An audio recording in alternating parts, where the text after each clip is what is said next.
Okay, hello everyone. I am Monistic Idealism, and I'm here having a discussion with Bernardo Kastrup. I'm very fortunate to have him here to have this discussion. And there's no format to this. We're kind of just going to be talking about this general issue about dissociated alters and the creation of other minds and things of that sort. And it's just going to be a general discussion on idealism on stuff like that as well. And it will assume that the audience knows a thing or two about idealism. But for those who aren't aware, Bernardo Kastrup is as far as I can tell, the leading modern expert on idealism. He's very prominent. He's got a lot of excellent work on this. He has a new book, Science Ideated, that you should check out. The Idea of the World is another excellent work of his. And anybody who's interested in idealism, whether it's historical, modern, I highly recommend his work. So hello, Bernardo. Thank you so much for talking with me. It's good to have you. Thanks for having me. It's a pleasure to be here. Excellent. That's good to hear. So I guess I'll start off with a bit of a question. So we're both very monistic in our idealism. We believe that there's one fundamental mind, in a sense, that's one basic mind. And you want to explain the plurality of other minds through a sort of analogy of dissociated identity disorder. So I guess we'll start with, what is a dissociated alter? Well, in psychiatry, there is an empirical concept. In other words, a concept that is not derived from theory alone. It's observed as a phenomenon happening in patients, which they call dissociation. There are many levels of dissociation. The most extreme one is what's called dissociative identity disorder, in which a single person experiences herself within as being more than one entity, more than one personality, and these personalities take turns gaining executive control of the body, although there is significant empirical evidence that the personalities that are not in control are still co-conscious in the background.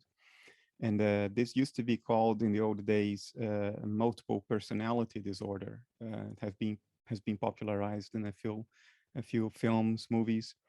So it's an empirical idea. We now have neuroimaging evidence since the turn of the century that dissociative personality disorder is not just a fiction story that a patient tells. It can be diagnosed now with objective neuroimaging examinations, be it through EEG or functional MRI. And there is no doubt anymore whatsoever that the phenomenon is real. It does happen, and it leads to what is fundamentally one mind appearing to itself as a disjoint, a multitude of disjoint subminds. Okay, so that was very good. I'm curious. So when you look at these dissociated alters, we would say, I guess, they literally are conscious in the sense that they are a part of the consciousness of the host, in a sense, if that's how you would word it. So they really are Yes. conscious, right? Yes, they are conscious in the sense that there is something it is like to be each individual alter. Okay, and that alter is, though they are dependent on that fundamental mind, their mind is distinct from that fundamental mind. Is that accurate? Well, they are all part of the same underlying field of subjectivity, in the sense that alters do not have standalone existence outside the host mind. They are psychic complexes of the host mind. But each of these complexes identifies with a particular narrative of self that is different across alters. So one of them might identify as a 5-year-old male child, and another might identify as a 38-year-old woman. And they have their own sets of memories, personality traits, dispositions, character traits in general. And sometimes even unique health conditions. You can have an alter that comes in correlation with what seems to be diabetes, for instance, while another alter doesn't display those physiological characteristics. So there is a sort of a somatic aspect to being an alter as well. But ultimately, they are all part of the one field of subjectivity of the person's mind. It's just that the contents of that field of subjectivity sort of cluster around different nuclei of identity, of personal identity. So in fact, they are not really separate, but they experience themselves and the world around them as if they were truly separate. Okay, so would it be fair to say that maybe there's more of an epistemic distinction between these sort of minds rather than an ontological distinction? There's just sort of discrete centers of access to this one whole consciousness, maybe? Could be fair to say that they do experience themselves as distinct. And then you might ask yourself, well, is this an ontological distinction or an epistemic distinction? Is it a matter of access to knowledge, or is the experiential aspect of their felt identity something that has an ontological character? So you know, we can hair split around the definitions of the words, but I think in essence, what you said is correct. Okay, good. So another good question. I'll get a little bit back to alters in a second, but one quick clarification. Would it be fair to say you're a priority monist? I don't fancy all these taxonomies and all the hair splitting that goes into each specific type of monism. Priority monism has acquired a very specific definition because of the work of a particular scholar. In general, you could say that I concur with that in the sense that I think the one universal mind is ontologically prior to whatever centers of consciousness may form within it. Okay, that seems fair. That's understandable. I could see how that could be seen as hair splitting from a certain angle of idealism. So when it comes to explaining the existence of other conscious selves like you and myself, you use this analogy of dissociative identity disorder. Would you say it's merely an analogy just to help us get our heads around this? Or would you say the fundamental mind really does have a kind of something like dissociative identity disorder? Well, it's an analogy insofar as dissociative identity disorder is defined for human beings. It's a psychiatric condition of human beings. And of course, the universal mind is not a human being. So by definition, if I talk about dissociative identity disorder at a universal level, it's an analogy. I'm saying that there is something like dissociative identity disorder happening at the universal level, but not the idea itself, because linguistically it is defined for human beings. So in that sense, it is an analogy. But if I just leave it at that, I don't think I do justice to my own case. I think the process, the psychic process that underlies DID, which is a process of inferential isolation. You can't go from one particular experience to another one within your own mind. You're dissociated from that. So your narrative of self cluster around those particular experiences that are not dissociated and exclude those that are. So in that sense, I think the process going on at a universal level is very much akin to the process that the psychic process that underlies DID. And then, well, is that just an analogy then or not? I mean, you can turn it both ways in language, but I think that there is something that is literally dissociative happening at a universal level. I can't use the word DID literally at that level because of how it's defined, but there is dissociation happening literally at the foundational level of nature. Okay, yeah, that makes sense. I understand that distinction between, what's going on with human consciousness versus what's going on with a universal consciousness. So the patterns we're able to discern with human consciousness, maybe it doesn't quite align with that universal consciousness. So Correct. I definitely see the intuition there. So if it is an analogy, which sometimes you've used this analogy too, there's a sense in which we can use the analogy of a dream, but we can sometimes even combine the dissociation and the dream one. But I've noticed, I don't know the name of the actual podcast. There's one I saw you speaking with a gentleman, and when talking about this dissociation and why this is occurring, I don't have a direct quote of something you said, but you said, it seems like the fundamental mind is disturbed or uncomfortable because there's this process happening. It was still, it seems, and then something happened to where it dissociated because there's anxiety or something of that sort.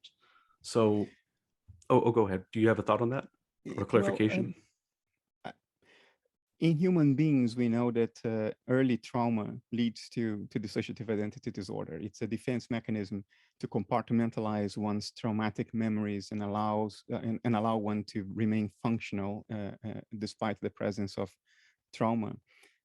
I don't think we should carry the analogy that far when it comes to the field of subjectivity underlying our nature. I mean, human minds have evolved in the context of a particular planetary ecosystem subjected to particular evolutionary pressures. I don't think we can carry that over to the universe as a whole. So I don't think dissociation at a universal level is the result of trauma. I don't think that. What I probably did say, and I certainly have said, even if not in the specific case you're referring to, is that the universe is dynamic. Things change in the universe. The universe is not static. There is this movement of energy and fields happening all over the place. Stars exploding into supernovae, and black holes being formed, and galaxies spiraling around, and suns burning, and so on and so forth. If all that is the extrinsic appearance of what is fundamentally an underlying mental process, then that mental process is doing something. It has some impetus towards dynamism, towards action, towards change, towards it's going somewhere. It's doing something. Now, if a mind is perfectly content in its current state, then its state doesn't change. There is no impetus towards change and dynamism and different states. You just settle where you are. That's the fundamental characteristic of a mind that is content and comfortable. You will only act when you become uncomfortable or not content anymore in your current state. So that to me is a hint that this underlying field of subjectivity of nature is not in a state of contentment, because the universe is definitely doing something. Things are changing all the time. It's a very dynamic place, a violently dynamic at times. So I think the universal mind is not in a state of rest and contentment. But that is independent from dissociation. Even if there were no dissociation happening, I would still maintain it. I would still say the same thing. I think the clue for this state of discontent is the dynamic aspect of the observable universe, not necessarily the existence of life or dissociative complexes. And that makes a lot of sense. I can definitely see that perspective and where that's coming from. If you go to Google right now and you research the causes of dissociation, oftentimes it's trauma. Like you said, that's a lot of experts say that. Something I mentioned in one of my previous videos, and a lot of research I've been seeing, is there's this growing body of research in which it appears that sleep seems to be one of the causes of dissociation. And there seems to be, and there's some overlap. There can be traumatic experiences, including weird sleep patterns, and that's why this is happening. But they're also showing that you can induce dissociative symptoms with just sleep deprivation and unusual sleep experiences. So, and I won't go too into it because you don't rely on this too much anyway, but what were we going to say? Well, one of the characteristics of sleep is that we dream every night. Dreaming is a dissociative state. Technically speaking, when you dream, you dissociate because you no longer identify with the part of your mind that's generating the world of the dream. You only identify with the particular avatar that you have in the dream. But it is your mind doing the whole thing, even though you don't identify with whatever is doing the trees and the cars and the buildings around and the other people. You think that's not you, but it is you. And during the dream, it feels like it's not you because you are dissociated from the part of your mind that is doing the cars, the other people, the buildings, the trees, and whatever world you are immersed in. So technically, dreams are dissociative states. They are an example, an instance of non-pathological dissociation. Yeah, and I think that language can be quite appropriate. I'm not completely opposed to using this language of talking about dream characters and people in dreams as beings that are dissociated, that, you know, they are in a sense not associated with you in a sense. So that does make sense. But there's this growing body of research. I'm not sure if I'm saying her name right. Delena van Hoyten and her crew have been showing that, well, actually, it's not so much that dreaming is a form of dissociation, but dissociation is a form of dreaming. That the dissociated alter, or the dream character, I should say, is a prototype for the dissociated alter. That the same processes that are used to form dreams and to have these perceptual experiences and to have this notion of other minds that are being created from that one mind, it seems to have a precursor. It seems to start with the dream world, and then what we call the dissociated alter could be seen as a dream character invading the waking state. It's moving from the dream end of the spectrum to the waking end of the spectrum, and that's what's happening when they're taking over control. They're invading that waking state. Well, if you establish an identity, of course, you can reason your way from either side of the identity. If A is B or A equals B, then B is like A or A is like B. You can reason it from both ways. I don't have a problem with that. If it's more appealing to people's intuition to say that dissociation is a form of dreaming, I think to some extent I would be fine with that, although it's a less precise way of putting it. Because people who suffer, for instance, from dissociative identity disorder, they have particular types of dreams. Different characters in the dream are in the mind of a person with DID. They are co-conscious and they experience the dream from their particular points of view.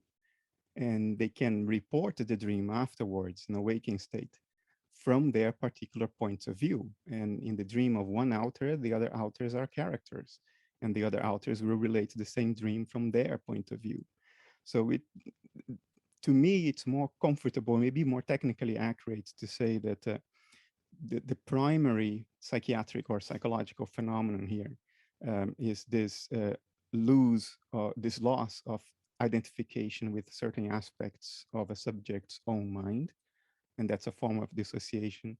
And dreaming entails dissociation to one degree or another. But I'm completely comfortable to reason it the other way around, because if it's an identity, we can reason the identity the other way around and say dissociation is like a form of dreaming. And if this is intuitively more appealing to people, I think it's perfectly legitimate to say so. Right. Yeah. And like you said before, it's more so an analogy. It's just to help us get an idea of it. I would have much more things to add to this if you said it was more literal, but you've maintained for a long time that it's more of an analogy. So there's not too much more that I will say there, though I will touch base on some things. But one of the reasons I do think about this is because this does go back. There's a history of this. There's a scholar, F.C.S. Schiller. He was a professor at USC. He was a personal idealist. He noted that there's this dissociated identity or multiple personality view of the universe. They did a symposium called "Can Individual Minds Exist Within God?" And he notes that there's this view where you can look at it from multiple personalities, but there's also this separate dream view.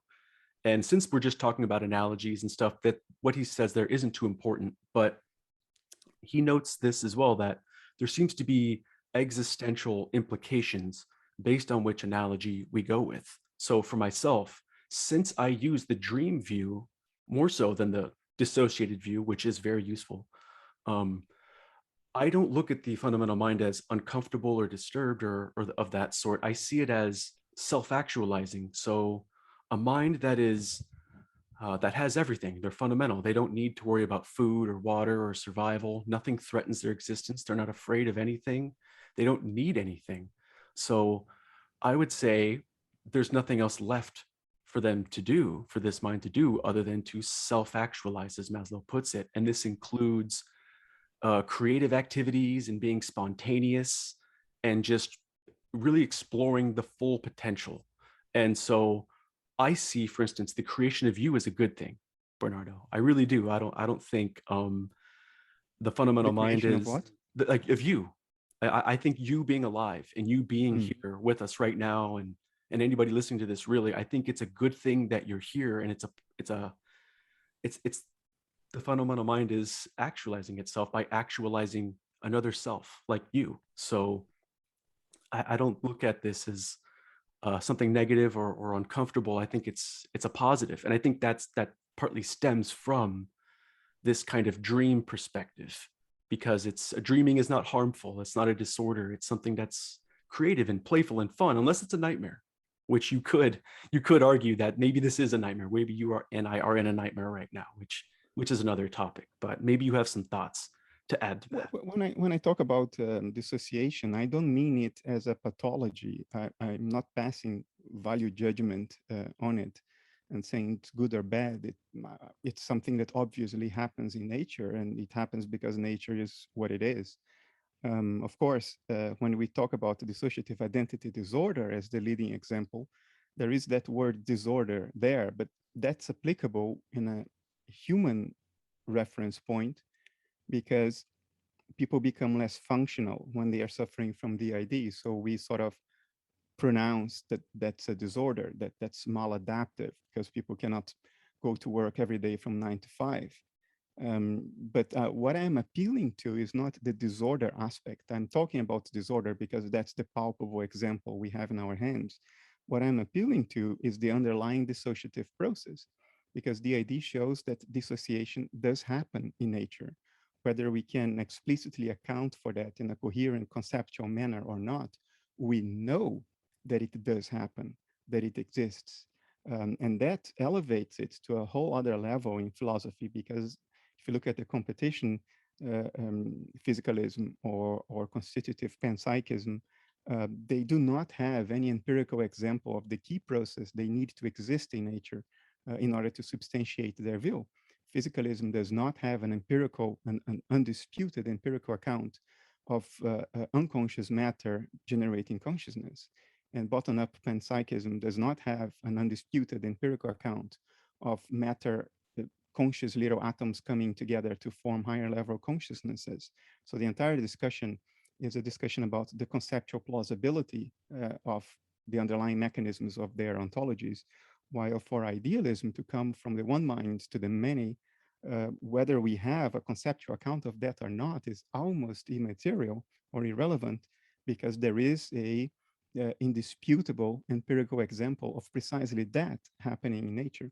So I'm appealing to this underlying process of dissociation that characterizes the ID, but I'm not saying that this is pathological, because applied at the level of the universe, it's just an aspect of nature, an aspect of nature's behavior. And it's not good, it's not bad, it's just how nature is, how nature behaves.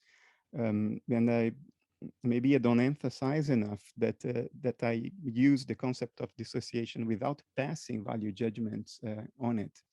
And I don't think that dissociation or the formation of life in the universe is necessarily the product of trauma at a universal level. I don't think that's a very coherent thing to propose, because we are anthropomorphizing the rest of nature too much. We are attributing too many of the peculiarities of human minds to this spatially unbound field of subjectivity. And we do not have any theoretical reason to do that. So yeah, I don't mean it as a disorder. I Okay. mean it as an underlying natural process that we know exists. Okay, sure. Okay, that's definitely understandable. I know, like you said, it's mainly an analogy just to help people understand multiple derivative minds in a single fundamental mind. I just know in the past you've said that the fundamental mind is not content or something like that, and I guess that's what I was referring to. But Yeah, that's something else. I think because the universe is dynamic, forget dissociation, because the universe is dynamic, things are happening, sometimes with great violence.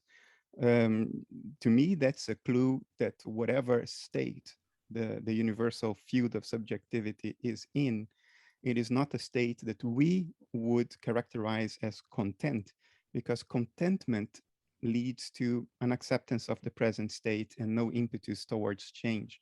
And clearly the universe is driven by a tremendous impetus towards change. Schopenhauer even called the universal mind the will to highlight this impetus.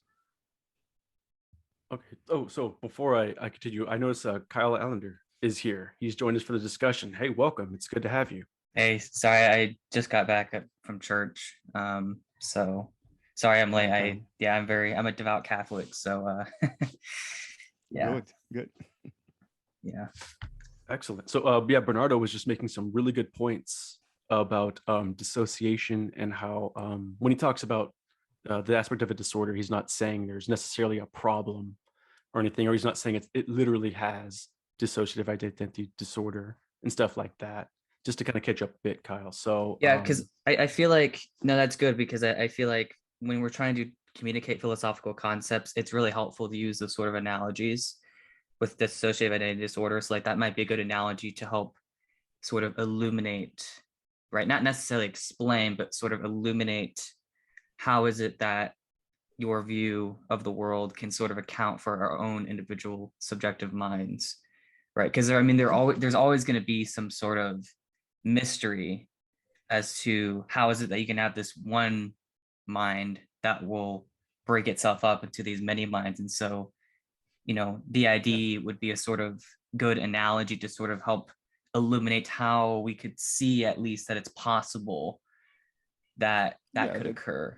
that's the point. The appeal to DID is the following: is to argue that there is a empirical occurrence, an undeniable, indisputable empirical occurrence in nature, in which nature does precisely what we need nature to do in order to account for our seemingly individual minds if the starting point is one spatially unbound field of subjectivity.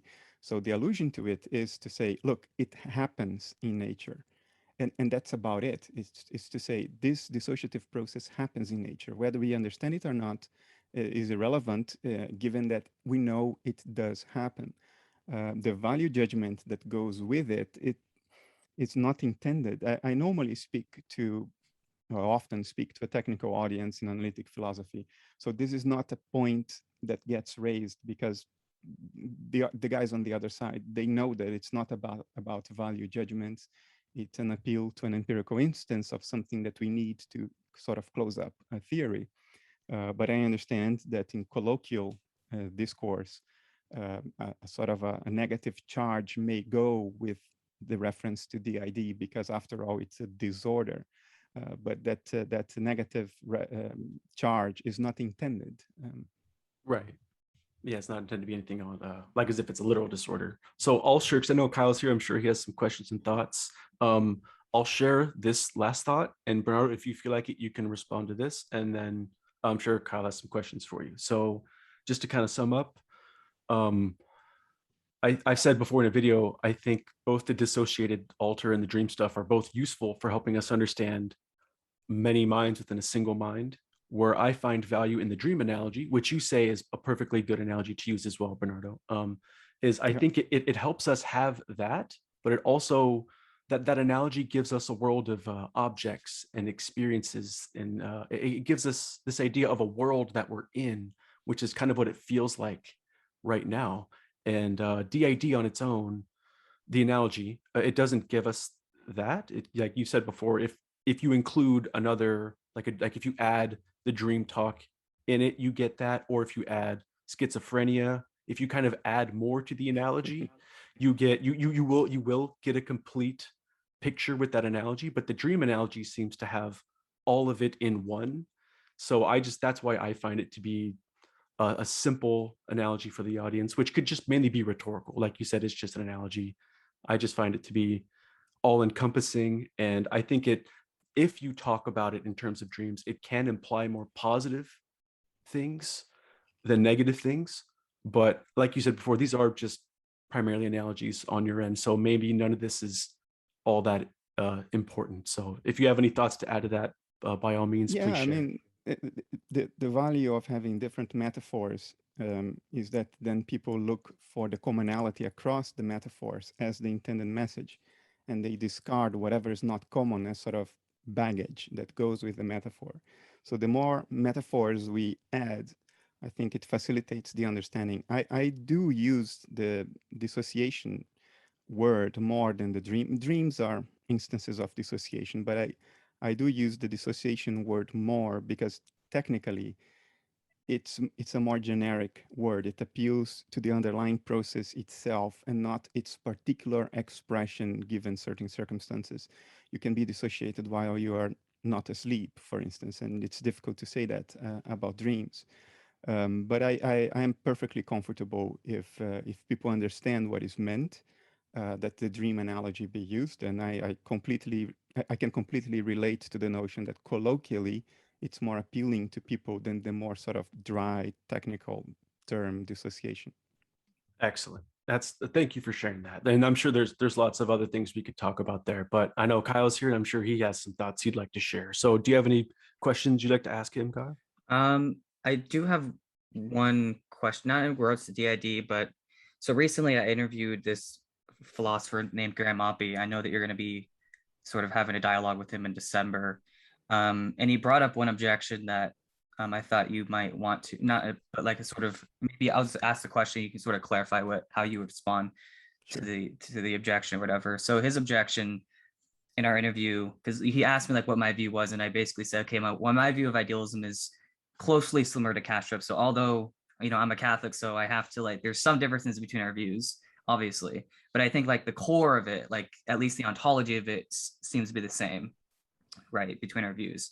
And so my response to him was like, well, my idealism is most similar to Kastrup's view, right, where you have this underlying consciousness, right, there's just experience, right, there's still universal laws and all that stuff, right, so nature itself is still experience in and of itself, right? So that was my response. And basically his objection was this, like, okay, well, if we just posit experience, we're not actually explaining like why do we have one experience rather than another, like why is there this and maybe I know you've written a lot about this, but like why is there like this uniformity of nature, like why do I have one experience and not some other experience? Like it seems like on the physicalist account you can sort of explain that because there's some there's some world out there, there's a world beyond experience that sort of explains the experiences you're having, whereas if you just appeal to the experience itself, that's not actually going to explain why you have one experience rather than another experience. So what would be like your response to that sort of objection? The criticism is based on a thorough misunderstanding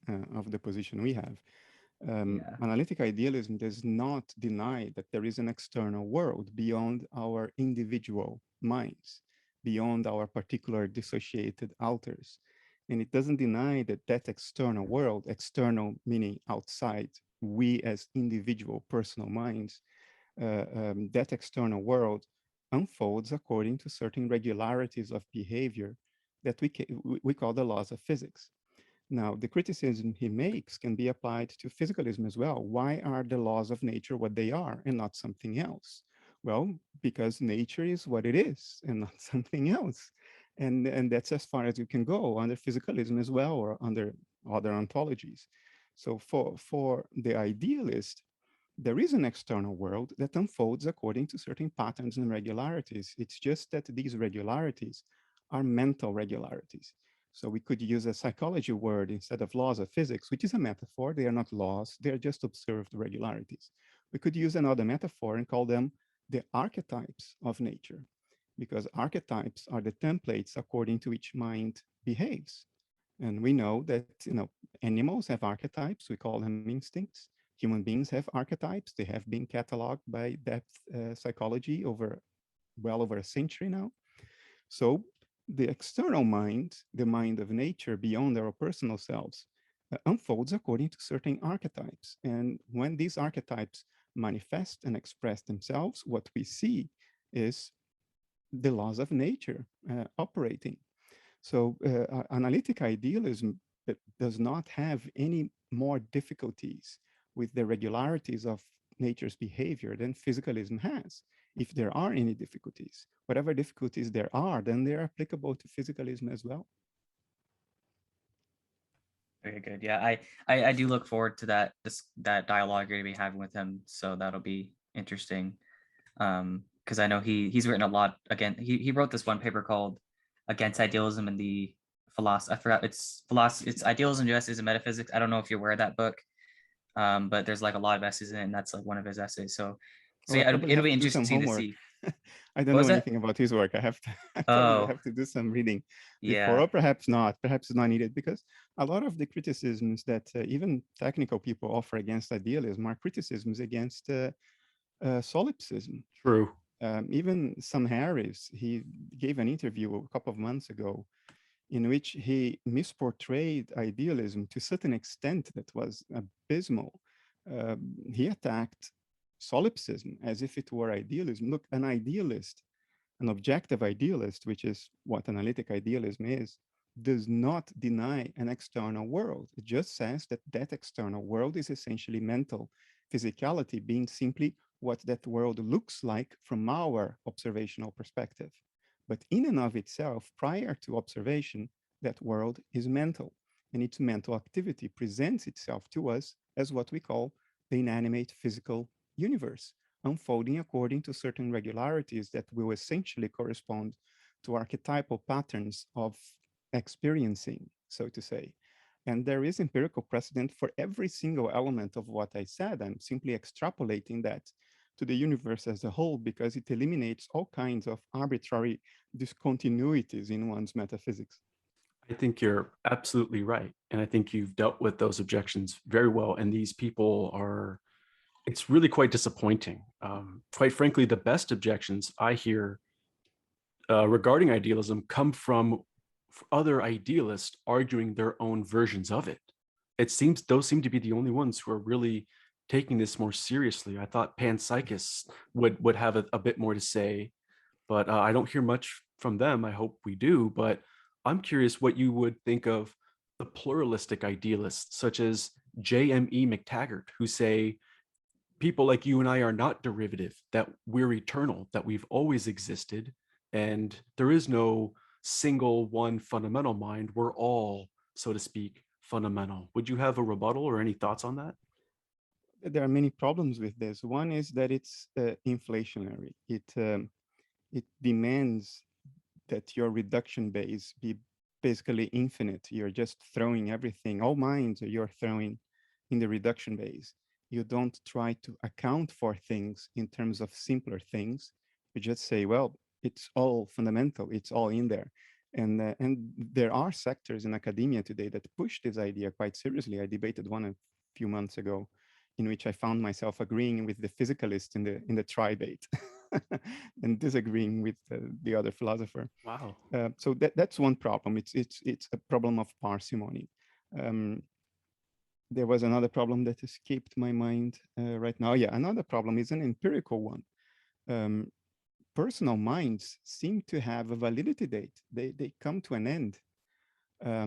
And so for her position, I don't know who she is, by the way, but for her position, as you described, to hold, you would require that a personal mind in certain periods of time is completely correlated with the image we call a living body. And then when that image disappears, somehow that personal mind continues in some other sense, but still personal, even though during the other periods, every personal characteristic of that mind seems completely correlated with bodily function. So I think it's a very inelegant, very internally inconsistent, problematic idea that sort of defies what we've learned over the last 400 years, which is often things can be reduced. They can be explained in terms of other things. And when every little bit of empirical evidence about the presence of one particular thing disappears, it's fair to say that that thing, at least in the form it had, also disappeared. And that goes for personal minds as well. They don't seem to endure, at least empirically. We don't have evidence. We will not have evidence for the existence of Bernardo's personal mind after Bernardo is dead. So why would you insist that Bernardo's personal mind continues on and is fundamental and has existed for all eternity? Where was Bernardo prior to 1974? I don't know what empirical evidence is there for the existence of Bernardo's personal mind prior to that year. I don't know of any. So yeah, I think the only reason to endorse that kind of view is because you wish it to be true, but I don't see any logic or empirical substantiation for it. I'm inclined to agree. I think I know pluralists. The person they cite often is McTaggart, is their name. That's their last name, J.M.E. McTaggart, John McTaggart. I won't rehearse their arguments, but I really do feel the same way. It's inflationary. The only appeal it has is that it sort of gets around this question that you and I have. How do you get the many minds from the one? They would just say you don't have that problem. The many has always existed. You don't need to worry about how to derive these little minds from a bigger mind because the little minds have always existed. Well, Though that does dissolve the problem, it, like you said, it's too inflationary. It adds more to our theory. It conflicts with our experience that does not seem to be the case, so yeah, but yeah. why stop there then? If we are going to throw things into the reduction base and abandon the need for parsimony, well, we can throw everything in the reduction base and you say, well, the world is the way it is because that's how it is. And there are no laws of physics. There are no subatomic particles. It's just all fundamental. It all exists. I mean, I don't see why you would abandon the need to reduce things up to a certain point that fits your taste and then stop. If you are to be internally consistent, you should go all the way. And another thing to mention is that my personal mind is not the same now as it was when I was 5 years old. So whatever that personal mind was when I was 5, it doesn't seem to exist anymore. It doesn't seem to be around. Parts of it are with me in the form of memories and certain very primary dispositions and needs, but it's certainly not there in anywhere near the same form. So if the personal mind exists forever, then my question would be, well, which of my personal minds? The one when I was 5, 15, 35, 47, today? I mean, I think the whole thing is very arbitrary if you begin to argue in that direction. It's a very slippery slope. That's a good question. I've never thought of that one before. That's one I'm gonna have to ask my pluralist friends. I've never thought of that one. I think that's a good one. I notice I've been kind of going on a bit here. Kyle, is there another question or something you wanted to say to just Bernardo? just maybe you can clarify. Do you hold like the Buddhist view of the mind? So like this, the mind is basically like this ever evolving, like it's not like there's this unchanging part of the mind, but like every part of the mind is sort of always in flux, always changing. Is that sort of your view? I think the underlying field of subjectivity is what it is. It's the foundational level of nature, and everything else, the diversity that arises, that we see in nature, arises as different patterns of excitation of that field. So the field itself is unchanging because it's your reduction base. It's the one element in your reduction base. It's the thing in terms of which you explain and account for everything else.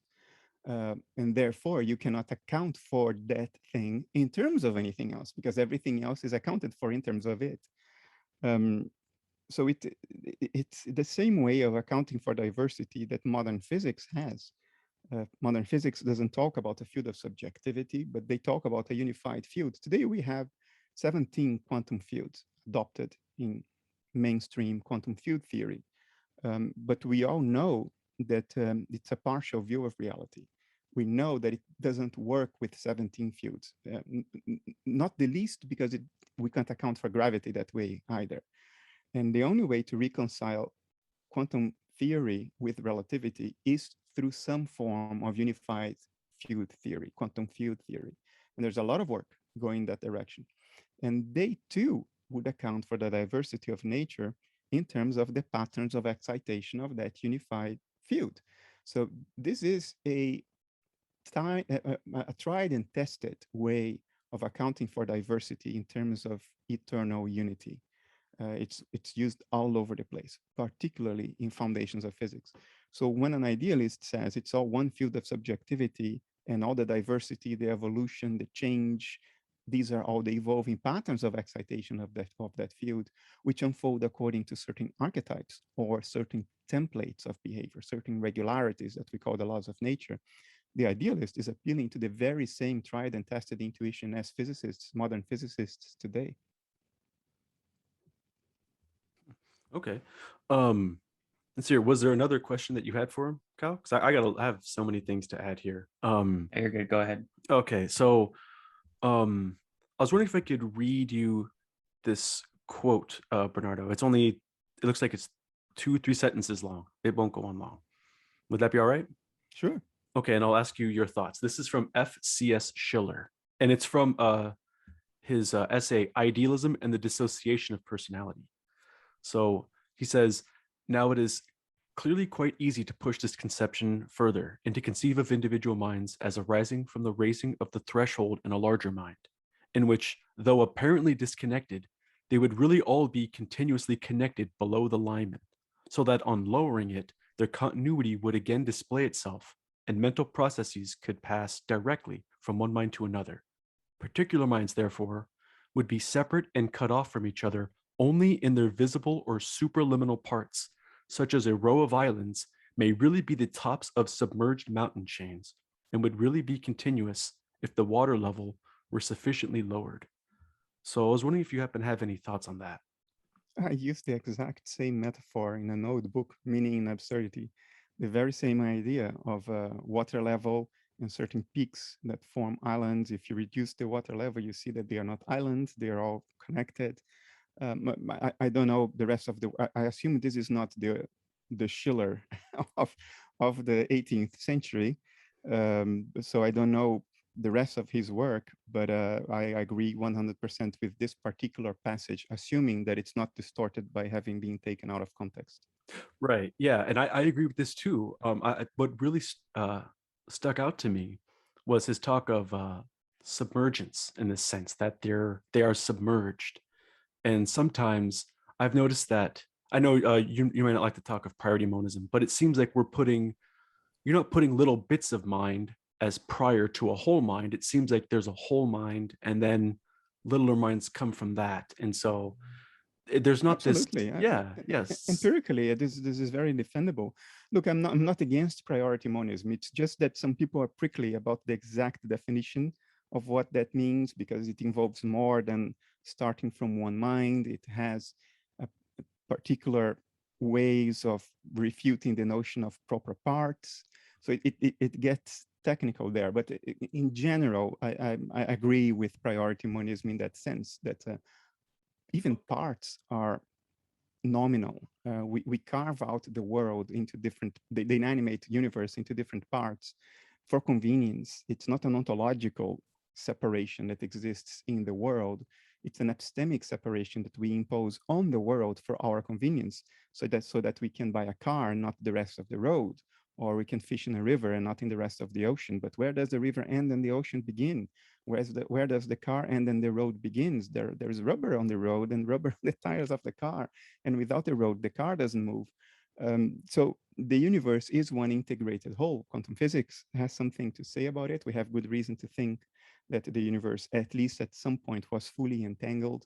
And if it was, then there's good reason to think it still is.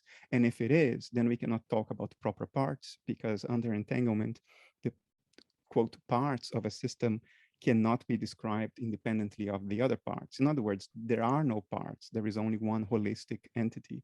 So I'm comfortable with all that. Okay. And see, and this talk of a priority of a whole before parts, even if they're nominal, it makes me sort of see things a bit differently, because instead of an emergence of parts coming together in which a whole emerges, there seems to be, in a sense, in which there's a submergence, where there's a falling down from the whole. There's a lowering from the whole to these parts, a fragmenting, a falling apart almost. And so I don't hear this talked about much, this idea of submergence. If I go to Google right now and type in emergence for philosophy, there's so many resources, but submergence is something that's not talked about much. I'm not sure I fully understand it well. Have you heard much people talk about this idea of submergence as opposed to emergence? No, and strictly speaking, if you mean it technically, I'm not quite sure what you mean, but there is good empirical evidence that, let's go back to the dissociative identity disorder. The host mind never ceases to be the host mind. It never actually fragments itself ontologically. It remains what it is throughout. And the proof of that is that a person can be, quote, cured of dissociative identity disorder and reintegrate all the alters and recognize as the person's own memories, the particular memories of each of the alters. So what this shows you is that there was never an actual fragmentation. Dissociation is a cognitive phenomenon. It's not a foundational or fundamental partitioning of any substrate, of any field. It's a cognitive thing. It's a kind of illusion, if you want to use a less precise word. Dissociation is an illusion of fragmentation of separate selves that operates as a cognitive process undergoing inferential isolation. So ontologically, there has never been parts, even during the process of dissociation. It's just a cognitive process, not a foundational process. Okay, I'm actually really glad you said that. That really helped clarify something. This is a thought I had the other day, actually. So is this mainly a cognitive phenomenon? In which case, that might make things a bit more interesting because, like, let's say, for instance, let's say I'm an actor and I'm pretending to be a character, and something happens. I don't know, it could be whatever the cause is, but for some reason, I somehow happen to believe that I really am that character. And when people try to say my name and identify me as who I really am, and I say, no, I am Hamlet or something like that, would you say a new mind has been created, or is there like a mind has been derived from another? Or would you just say there's just some cognitive, you don't have to use the phrasing of defect, but you could say that there's just a change in the thinking? Would you Yeah, say absolutely. It's just a cognitive phenomenon. Whatever mind there was is the mind that is. If you ask me, I think there is only one mind happening in the whole of nature. And we delude ourselves that we are not it because there is this cognitive phenomenon called dissociation, which comes correlated with certain measurable images. Because, if always mind, then a cognitive process is a real natural phenomenon that correlates with an image when observed from a certain perspective. We call that image a metabolizing living body. But the existence of that image doesn't contradict the notion that all that's happening is just a cognitive process. That body is just part of the universe. And that body sort of thinks of itself as separate, cognitive wise, so to say. Okay, so that's really fascinating. Was there something else you were going to add there at the end? No, it's okay. Okay, pardon me, don't interrupt. So, well, then, do we really need to worry about this mechanism, I guess, of creating alters, I guess? Because it's not like these alters are other conscious selves that are derivative, right? In a sense, it is that fundamental mind that just happens to falsely believe it's not the fundamental mind. So I am that fundamental consciousness, right? I am the universal mind. I just am deluded into thinking I'm not. Yeah, I think if there is anxiety about oblivion, then that anxiety is wholly unjustified based on the best we can say on grounds of evidence and logic. You can think, we were talking about dreams earlier as an instance of a dissociative process. When you wake up in the morning from a dream, your dissociated dream alter is dead. It's toast. The moment you open your eyes and you wake up, that avatar is gone. If anything stayed behind in the dream, those entities will think he died, he's gone. But we don't mourn the death of our dream avatar in the morning because we instantly recognize that there was no avatar. There was us only, and we were doing the whole thing. We were doing the avatar. We were doing the dream.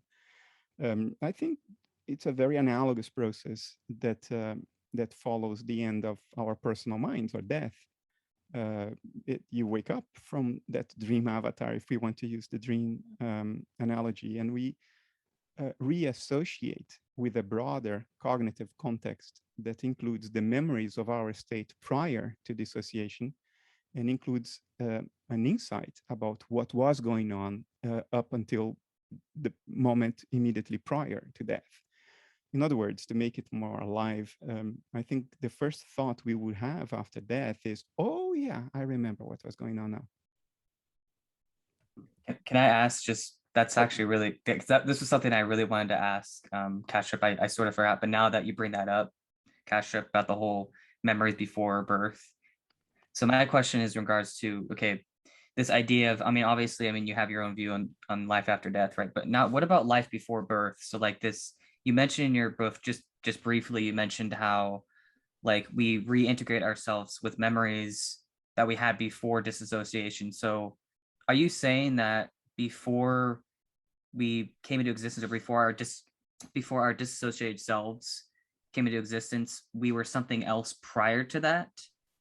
Is that what you're trying to I say? think what we are now is what we were before, is what will be next. But what we think we are right now is the result of a cognitive process that comes to an end.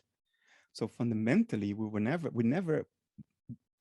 were and never will be anything other than what we are and have been all along.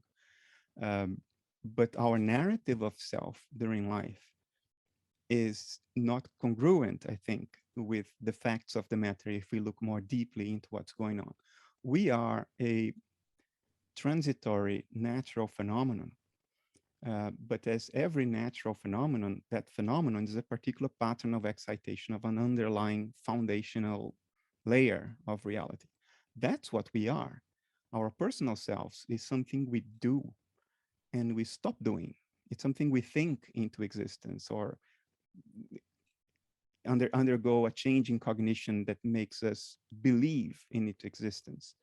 But that belief doesn't change what we were, are, and always will be. Now, if you ask me, what is the non-dissociated state of mind? My answer would be, it's hopeless to try to put that in words. It's completely ineffable. We are monkeys that popped up in a regular planet of a regular solar system of a regular galaxy only 200,000 years ago. That's not even yesterday. That's last second. And for the majority of those 200,000 years, we weren't even capable of reflection. We began to develop the ability to think symbolically, to reflect, to be self-aware about 30,000 years ago, maybe 50. It's like a blink of an eye ago. And to imagine that the narratives of self and nature that we've constructed since then, since last second, to any extent can capture the totality of what is salient about nature and our true selves is preposterous. We do not have the linguistic or conceptual or cognitive apparatus to corral a pre-dissociation state into a narrative that we can tell each other and describe and debate. I think that's fundamentally beyond our grasp. And in that sense, it's a great mystery, but a mystery whose solution we don't find, we remember. Okay. That's just interesting because like for me personally, I when I was young, I have like this weird memory sort of like my very first memory. And it's sort of weird because during that, at least that I can remember, I was just like in this black void, if you know what I mean. And I've had that memory since I was a child. Like that is the first thing I could possibly remember. And like I've always asked my question, well, what about, why do I have this memory? Does this represent my creation? I don't know, but I just found it interesting how you put it like that. So This reminds me of an issue. There's a guy we know, pessimistic idealism, who's really into history and idealism. He knows a lot about this. And he sort of phrased it like this. There's this sort of hard problem of meta consciousness. How do you get meta consciousness from non-meta consciousness? Would you have any thoughts or responses to that issue, Bernardo? The best we know today indicates that this happens through a process of what we call re-representation. Our inner cognitive states are representational, what Schopenhauer called abstract representations. They mirror states of the world out there. They aren't the world out there. They mirror certain aspects. It's not a perfect mirror. There's a lot of distortion and encoding happening. We know that from evolutionary biology and cognitive neuroscience. But to some extent, we represent external information in internal states. So let's call those states representational. metacognition arises when you internally re-represent a representational state. You create an internal representation of what is already an internal representation of the world outside. So now you don't represent the world outside anymore. Now you represent what is already a internal state. And that's what we do when we think about our thoughts, when we say that we have hunger as opposed to we are hunger. Because if you don't re-represent the internal states that represent hunger, if you don't re-represent them, you would say, I am hunger, because that's all you are. Your internal state is a representation of a hunger. And that's all you have internally. That's your internal state. So you are it. You are the representation of hunger. You are the hunger.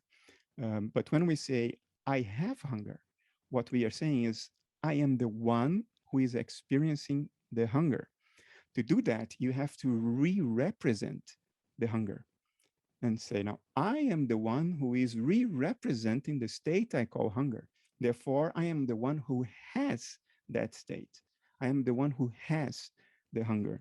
And this ability to re-represent, you can visualize it as mind sort of folding in upon itself to now represent its internal states or re-represent its internal states, as opposed to being opened out to the world alone and representing only outside information. Okay, see, and this is very interesting. So I've noticed, I think Donald Hoffman and those like yourself seem to affirm a kind of representationalism. Is that accurate? Well, insofar as Perception, I guess, but the theory, when it comes to theories of perception, I suppose. yes, I don't think we perceive the world as it is in itself. I think this can be very definitively refuted as a hypothesis. We cannot possibly represent the world exactly as it is in and of itself. Our inner states are representations of the world, and they are not accurate in the sense that our inner representations don't look like the world as it is in itself. They look like what we need them to look like to convey actionable information about the world and preserve our dynamical structure. Okay, he's not here to talk about this, the guy Pessimistic Idealism, but he's brought something to my attention where he makes the distinction between, you could say, epistemological monism and epistemological dualism. So what we call direct realism, he would call epistemological monism. And what he means by that is it's the view that the real object and the idea of it are one in the knowledge relation. And he sees what you would call representationalism or epistemological dualism as having this kind of epistemological interaction problem, where if we are stuck with these representations, we could never really know, for instance, that that we are representing the real world. And I know it seems like Hoffman and so forth agree with this. So I'm not quite sure if I'm remembering exactly how he would phrase it. Maybe he can write something about this in the future. But basically, he wants to note that there's the idealist is, if they accept a monism in epistemology, we're in a very good position actually to say that, well, appearance and reality are one. But maybe you have some more objections, like with empirical I disagree. data. I disagree with that. I don't think the external world, and by that I mean the states beyond my personal mind, I don't think we have direct access to those states as they are in themselves. And there's at least two completely independent lines of argument against it. The first one is based on entropy, and it's a line of argument that has been developed in England by Professor Carl Friston. And the idea, and this has been proven mathematically, it's very complex, but the essence of the conclusion is so intuitive that you go like, well, did we really need all this mathematics? And the idea is the following. We cannot assume that there is an upper bound to the dispersion or the variety of states of the world out there, because we don't know where the limits of that world lie. So as far as we are concerned, there is no upper bound to the dispersion of the states of the external world. If we would perceive the world by mirroring inside the external states of the world as they really are, then there would be no upper bound to our internal states either. meaning that there would be no guarantee that we could survive the second law of thermodynamics. We would basically dissolve into hot soup, into an entropic soup. Opening your eyes to look at the world could be literally very deadly business, like looking at the Gorgon. You don't turn into stone, but you dissolve into boiling hot soup, because there would be no guaranteed upper bound to your internal states if you were just to mirror the external states that are completely outside of your control. So what that shows is that perception has to be a form of encoded inferential representation. It's more like a dashboard of instruments than a transparent windshield. We don't have a transparent window to see the world as it is in itself. What we have is a dashboard of all kinds of dials connected to sensors that provide us the information we need to navigate that world safely and survive and reproduce. But with a guaranteed limit in the entropy of that dashboard. You only have a certain number of instruments with needles within dials that only move within certain ranges. So you are guaranteed to not dissolve into an entropic soup. And there is an analogy for this that works perfectly. If you're a pilot and you're flying through a storm and your transparent windshield is useless, you fly by instruments and you still land safely. So that's what nature would have equipped us with. Perception, the screen of perception, is a dashboard of dials. It's not a transparent windscreen to see the world as it is. And the other argument is evolutionary. And that's the argument of Don Hoffman, that evolution doesn't favor truthful representations. In other words, internal states that mirror the states of the external world as it is in itself. Evolution favors survival. And as he and his team have shown mathematically, that if we were to mirror the states of the world internally, in other words, to see the world as it actually is, we would be swiftly driven to extinction. It's a theorem now. In the early days of his theory, this was a compelling result out of simulations based on game theory. But now they went all the way into articulating this as a proven theorem. So I don't think that perceptual realism is at all sustainable in this day and age anymore. So unfortunately, my memory is failing me. I'm not going to be able to remember a lot of the things that pessimistic idealism has said to me about this. But he said things along the lines of how, like, whenever we appeal to these empirical findings for representationalism, like evolution or entropy and things like that, these are themselves representations and not the things in themselves. But if we're saying, well, if such and such is true about evolution and entropy is true, and that's why we can't see things the way they really are, I think he would say something along the lines of, that's assuming those things really are things in themselves, that they really are, that there really is this evolutionary process and there really are this entropic forces and all of that. But those are supposedly supposed to just be representations and not actual, they're not the real thing in themselves. They're just, like you said, icons to help us understand something else. And that something else could very well be something more beyond. And so I think he might say that we can't appeal to our representations to argue for representationalism, because that would be to, of course, assume that these representations are real in a sense. And that would be correct if that's what was happening.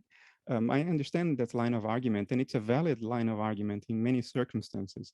But the difficulty of proving that perceptual realism is invalid had to do precisely with the need to circumvent this sort of circular form of reasoning, circumvent what we technically call begging the question. And that's one of the reasons why Friston goes into extraordinary flights of mathematical abstraction, because the need is precisely to abstract enough from the components of our argument that we don't beg that question that you're alluding to. So people have given thought to this. They are not that stupid. There's a lot of stupidity out there for sure. And sometimes this line of argument that you explained right now is entirely valid. It can be successfully applied to certain far-reaching statements that people make about evolution by natural selection. Not all of it, surely, but some aspects of it can be defeated this way. Plantinga did that successfully a number of years ago. So it's not, I'm not going to make a blanket statement and say this is a stupid argument. It's not. It's applicable under many circumstances, but not all. And people have been careful enough to abstract away from enough elements of the story so they avoid begging the question, they avoid the circular reasoning. And the two instances I mentioned do precisely that. They do avoid the circularity. Now, to explain how exactly, and we would have to really dive into all the technicalities of the argument while I just summarize the implication. So I didn't do full justice to it, but we probably don't have the opportunity in a podcast interview to dive into this. But I would invite people to look at papers written by Carl Friston on this inferential perceptual states. I don't have the names of the papers off the top of my head, but they are very carefully written, carefully argued papers. And Don Hoffman and his team have a number of papers, the most recent of which carefully navigate around this potential pitfall. Indeed. And for the record, if I'm not mistaken, he seems to be a kind of a pluralist too, of some kind. He doesn't seem to hold there's like a one fundamental mind in a sense. He thinks we're all these, it's these conscious agents. He says it in the plural, that they're all integrated in this network. So I just thought that was an interesting thought to have there. But when it comes to representationalism and all that, I wish I could remember more of his arguments. He's not here to defend himself. So he'll see this video. He has a blog. He can write a response if you're interested in reading it. I'll send you a link to it somehow. But basically, so just for the sake of the audience, it's possible to affirm that there's a difference. There are some who are more epistemological monists, which is kind of a direct realist view. Helen Yetter Chapel, who is not an idealist, but is leaning more and more towards that nowadays. She wrote in New Essays in Metaphysics for Idealism. She affirms that this is one of the advantages of idealism. So maybe in the future you two could talk about this. That might be interesting. I know her. I've met her. Cool. I don't know in what directions her work has evolved since about 2018, 2019. I mean, 2 years in modern philosophy, people change their minds 3 times or 4 times over. I don't, but you see that happening a lot. But Helen's idea is that the personal mind is a subset of standalone, irreducible experiences that are out there. And we capture a sort of perspectival subset of that. But I even wrote about the problems about this position. I think it was in the last chapter of my second PhD thesis, which is a more recent one. I explicitly wrote about what the problems are with that view. I don't quite recall now off the top of my head exactly what my objections were, but you guys can in the audience, you can download my second PhD thesis from 2019 for free.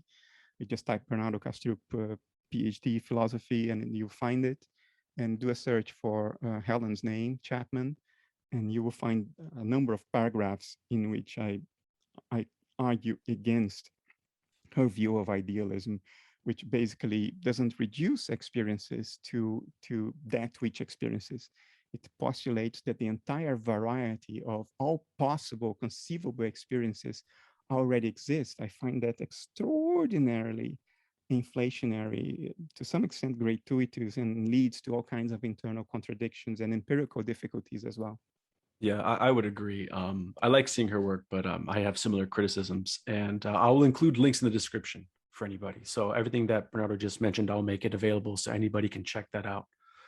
So let's see here. Kyle, do you have any other thoughts or comments you want to share? I have many. How much longer do we have for the interview? That's a good question. How much time do you have, Bernardo? You guys are good interviewers. I'm not repeating what I normally repeat a million times, so we can go on. It's okay. Okay, it's good. It's a rare opportunity to discuss with intelligent interviewers. I appreciate that compliment, Bernardo. That is actually one of our motivations for wanting to make this. We've noticed that so many people are just getting started on idealism, and you're very gracious in going on other channels and taking the time to reintroduce idealism. Even though you've already made lots of videos saying this, you're very gracious in helping other people get to it.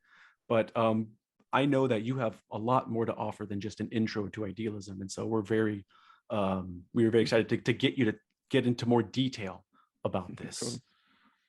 Yeah. So there's a million more questions we can get into here. So I do have one go ahead. that I was able to. I went through my notes and I found one that I was going to ask. So there's this. Okay, so there seems to be. I know you did a debate with Philip Goff, and there are some differences with your views. Although I think you both accept like the irreducibility of consciousness and stuff. So I just wanted to get your thoughts on just this sort of line of reasoning. So you both seem to agree that things can be dependent on consciousness or being a content of consciousness. But then I think the disagreement would come in is whether or not everything has consciousness. So that seems to be the fundamental difference. So there could be sort of three relations in relation to consciousness. So be dependent on consciousness, being a content or object of consciousness, and then having consciousness. And so Kastrup says that everything is a content of consciousness or everything's in consciousness, whereas Goff says that everything is consciousness or has consciousness, right?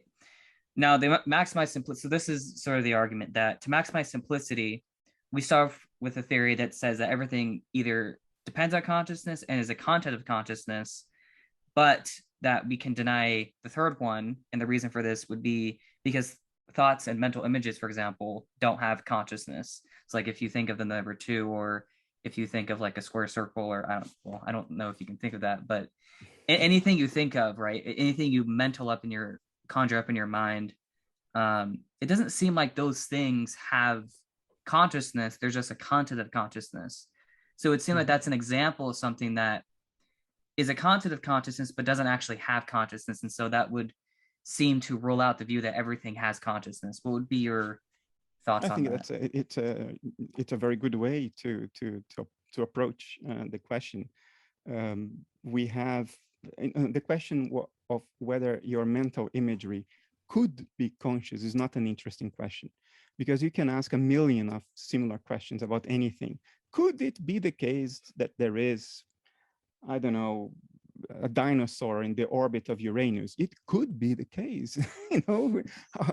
We don't know. Maybe aliens came here 66 million years ago, kidnapped a dinosaur and released it in the orbit of Uranus, where it sort of is orbiting in a frozen state ever since. We cannot deny that possibility. So these are not interesting questions. The question that is interesting is, what do we have good reasons to believe? Do we have good reasons to believe that if you conjure up the image of a pink elephant in your mind right now, do you have good reasons to believe that the pink elephant will have a conscious inner life of its own? I would say, no, we don't have any good reason at all for that, because all we can know about the pink elephant is the image you conjured up in your mind. But this question, of course, boils down to a more fundamental question, because even if we don't talk only about our mental imagery, is my mobile phone, which is not an artifact of my fantasizing, is my mobile phone conscious or not? Or does it only exist insofar as it is perceived?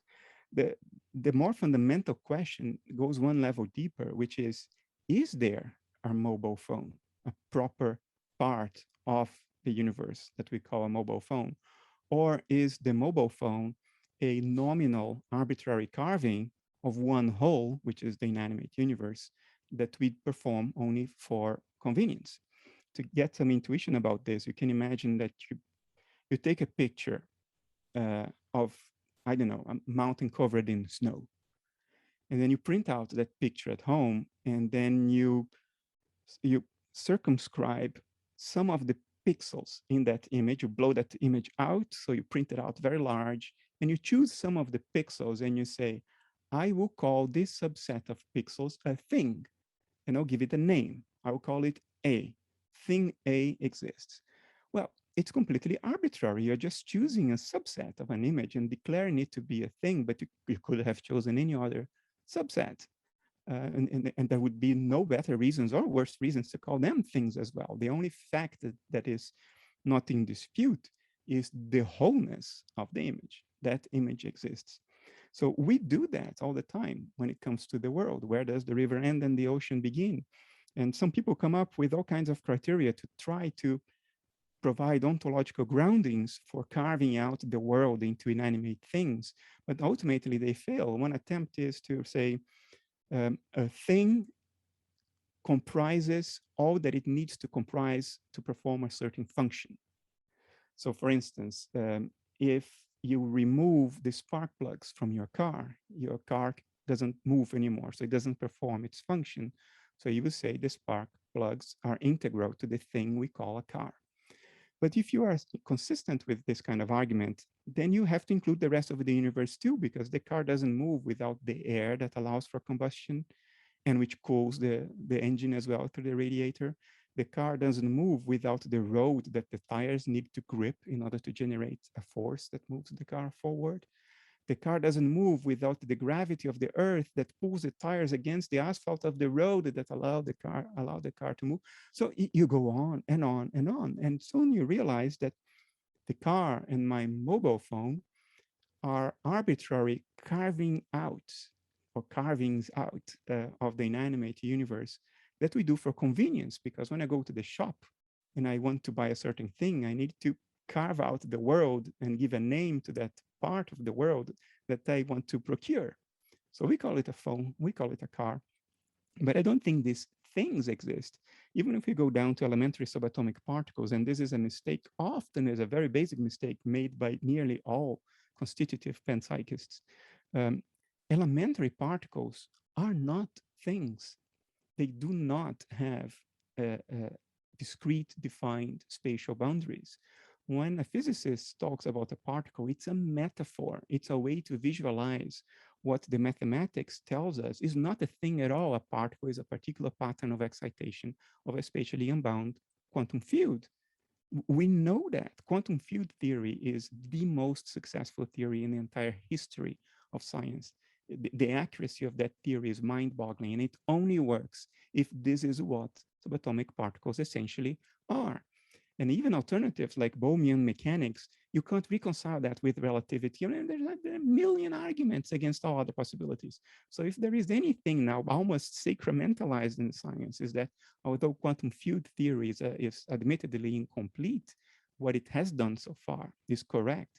So there are no elementary subatomic particles in the same sense that there are no ripples in the ocean. There is only the ocean. The ripple is a particular pattern of movement, of excitation of the ocean. You can't take the ripple out of the ocean and say, here is a thing. No. In the same way, you cannot take the elementary subatomic particle out of the rest of the inanimate universe and say it's a thing for exactly the same reason. So the panpsychist, the constitutive panpsychist who wants to say that things are conscious, immediately face this problem, which is, what are the things that are conscious? And you quickly realize that there are no things. These things don't exist. If you want to attribute consciousness to a irreducible aspect of nature, which is the game of constitutive panpsychism, otherwise you immediately face the hard problem again, you quickly realize that these irreducible entities are fields and they do not have discrete spatial boundaries. So you have to attribute consciousness to the entirety of the universe. In other words, it boils down to idealism again. So the question of what things are conscious is a secondary question. The first question is, what are these things that are supposed to be conscious? And when you realize that they don't exist, that the only thing we have ontological grounding to say that's distinct from the rest in some way are living beings that, empirically speaking, have a seemingly separate consciousness in their life. Other than living beings, there are no things. Now, I can add a million arguments to this quantum entanglement and all kinds of things in the arguments behind priority monism, and a lot has been written about this. So I don't think things are conscious primarily because there are no things. That reminds me, Monistic Idealism, did you ask him about the whole priority monism versus existence monism thing earlier? Oh, I asked him if he was a priority monist, and okay, he said he thinks it's kind of a hair splitting thing. I mean, he can answer this himself if he wants, but he doesn't think it's too significant from what I understood, and I understand why he would feel that way. I'm sure my colleagues hearing this, they will say, of course it is significant, but yeah, okay.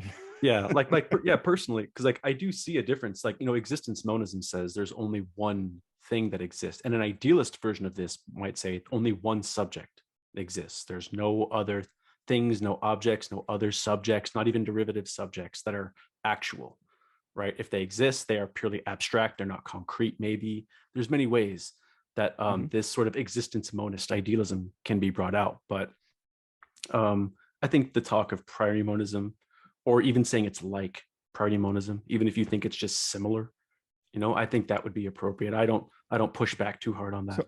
So how would you articulate priority monism, differentiating it from existence monism? So the existence monist says there exists only the whole, that there's only one whole entity. That's it, that exists. And the priority monist says that there is both the whole and the parts. It's just that the whole is prior to the parts. Of course, the key question here is what people mean by existence. What does it mean to exist? Does it mean to exist irreducibly? I'm not sure I want to go down this rabbit hole. And that's understandable. I think in essence, there is only one subject, and that subject is all that exists. So let me translate that into physics-like language.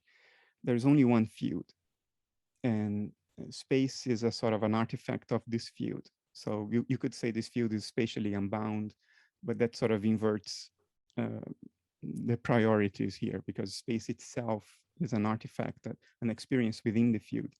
So this field is all that exists, and everything else are patterns of excitation of that field. Now, do the patterns of excitation exist? Yes, they exist, but they can be modeled as patterns of excitation of the field. So you could say that the field is all that exists, and that its patterns of excitation are in some sense reducible, because a field in excitation is still only just the field, in the same way that a guitar string that you pluck and produces a note is still only the guitar string. But you can produce different notes with the same guitar string, so it has different patterns of excitation. And clearly the notes exist in some sense, even though it all boils down to the string that may be vibrating or not, or maybe vibrating one frequency and not another. You see how the subtlety of this thing plays out. It's difficult to make a choice here without getting into all kinds of disclaimer about what one means precisely. And once you go down that rabbit hole, you may find that the differences between these two concepts may not be significant for a normal person, as opposed to an analytic philosopher.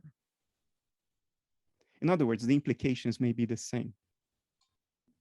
Okay, so like ultimately, when you look at what the existence monist and the priority monist are saying, when you really boil it down, they're not saying anything all that distinct with your version of idealism, perhaps. Yeah, but I don't want to make a pronouncement very definitive here. I'll limit my position to this. It doesn't get me excited. This distinction, if you know what I mean. That's okay. That's all right. Because sometimes, and this is one of the main reasons it does interest me, and we can move on to another topic, is because some people will say, well, if it is an existence monism, that is solipsism in a sense, that there really is just one mind that exists, and that's all that exists. And if you are that mind, then you could say, well, then, yeah, that is solipsism. But I think that's that's also a sort of hair splitting as well. But well, but since you went there, and we have to clarify that, I have a friend who says the same. A friend I respect his views a lot. He says, well, ultimately, it's a kind of solipsism. But then we have to be clear about what we mean, because if we say, well, solipsism in a sense is true, we may be understood by a whole number of people as meaning something that we don't mean at all, because most people will understand solipsism as the world being your own dream, your personal dream as an individual, and not the dream of a cosmic mind.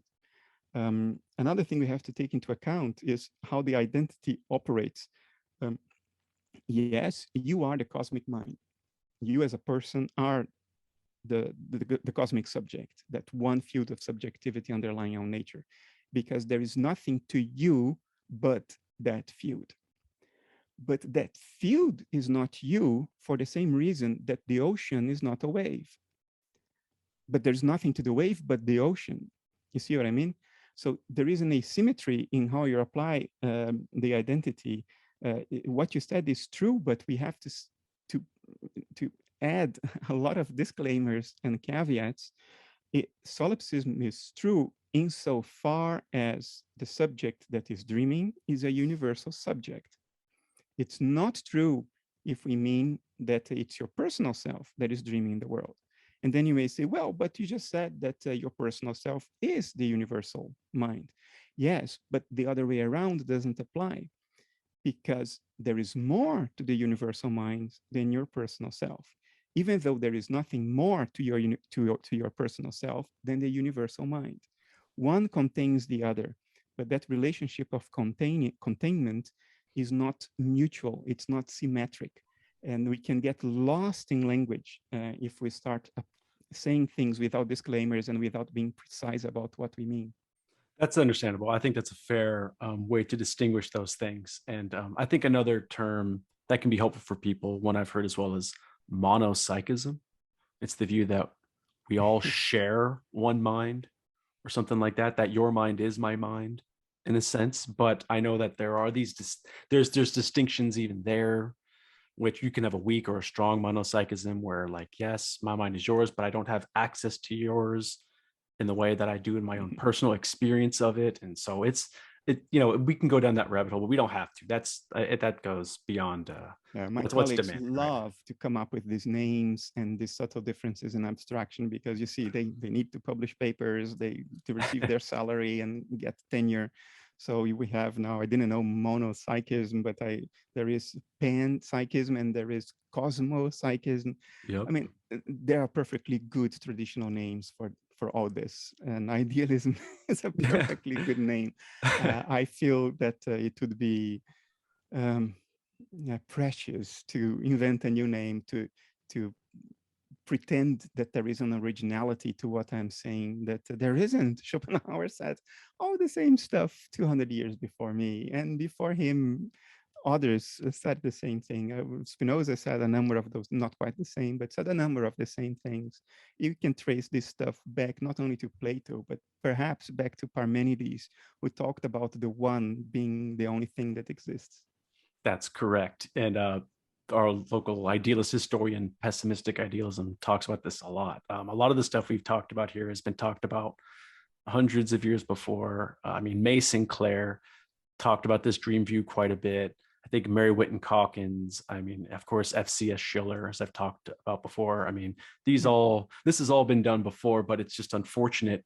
It's an unfortunate incident of history that idealism has just sort of fallen aside from the main discussion. And now it's starting to come back thanks to people like you. So I think that falling off or whatever is a blip of 200 years, and it's just a blip. It's a historical abnormality for a very short period, because the history of idealism spans 3,500 years. Yeah, it's one of the earliest philosophies that's been around, and it's only recently that the West in particular has sort of forgotten about it, and it's starting to come back now. Thank goodness. Yeah. But yeah, I agree with what you said about panpsychism. I think the panpsychists should become who they are. Just embrace idealism. I actually made a video about this recently, giving arguments that they're going to either lapse into substance dualism or idealism. And Ralph Weir, a PhD from Cambridge, a lecturer, highly recommend his work. He wrote a paper about this. Can a post-Galilean science of consciousness avoids substance dualism? And he argues very articulately that the panpsychists that we normally hear about either become substance dualists or idealists. And as we both know, they don't want to be substance dualists. So and then they find shortcuts or subterfuges like a property dualism instead of substance dualism. You get into all kinds of conceptual self-gratification, if you get my drift. Yes. Which unfortunately is what moving academic philosophy today. I'm quite critical of that, but I don't want to get negative in this interview. That's okay. I'll take the hit. I want to bring back this Christian Wolffian paradigm that Weir talks about, where the real options are just going to be physicalism, substance dualism, and idealism. Everything else, I can give arguments for this too. These other subtle distinctions are myths. They're just versions of the other positions in disguise, and they're really just nonsense. I will go on record saying that, and I will give arguments for that. You can call the three options you just laid out the canonical options.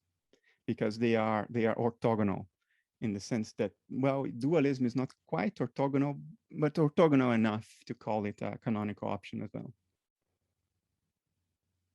Definitely. So, so I don't want to monopolize it too much here. Kyle, is there anything else that you want to say? Got any other questions or thoughts? No, I think you guys summarize it well, where I feel like panpsychism is not a unique view. I feel like when you really, it may seem like a unique view at first, right? But then when you really get down to it, it's either going to be a sort of substance dualism or an idealism, right? And of course, it's not going to be a materialism because they already accept irreducible consciousness. So in that case, did you ask him about if an idealist could be a panpsychist or not? About that question? No, I didn't, but this is a good time if you wanted to ask that question in more detail, Kyle.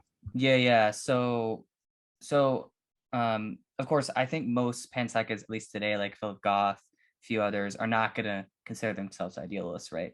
But I think panpsychism as a whole, when you look at it, at least when you look at like the contemporary definition of it, so panpsychism is just saying that whatever consciousness is, regardless of its ontology, it just applies to everything, right? Mm-hmm. And so you could be an idealist and be a panpsychist, you could be a dualist, you could be a physicalist, you could be an identity theorist, because it doesn't say anything about the ontology of consciousness. It just says that whatever consciousness is, it just applies to everything. So in that case, could you be an idealist and also be a panpsychist and just say, okay, well, everything's intrinsic nature just has consciousness to it. What's your thoughts on that? Well, it's a linguistic point you're making. Panpsychism means everything has psyche, everything has soul, everything has mind. And what's not explained linguistically by the term is what counts as a thing. Whatever counts as a thing, everything is minded. So from that linguistic perspective, I would agree with you, but I don't think this is progressive for the debate, because most people, what they understand by the word panpsychism is constitutive panpsychism that presupposes elementary subatomic particles to be things. I dispute that. I think it's physically incoherent to say that elementary particles are things. Physics has moved on from that in the late 1940s with Feynman and a few others. But linguistically, if you go to the etiology of the word, there is a point to be made, but I don't think it helps in communicating these ideas today. The term panpsychism is now popularly understood to be something that is physically incoherent. Okay. It's difficult to salvage the term now. Yeah. Do you want to say anything? Yeah, I was going to say, I largely kind of agree. I think when you look at the motivations for most panpsychists, and I like a lot of panpsychists, I think they do good work. A lot of them are motivated to get away from materialism and dualism. And so they see this alternative by saying, oh, well, let's be panpsychists. But as Kyle pointed out, and as you pointed out, Bernardo, panpsychism doesn't actually say what those things are or what reality is. And so the word doesn't, but the panpsychists presuppose something. They do. When you hear what they say, a lot of them tend to be a kind of non-reductive physicalist view, like a property dualist view, where they say there are these physical entities like little tiny particles that have mental states or proto-mental states. Strawson is very explicit about this. Galen Strawson, one of the first panpsychists, he talks about ultimates, and his definition of ultimates are the elementary subatomic particles, which he presupposes to have discrete spatial boundaries. Without that, the whole thing sort of collapses. Yeah, and I think when you actually accept what those things are, when you get away from that sort of, when you accept at least structuralism about physics, for instance, and you say that, well, physics doesn't tell us what matter is, and you say, well, consciousness is the intrinsic nature of these entities, at that point, it seems like you've just accepted idealism, and the motivation to say that everything has consciousness rather than everything is in consciousness, there's no motivation to hold that all the items that you see have bits of consciousness. If the nature of everything just is consciousness, there's just really no need for panpsychism. Though I think you can be a panpsychist and an idealist. Once you've embraced idealism, there's really just no need for panpsychism anymore. It's a linguistic thing. I mean, you can define panpsychism in such a way that it's consistent with idealism, and you can. But there are so many terms that fly around. I mean, we hardly touched on the beginning of the list. There is all kinds of differentiations done today. And I regret this a lot because there was a time that philosophy was a lived thing. Philosophers embodied their philosophy. They lived according to their philosophy. They felt in their body the implications of their philosophy. It was a guide to life. It was not a kind of a conceptual chess game that you play artificially to publish some papers and you change your mind all over again 2 years later and you write another paper, you write another book. It has become a conceptual game now because philosophy is now a profession, a salaried profession that imposes requirements on the practitioners to publish papers and be innovative and influence society. So this drives philosophers, whether they want or not, to promote bullshit, to promote things that are, I would use that provocative term again, conceptual self-gratification, because they are not embodying what they are saying. They are not taking it seriously enough. Look, doctors in an ER, airplane pilots, engineers building a bridge, policemen, investigators, police investigators. What these people do, it affects lives. It's the doing it right or doing it wrong is the difference between a whole bunch of people living or dying. And there is no absolute certainty to what they do. They have to live with the doubt that there are calculation errors. That's why an apartment building in Florida fell down the other day. And doctors make mistakes in the operating room and people die. And pilots make mistakes and airplanes crash. And it's a fact of life that mistakes can be made that are very costly. And in all these professions, engineers, doctors, policemen, they accept this, but they take what they do very seriously. They are not playing games there because lives are on the line. There was a time philosophy was just like that. It was taken very, very seriously, and people wouldn't put an idea forward that they wouldn't bet their own lives on or the lives of their loved ones. And that's what doctors do every day. Now it has become a game. And I think it's regrettably, there is still a corner of society that regrettably is shrinking ever more, in which this doesn't happen. These things are not that much of a game, although there is bias, confirmation bias, and prejudice. This is all part of being human. So this corner of our culture is not insulated from that. But their philosophy is still taken more seriously, and that's religious philosophers. For them, it's less of a game. It's more of an embodied thing. It's something that really guides and orients lives. It's more akin to scholasticism. Scholasticism made great mistakes. The fundamental one being it ignored empiricism. In other words, we are trying to study the creation of God without looking at the creation of God. That didn't work very well, unfortunately. But beyond that, those were people who took very seriously what they did. Just like some early scientists took very seriously what they did, and then they died for it, like Bruno. And we've lost that. The last one that still embodied philosophy to the height of its drama was Nietzsche. And that was over a century ago. Since then, philosophy became academicized, and the rise of analytic philosophy made some important corrections. We needed conceptual clarity that continental philosophy didn't provide, that scholasticism didn't provide, and that came with analytic philosophy. So there were a number of advancements, but together with these advancements, we brought in a complete illusion, a childish, naive illusion that philosophy could be an entirely objective practice, totally disjoint from the philosopher himself. And it's just silly. It's just stupid. It can't be done like this. Nothing can be done like this. Perhaps pure mathematics can, because it's entirely governed by objective archetypes. But when it comes to philosophy, it's too intertwined with the life of the philosopher, with the subject, with our collective lives as a people, as a culture, as a civilization. And that attempt to completely objectify philosophy made philosophy so abstract that it turned into a game, and it's no longer embodied, and it's no longer taken seriously, truly seriously by its practitioners. And I think this is regrettable.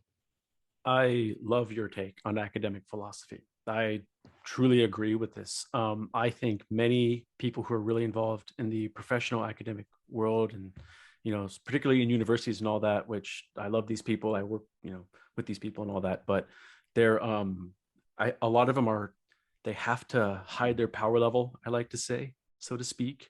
They really are restricted by these social constraints because they're trying to work within this system, and they have to earn certain points there. They have to churn out content, like you were saying, and sometimes it doesn't always lead to thoughtful and reflective work. They're just kind of needing to get it out there. And people are, like they say, I like your analogy of a chess game where it can feel like that. And it feels like sometimes, and this is more about online, I guess, what I'm about to say, but some people are just trying to like dunk on each other.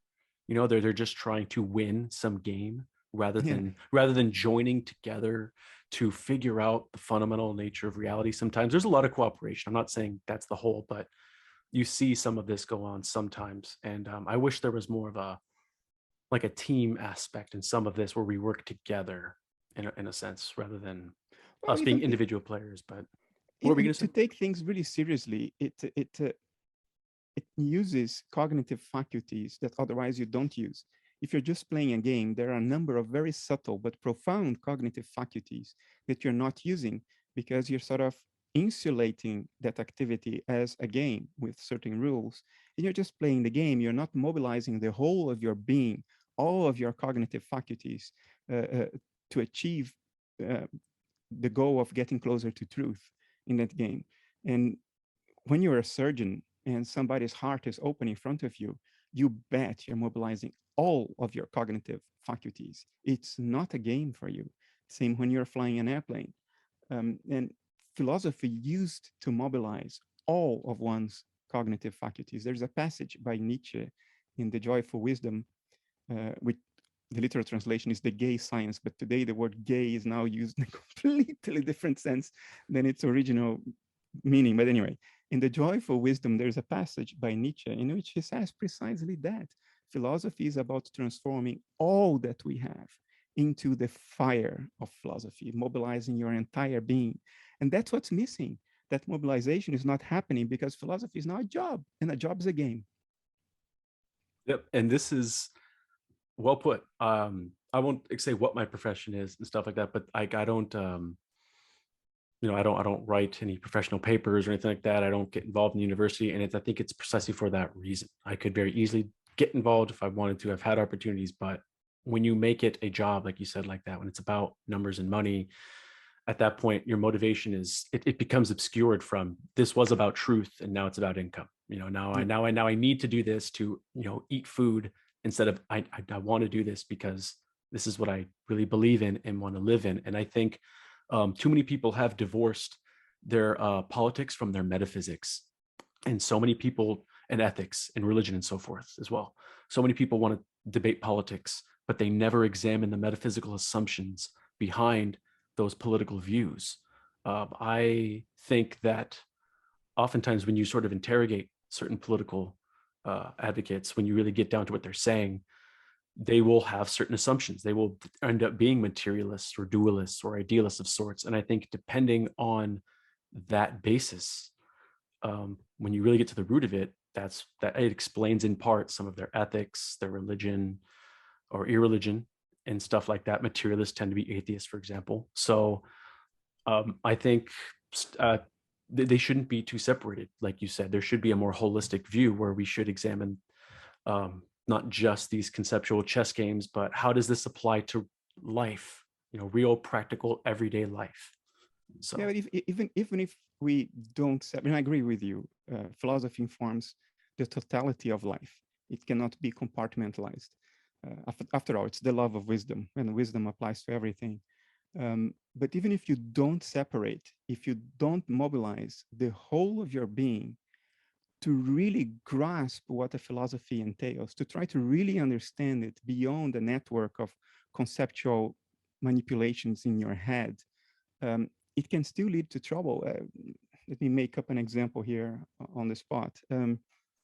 If you truly comprehend analytic idealism with your body, well, idealism with your body, and with your body, I mean it as a metaphor. I mean it as comprehending that with the totality of your being, grokking it, as opposed to just manipulating concepts in your head. It is impossible for an idealist to be a racial supremacist if you truly comprehend it. But if you're only manipulating concepts in your head, it's entirely possible for you to tell yourself, well, different authors are constituted in different ways, and it's entirely conceivable and plausible that some authors have inherently higher capabilities than other authors. Would this be untrue? No, it's conceptually true, but it doesn't touch on the real core of the point, which is the underlying subjectivity of every author is your subjectivity. Everything else is circumstantial. It is impossible to not be empathic towards every human being and every living animal if you truly comprehend what the implications are of this view. But if it stays as just conceptual manipulation in your head, you can go any direction you want. You will find a narrative to justify the direction that you want to go anyway. Yeah, I mean, and this really goes into everyday life too. I think people who affirm a kind of mind-body monism, particularly as an idealist, I think it would be sort of like a double standard to for someone who's really interested in, they want to be intelligent, they want to do their research. I know a few guys like this, and they want to really learn more, and they're really struggling to solve these problems, and they want to think hard and like, oh, how can I learn more to solve these big problems?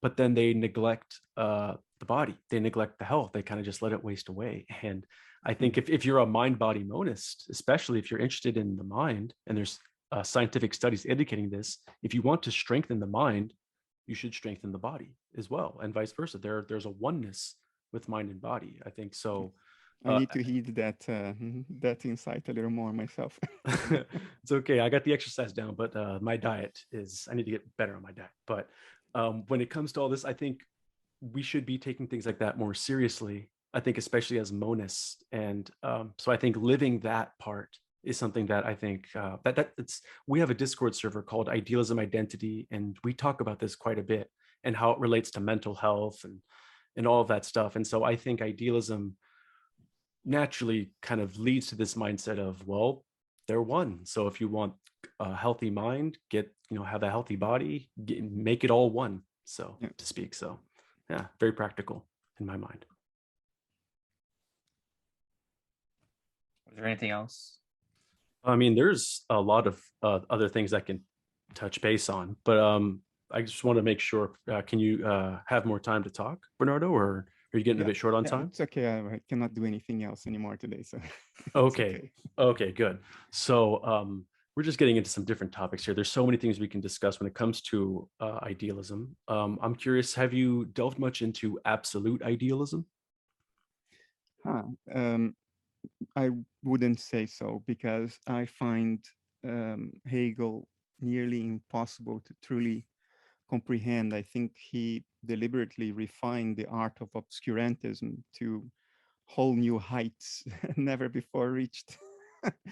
And I think I intuit he had a few important things to say. Arguably, without Hegel, there would not have been Darwin and this idea of telos and evolution. Attaching that to a metaphysical ground, I think, is an important idea. It gives us the first intuition about the possibility that the universe, the universal mind, has a telos. It's trying to find its way somewhere, that things are not meaningless, that all the pain and suffering is not for nothing, that there are gains being made. We are purchasing those gains at great cost, but we are not just suffering for nothing. And it arguably, it even gives some motivation and substantiation to the notion of having faith. And faith, I mean faith not as belief, but in faith as the openness to there being a meaning to this all. That's what I mean by faith, which I think is very important. It's very important to have faith in the face of our ignorance. Otherwise, we would just sink into nihilism, and then it will all be for nothing, for real. Or maybe not even then, but we will certainly be in for a lot more suffering than otherwise. So I grant all of that to Hegel. But if you ask me, what did he really mean by the absolute? I can't tell you. But there are many philosophers that scholars say, well, they contradict each other a lot. They contradict themselves a lot. This was said of Schopenhauer, this was said of Jung. But if you read these guys carefully, you realize that no, they are not contradicting themselves at all. If you just need to understand what they're saying. It's your illusion as a misunderstanding modern scholar to think that they are contradicting themselves. So I've reached that stage with Jung, Schopenhauer, and a few others, Spinoza. But with Hegel, I didn't. I still read him and think, this guy's contradicting himself. And I know the chances are that he's not. It's just that I couldn't understand him yet. But in my defense, I would say he didn't make any effort to try to be understood. On the contrary, he seems to have on purpose written in a language that is nearly impossible to unravel and decipher. And he doesn't have my sympathy for that. Yeah, particularly when it comes to Hegel, I'm sympathetic to that. I thought it was also really funny how Schopenhauer would deliberately have his lectures at the same time as Hegel in defiance and be like, screw that guy, you know, and come hang out with me instead. I would much rather go to Schopenhauer's lectures over and Hegel's. Schopenhauer got very hurt for this, and because hardly anybody showed up for his lectures. Yeah, unfortunately.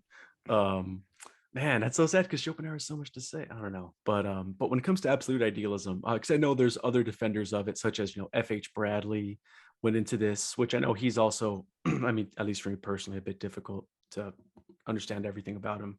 So I have more learning to do there. But there's others such as, like I mentioned, McTaggart before.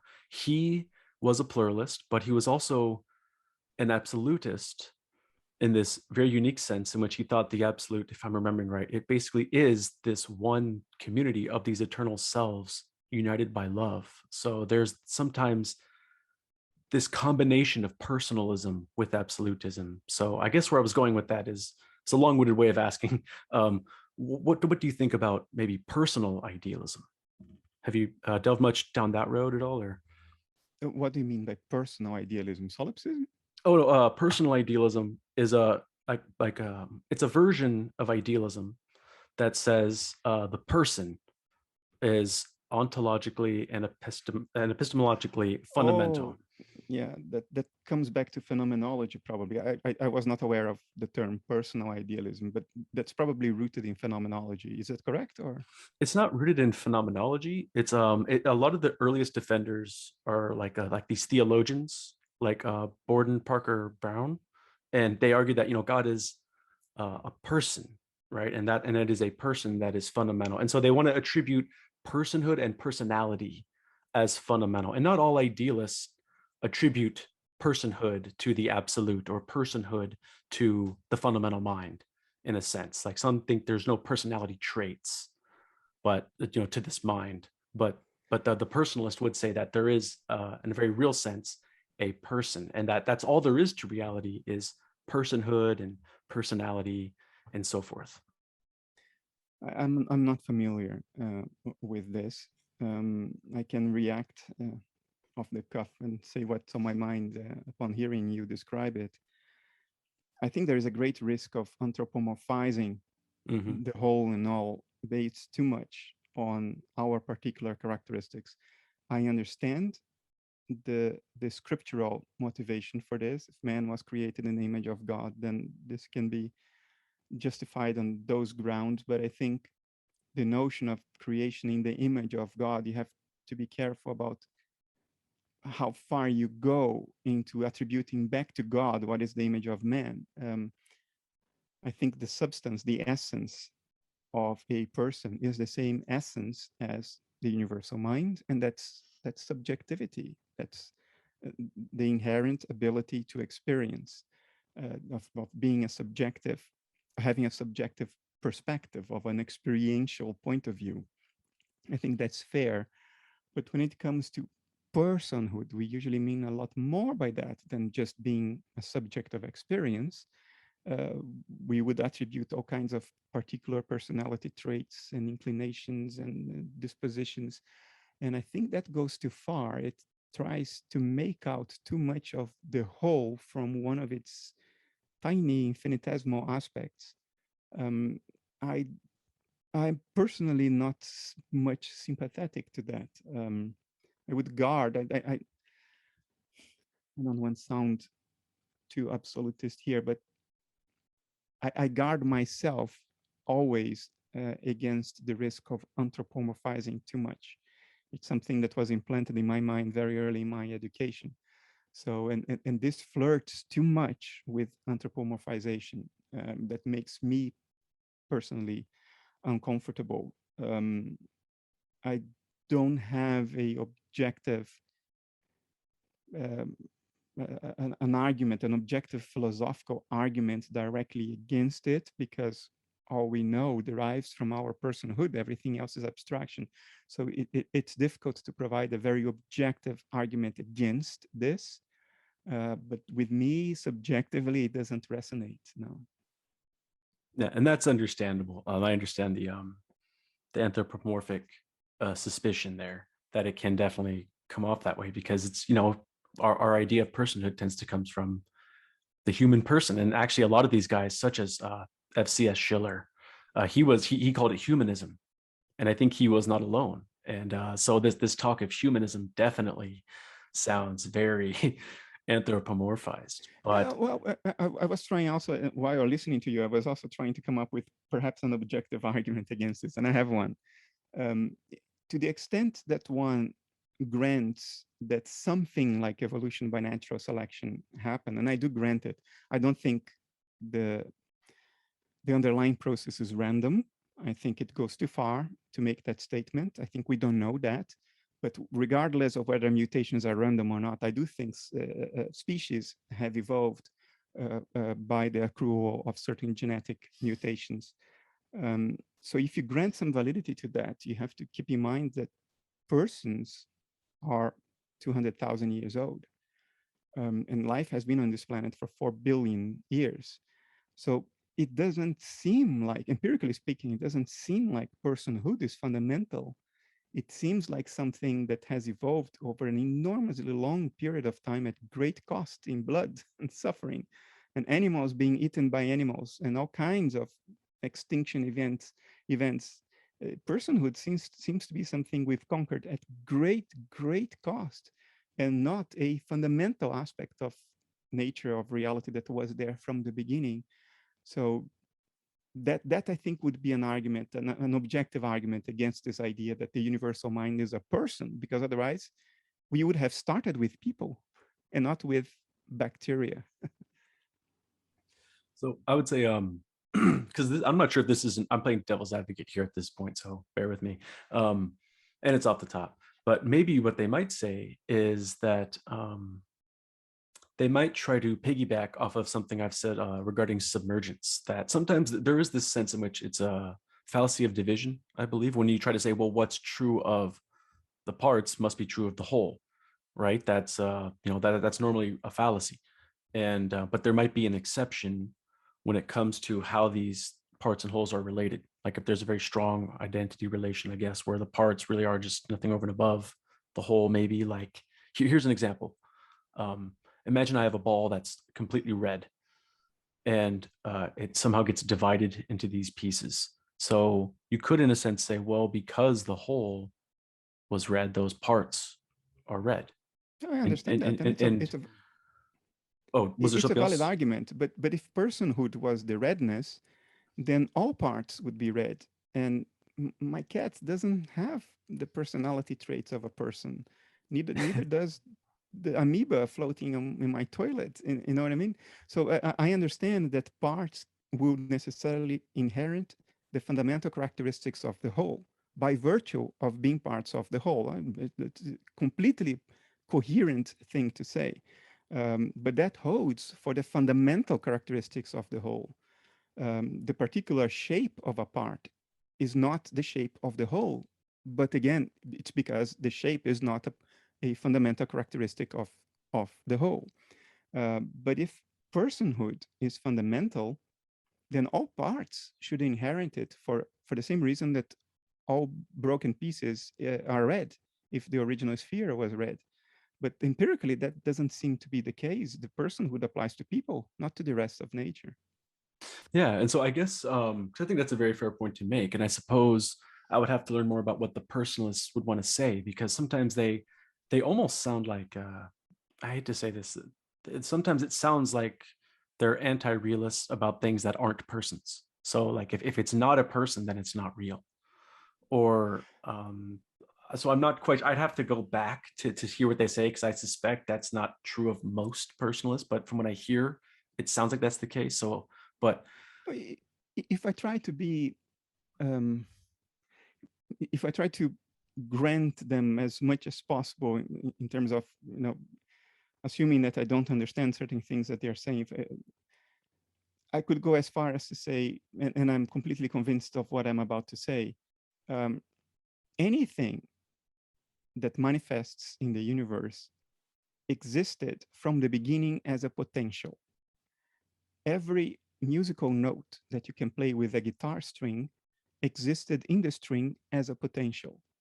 It didn't exist as a realized potential until you plucked the guitar string, but in potentia, it existed in the guitar string. So you can say that the sheer empirical fact that we are people means that personhood has always existed in potentia in the ground of nature. That I would go along completely with. I think that's quite true. okay, that seems fair. Like almost like a like these proto-personal traits, maybe if they want to use their fancy language. Okay, so I guess if we're going to move on from personalism, because I'll admit I don't know a whole lot about it. One thing, another quick note I'll just say, just for fun. Martin Luther King Jr.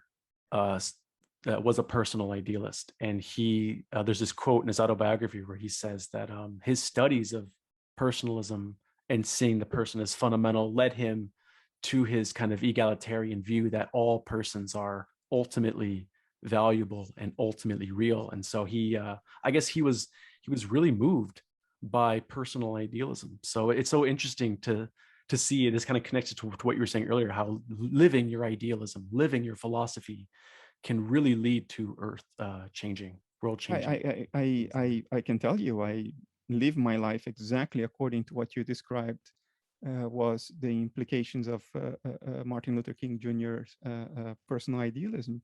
I think analytic idealism has the exact same implication. Maybe the narrative to justify that would be slightly different conceptually, but that's how I live my life. I think every living being, there is a very, very important sense in which they are equivalent or equally important or equally valuable. Of course, there are other minor senses in which they are all different. Thanks goodness, otherwise nature would be incredibly boring.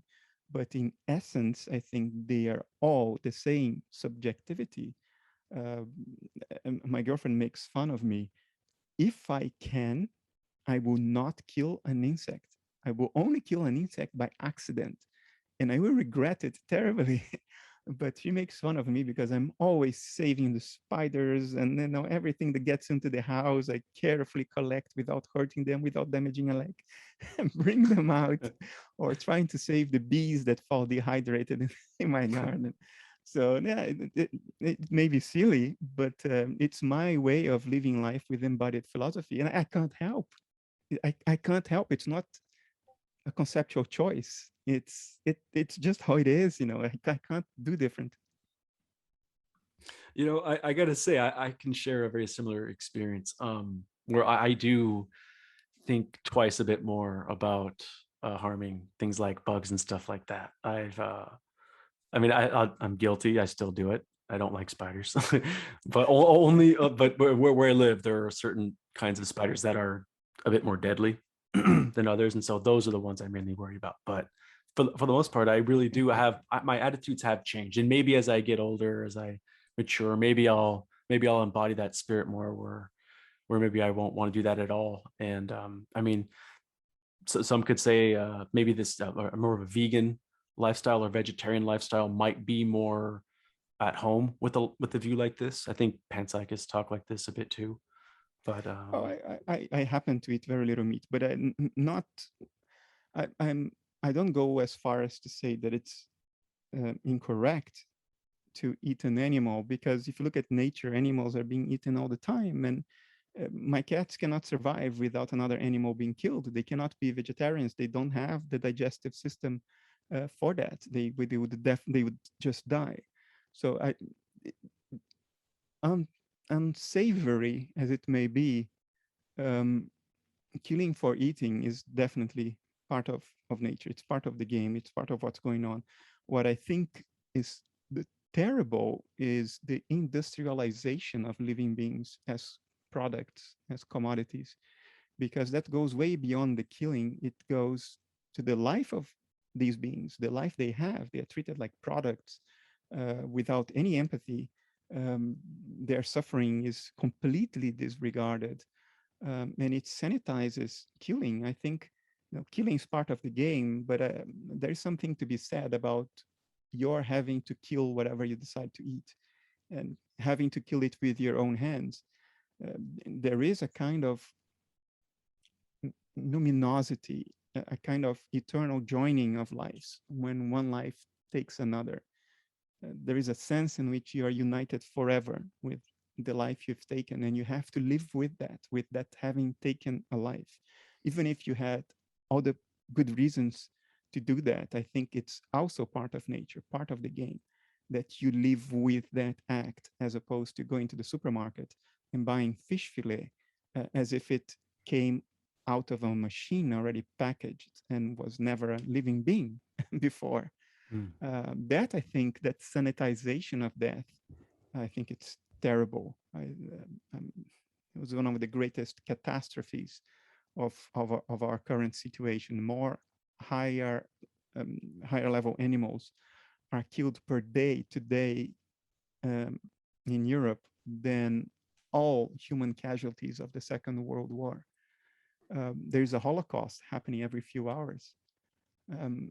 And since we are all the same subject, in my view, the sheer accumulation of horror is unthinkable. And I think ultimately we will be presented with the bill. I completely sympathize with that. I myself continue to eat meat, and I because of my metaphysical views of there's a fundamental reality and there's a derivative reality and all that, I'm perfectly comfortable with hierarchy and things like that. So I'm okay with saying things like there are, this isn't a supremacy thing, but there are some beings that, like, animals, for instance, like they're not on the same level as us consciously. So I think it's kind of a false equivalence when people compare the suffering of a human to the suffering of an animal. And of course, I'm sympathetic to animal suffering. I don't want them to suffer and to be tortured or to be housed in these inhumane conditions in that sense, though that word might be ironic to use. I just think that it's not equivalent. I mean, yeah. I think higher level animals, mammals, are much closer to us than we dare suspect. I think they're perfectly capable of many of the forms of suffering that we wouldn't necessarily attribute to them. I think they're capable of depression. They are capable of tremendous anxiety. They are capable of boredom. They are capable of meaninglessness, great suffering. Not the same as us, but closer than we would dare think for the sake of our own well-being, because then we would have to face the reality of what we are doing every day to millions of these animals. But insofar as animal protein is needed, I think a fantastic option we have for the future, and we would take it if we were a little bit less squeamish, is the eating of insects, because insects, based on everything we know about their physiology and their nervous system, they don't seem to be capable of suffering. They are certainly capable of pain, but psychological suffering, they don't seem to be capable of that. A bee will not blink if faced with the need to give its own life for the sake of the hive. and they lose their lives when they sting you. And every bee dies upon stinging for the first time, and they don't blink an eye during that. So I think our option for animal protein, which is a fantastic option because it's cheap, can be cultivated very, very large volumes with very little environmental impact, arguably with environmental benefits, is the consumption of insect protein, which can, of course, be pre-processed in such a way that it would just look like a piece of chicken, and it would taste like that, and maybe taste even better. But that's the way to go. I think cows and pigs, I think it's just insane what we are doing to animals perfectly capable of suffering, animals which have personality. I mean, if every meat eater could spend a year with a pig and another year with a cow as a pet, I think we would be living in a very different world today, because we would then suddenly see them. Right now, we don't see them. We just don't see them. We see fur. We don't see the animal. We don't look into the eye of a pig and a cow, which are intelligent, higher level beings at the level of your cats and dogs. Pigs higher than that. So yeah, we turn them into a product that comes out of a factory. It's just, yes, factory farming in particular is egregious. I think most people who eat meat can agree, even that, you know, factory farming really is, at least the way it's practiced for the most part, is we disavow that. And personally, and for the record, I would just say, this is something personal for me. I will not eat the bugs, but I've heard a lot of intelligent people talk about doing this. You're not alone. There, more and more people are coming around to that idea. You're definitely not alone in making those points. If you're squeamish, just stay with the following thought. We know for a fact that insects are immeasurably more clean than higher mammals. An insect will spend a large portion of the day cleaning itself. And that's very, very clean, pure protein in there. And you will not find that in a cow or a pig. I don't know, man. I got to say, I mean, if you're a bodybuilder, you need that clean protein.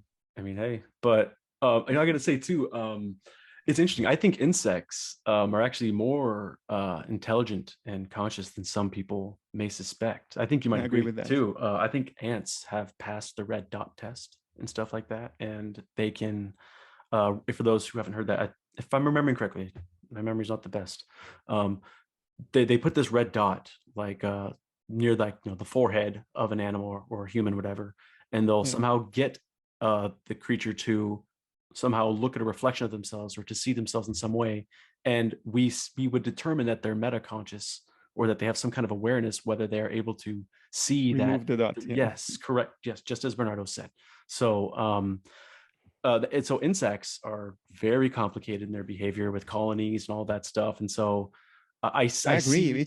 Look, it's a question of which one is the lesser evil. Right, right. I agree. I would prefer to cultivate insects, because the conditions in which we can grow insects in large volumes are such that the insects can still have the life they would normally have. There wouldn't be the level of confinement and darkness that you have to subject higher mammals, who otherwise would not live in confinement, would not live with that dirt without seeing the light of day. Insects can be kept under proper conditions, almost natural conditions, with much less demand on space and all the things that go with it. If you want to grow cows, or to raise cows the way they live naturally, you need an enormous area. And pound for pound, you need a lot less area to cultivate insects in very large volumes under proper conditions. And although they are intelligent, I don't think they are capable of psychological suffering the way higher mammals, vertebrates are. That's completely understandable. I can see why someone would think that. And those arguments you said, those are the kind of arguments I was referring to. Those are compelling arguments. I can see why that.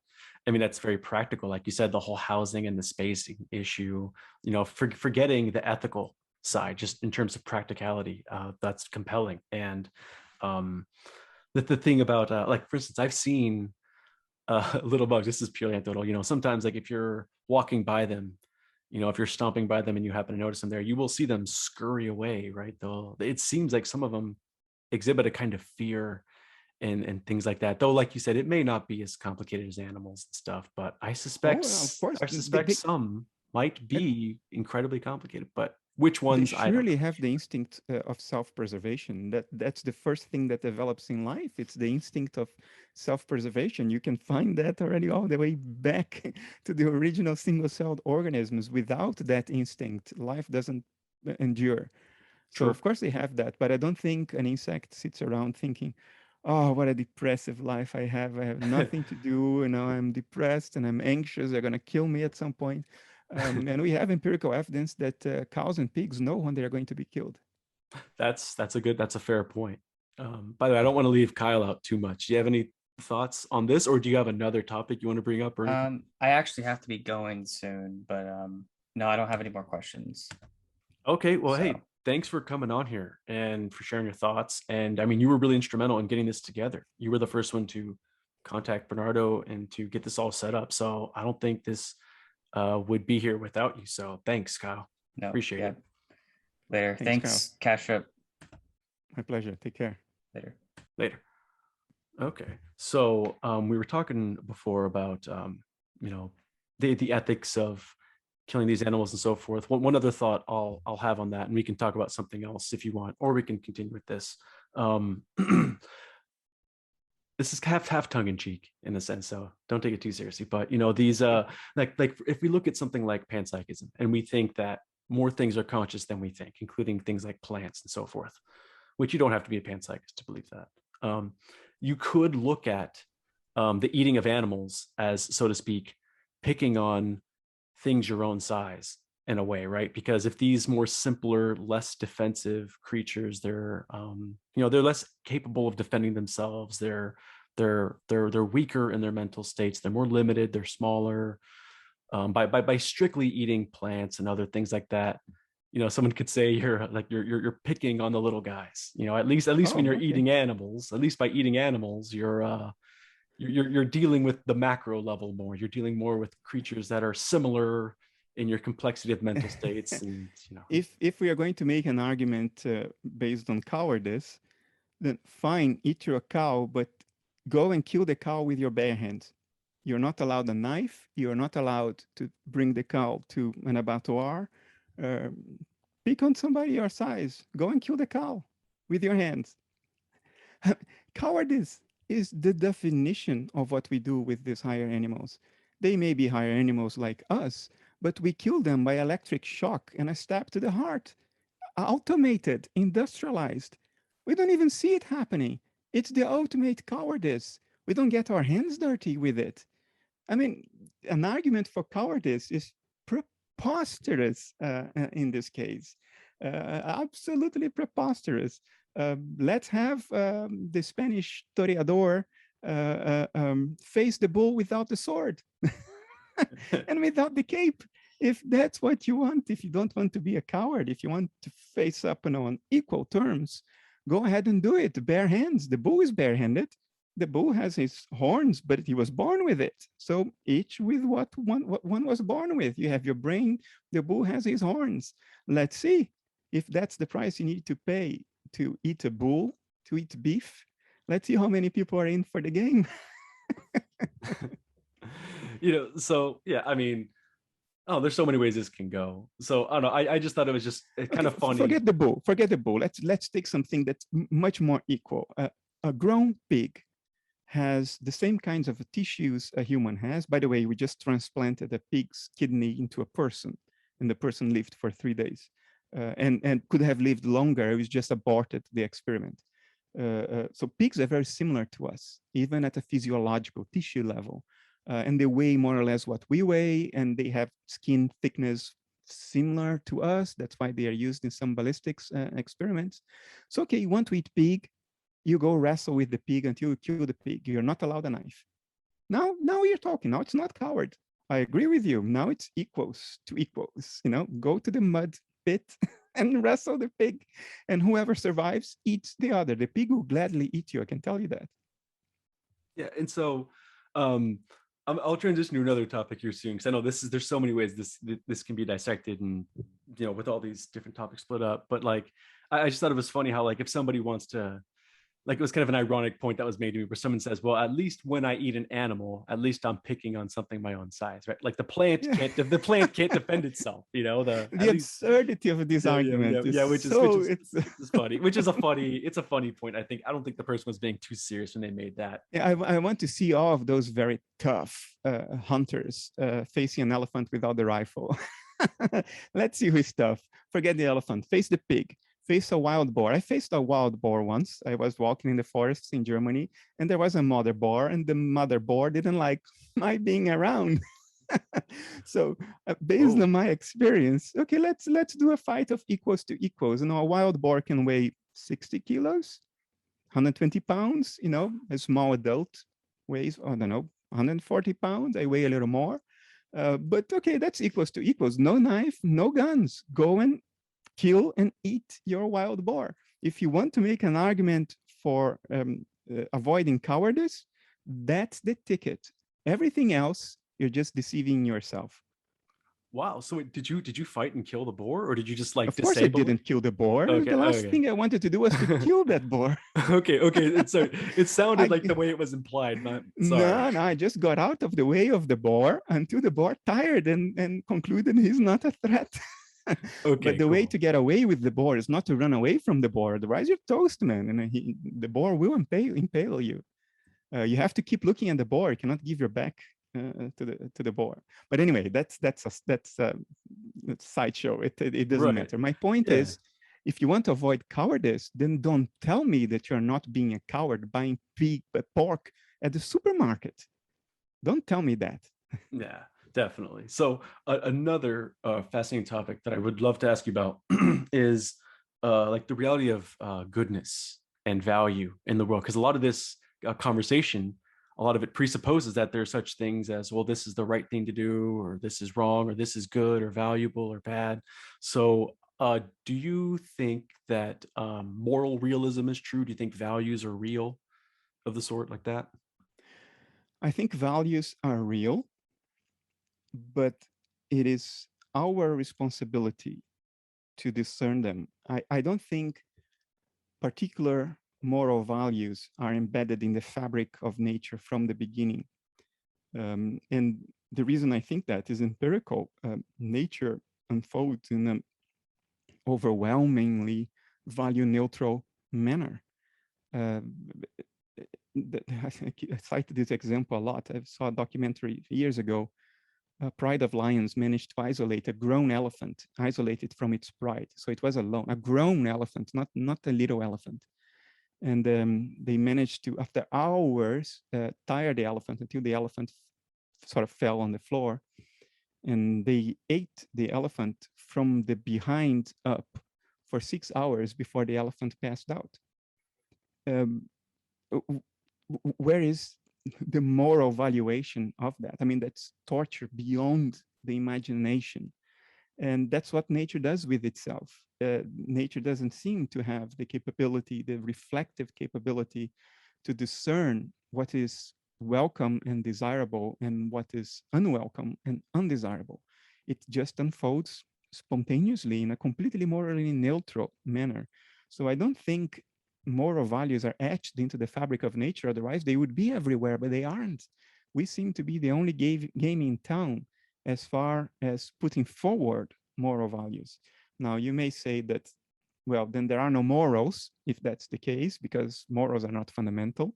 Or you may interpret it in a completely opposite way, which is the way I choose. The way I choose to interpret it is the following. Morals do exist in nature. They exist through us. It is our responsibility as part of nature to say, this is good and welcome, and this is not good and not welcome. We do not want this. We will avoid this because we discern it as such. We have the discernment to pass a value judgment, which was not there from the beginning, but it was there in potentia from the beginning because we are natural beings as well.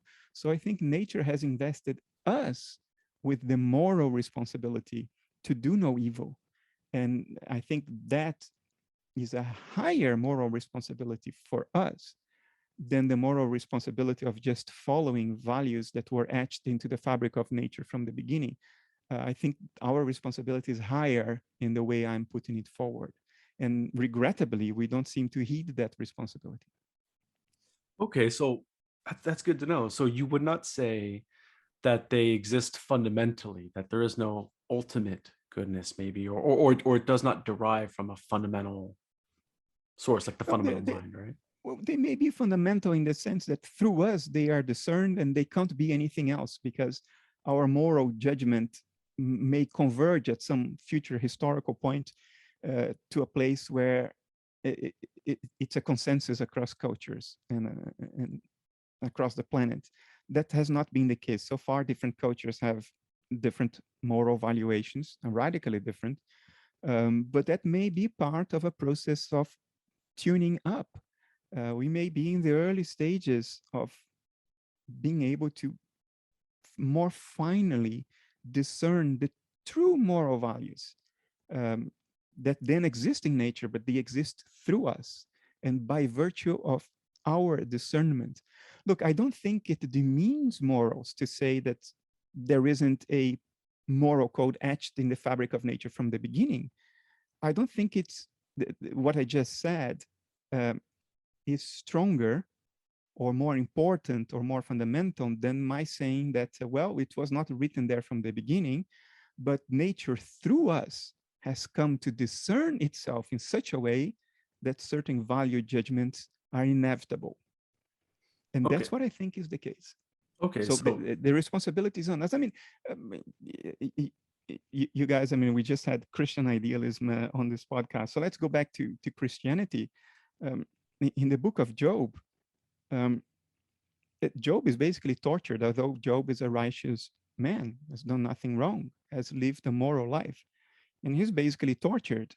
And when he finally confronts God, and God goes on a rant saying that, who do you think you are? I am the power behind the storms and blah, blah. And he goes on a rant. And if you analyze what he's saying there, God is saying, I am nature and I act spontaneously. In other words, I'm not capable of value discernment. And that takes a whole new twist when you go into the New Testament, in which God incarnates as human. And now he's on the receiving end. Now he sees, he feels what it is to be faced with a monstrous universe, much more powerful than you, which acts spontaneously and has no capability to discern values. And that's the core of Christianity. You know, it's the incarnation, and it was prefigured in the figure of Job, when Job basically was telling God, yeah, you're spontaneous, you're such a powerful spontaneous being. Let me show you what happens when you act just spontaneously.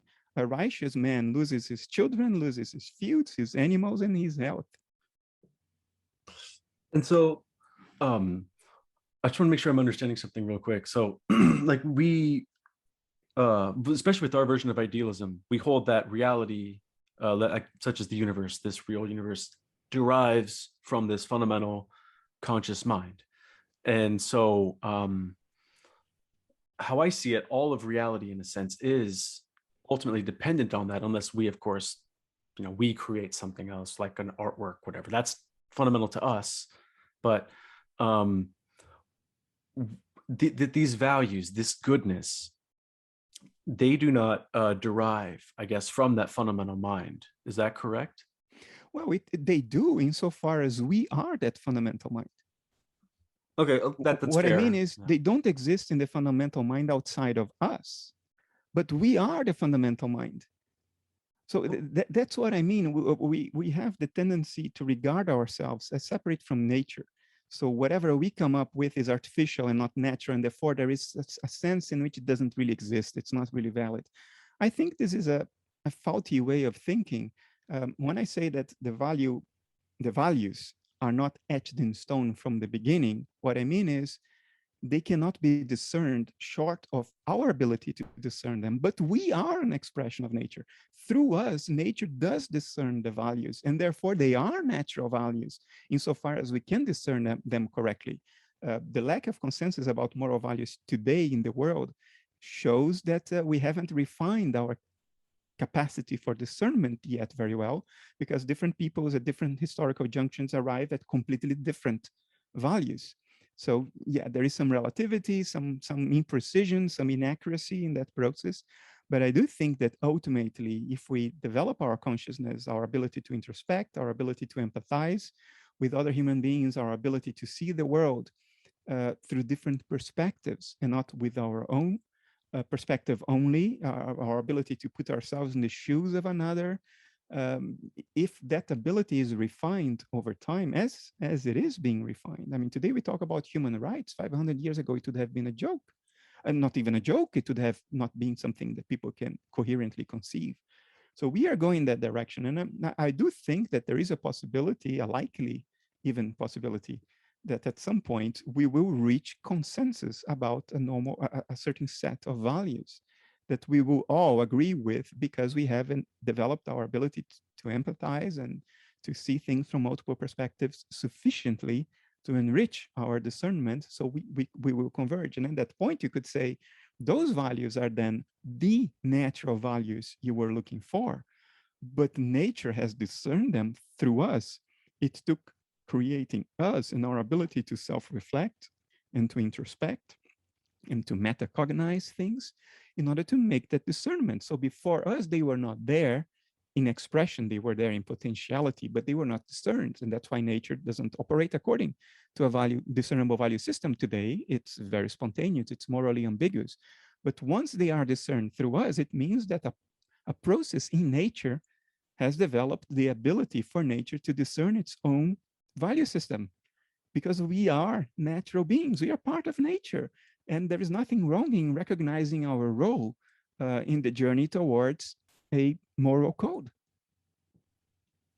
Okay, and you see, that's something I can definitely get behind, because I think some people, they often make this mistake that, well, because it seems like there are these different value systems in the world with different cultures, that they conclude, well, it's all relative or it's not real or something like that. But I think that's it's such a mistake, because we don't apply that to ontology. You know, just because there's different views of ontology in the world, we don't conclude, well, therefore there's no world, or we don't conclude that therefore, oh, reality is relative. You know, at least not nowadays. That idea is laughed at more nowadays, thank goodness. But this is an echo of the Enlightenment project, which I'm not against. I think it was a step forward, but we pay a huge price for that step forward in the form of some steps back.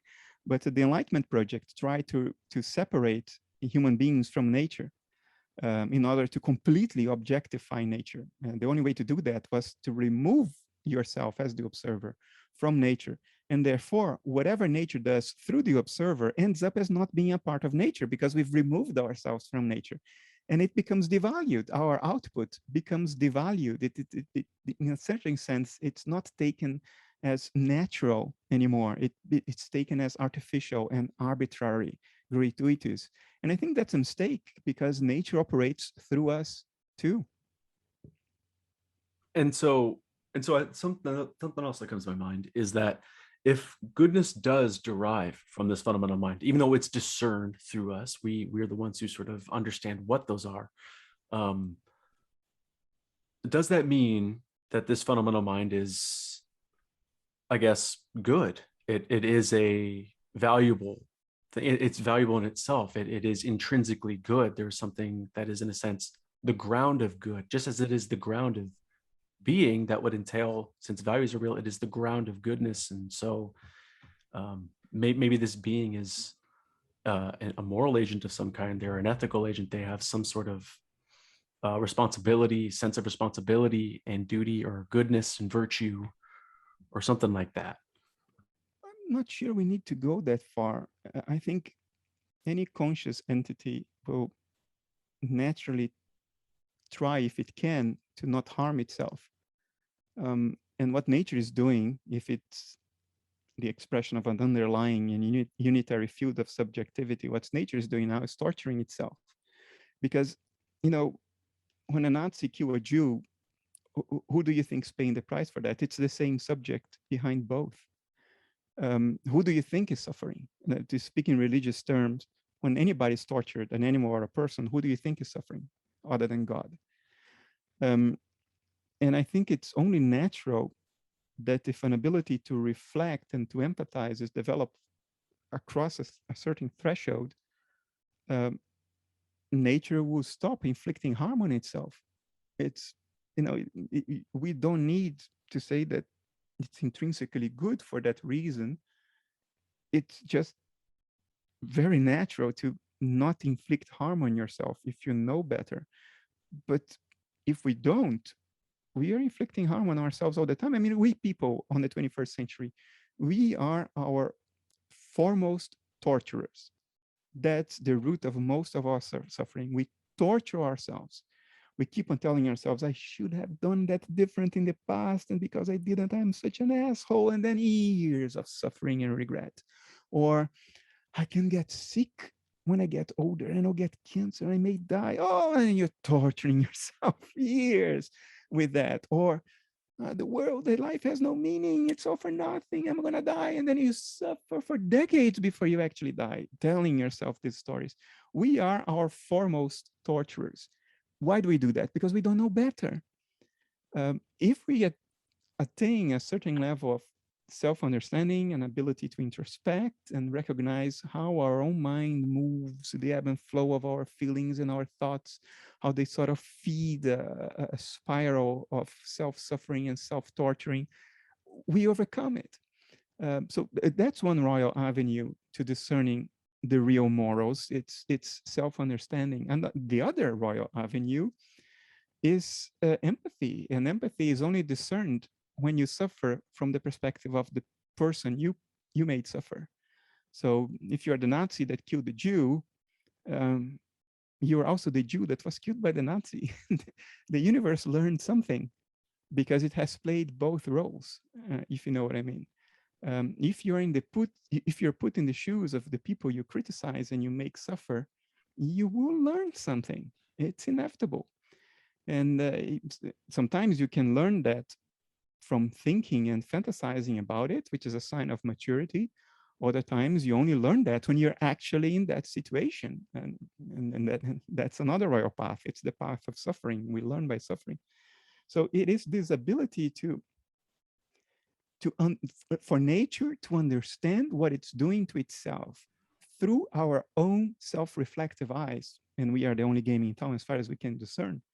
That's what will lead us to find a way to stop putting ourselves through needless suffering. And a certain amount of suffering is just part of it, will always be, but a lot of it is needless.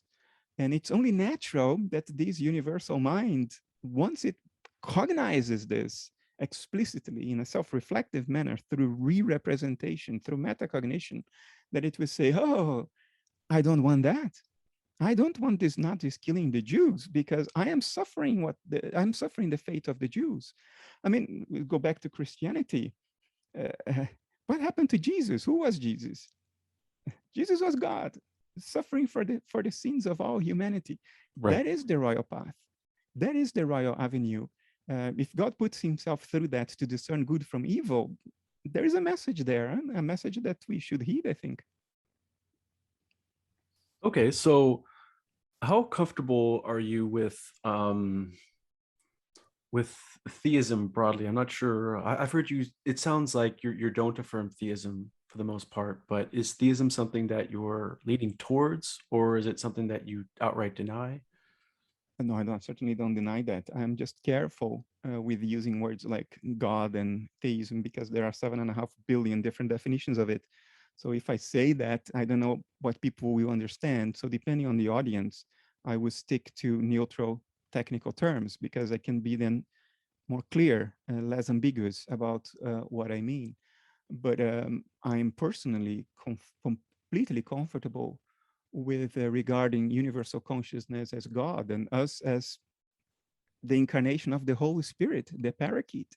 I'm completely comfortable with that. I think religious myths in general, the ones that really took root in humanity, and for the West, the Christian myth in particular, has a lot to say. There's a lot of truth in there. It requires a certain subtlety of interpretation. To interpret it literally, I think it's equivalent to being an atheist. They're just killing it. But if you develop the eyes to see, there's a lot there. There's a lot in the book of Genesis. There's a lot in the Old Testament, a lot in the New Testament, in the Gospel according to John in particular, which happens to be my favorite, but I don't demean the other three. So I'm completely comfortable with the equivalence universal consciousness equals God. I would just not go as far as to personalize God in the sense that I don't think universal consciousness is capable of broad self-reflection and deliberate planning and to pass moral judgments like we are. I think the ability to self-reflect has been conquered at great cost over 4 billion years of evolution on this planet, maybe more or less elsewhere, we don't know. But on this planet, it cost 4 billion years of bloodshed and tremendous suffering to develop this ability. So I don't think it was there from the beginning. I think the universal mind has that ability through us, and it has conquered it at great self-suffering. So I don't think God has a deliberate plan and we are just pawns on a chessboard. I think, in fact, that this is a pretty nihilistic vision of things, because then all of our suffering is for nothing, because whatever we learn from suffering, whatever insights we develop through suffering, God already had them anyway. So it's like gratuitous suffering. It's like the teacher is putting us to suffer for no reason, because the teacher knows already all there is to know. So I don't think this is a school. I think this is a research laboratory. I think God is learning through our eyes and through our hard-conquered ability to reflect and to metacognize and pass value judgments. And I think that's the meaning of all the suffering we are going through. Human life is sacrificial. Jung said that human life is sacrificial. Whoever told you that we are here to be happy? Where is it etched in stone in nature that we were born to be happy? I don't think that is the case at all. Most people aren't happy. Most people suffer. Life is inextricably linked to suffering. Even your backyard is a bloodbath right now, with ants cutting earthworms alive into pieces. I mean, it's horrible. But I don't think nature knows better. I don't think God knows better, except through us. And that's our sacrificial role towards God. That's the service we render to God, to the universal mind, through our suffering and our ability to metacognize our suffering and to ask the deeper questions like, why am I suffering? I think that's where the key to the mystery lies. You know, that's very interesting. That reminds me of I don't remember if it was Origin who said this, but you know, they look at the universe as sort of this soul building kind of a creation. That's a big part of why we're here, is that we're not here to just be happy. Like you said, I would agree with that. There's this much larger purpose in which the fundamental mind or God is sort of learning something new. They're experiencing something new, and it's spontaneous, and it allows for things like suffering and things we do not like in this world, things that are ugly and painful and wrong. But by going through this process of bumping the head and, you know, making these mistakes and growing and developing, there's something far more deeper in this way by opening up to these new experiences. So I think that yes, we suffer, but there is an ultimate meaning to it, and I think that does relate to this fundamental mind, which I do identify as God. And I think this reminds me of another concept that's talked about in Orthodox Christianity, the Eastern Orthodox, which is theosis. And theosis is the God process, if you etymologically, and it's becoming God, so to speak. You don't become God in his essence, they would say. You don't become God as like you are now actually him, but you become one with the energies of God, which is the... Absolutely. It's the royal pair, right? It's kenosis and theosis. I think the Christian tradition, the Christian worldview, the Western worldview, which is now synonymous with the Christian worldview, has something to contribute to humanity, and we are losing it.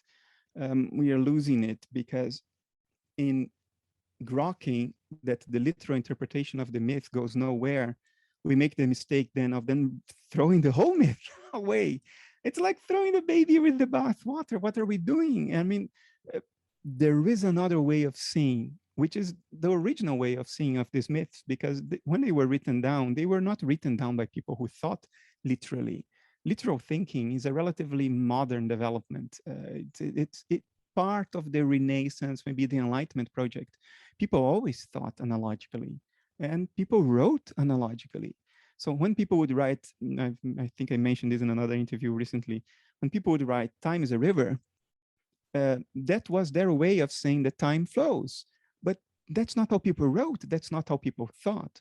People thought analogically. They would describe things by defining them as other things that had an aspect in common with the thing that you're trying to describe.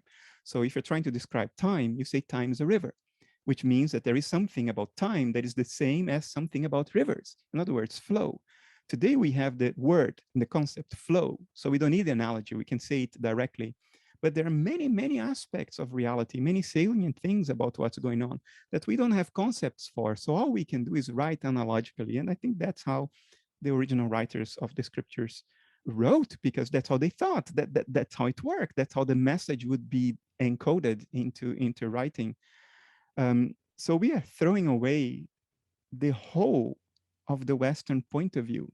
And even spiritually inclined people, look, what I'm about to say is not to criticize the Eastern path. I think it has great value, and it has helped us in the West over the last 100 years tremendously. They gave us insights that we terribly needed and still do.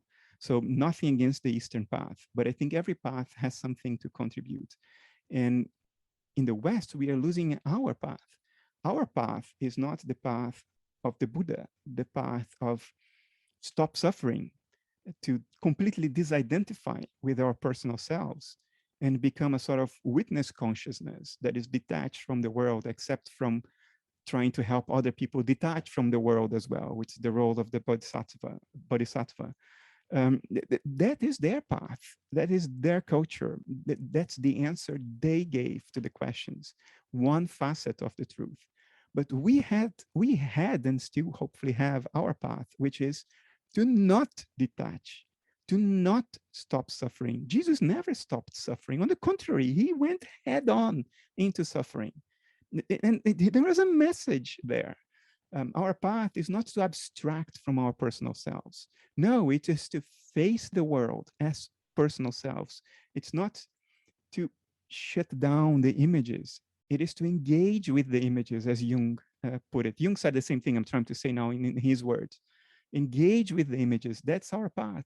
Our path is to engage with the suffering as personal beings, with the alertness of reflection, and with the ability to derive meaning and insight from that suffering, and to understand that our life is sacrificial.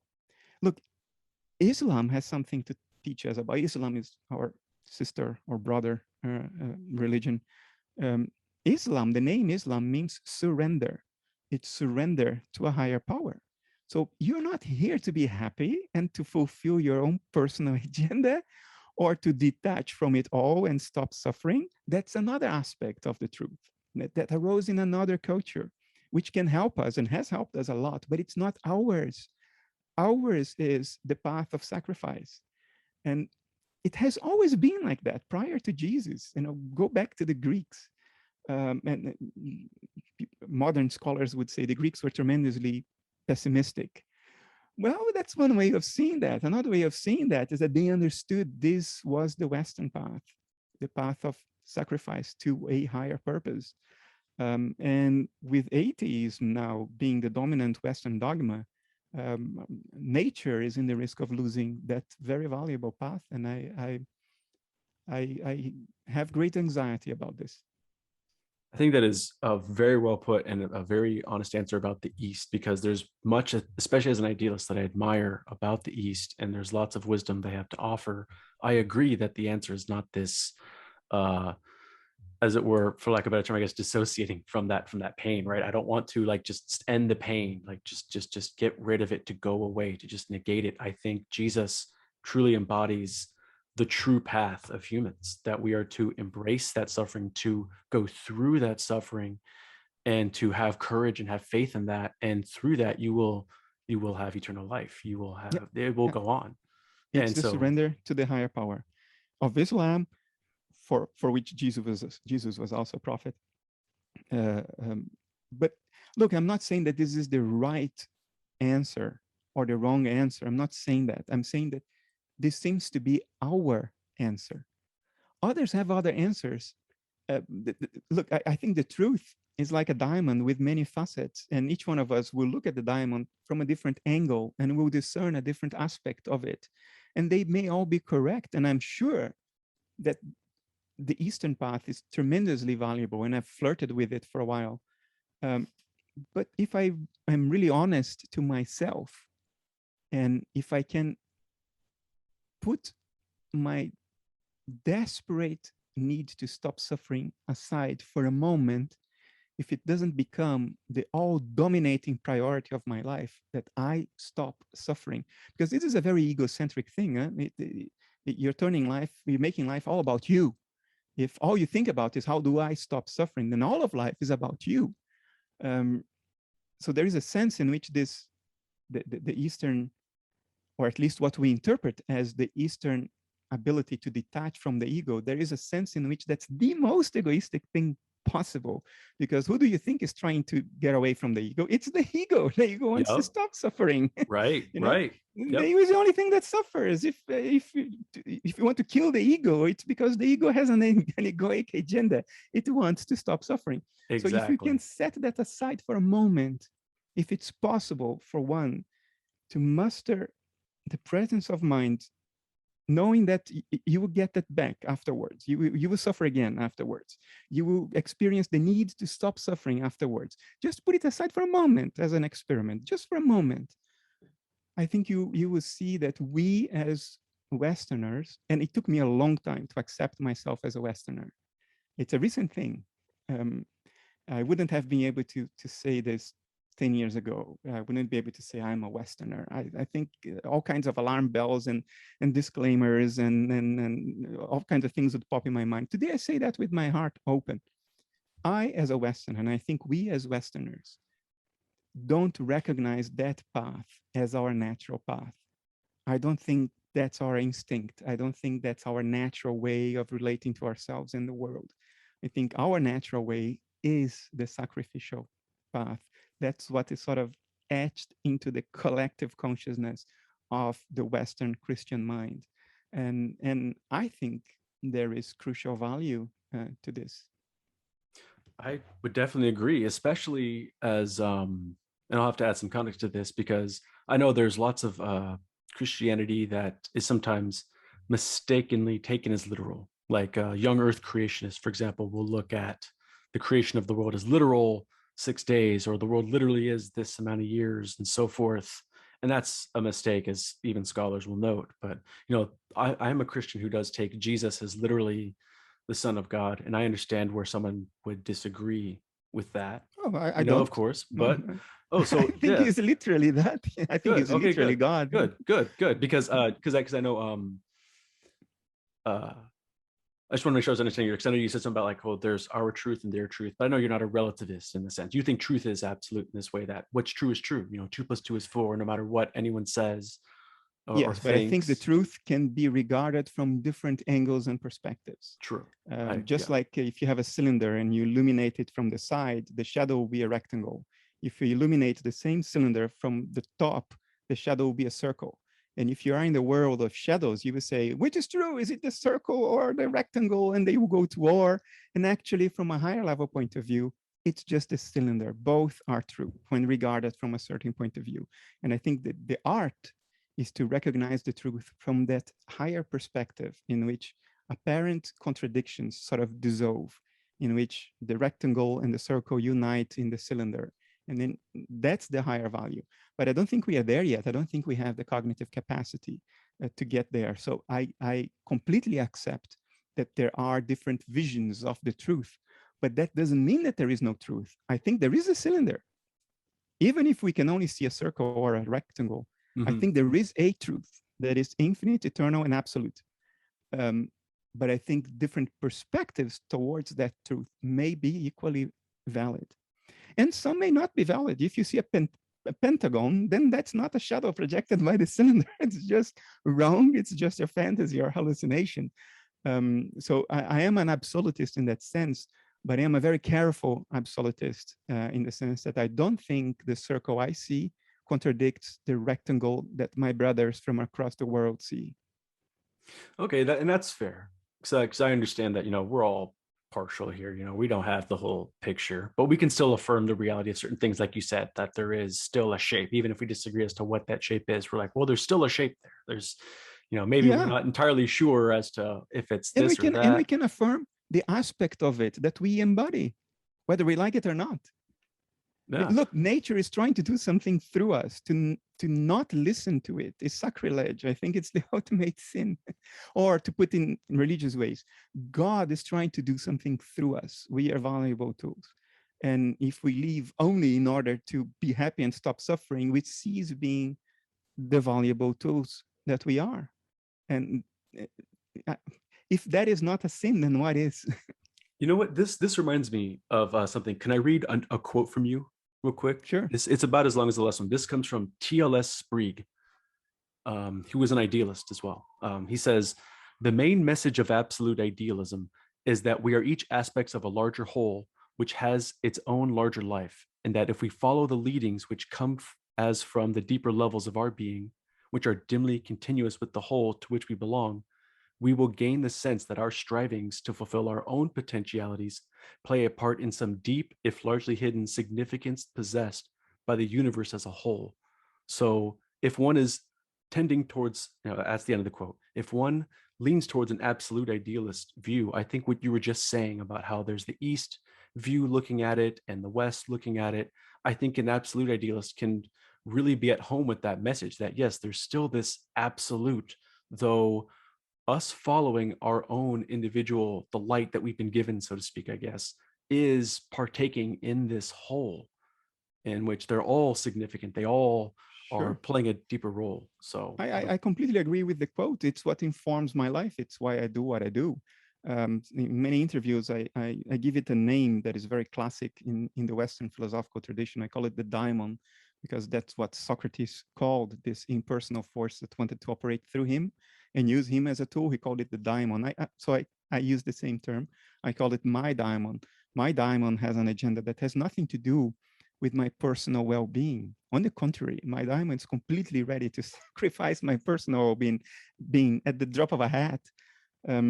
So I think there is something to be said about recognizing the existence and the legitimacy of these impersonal forces that want to act through us, the Holy Spirit, if you want to call it, the Paraclete, whatever name you want to give it. There is something to be said about allowing us to be used for this higher purpose. Of course, every road has its traps, and the trap of the road of sacrifice is when we stop balancing out these impersonal forces with our own personal ability to reflect. Because these impersonal forces can be very morally ambiguous and overwhelming. So if you don't balance them out with your ability to pass value judgments, they can overwhelm you and turn you into essentially an instrument of evil, like Hitler.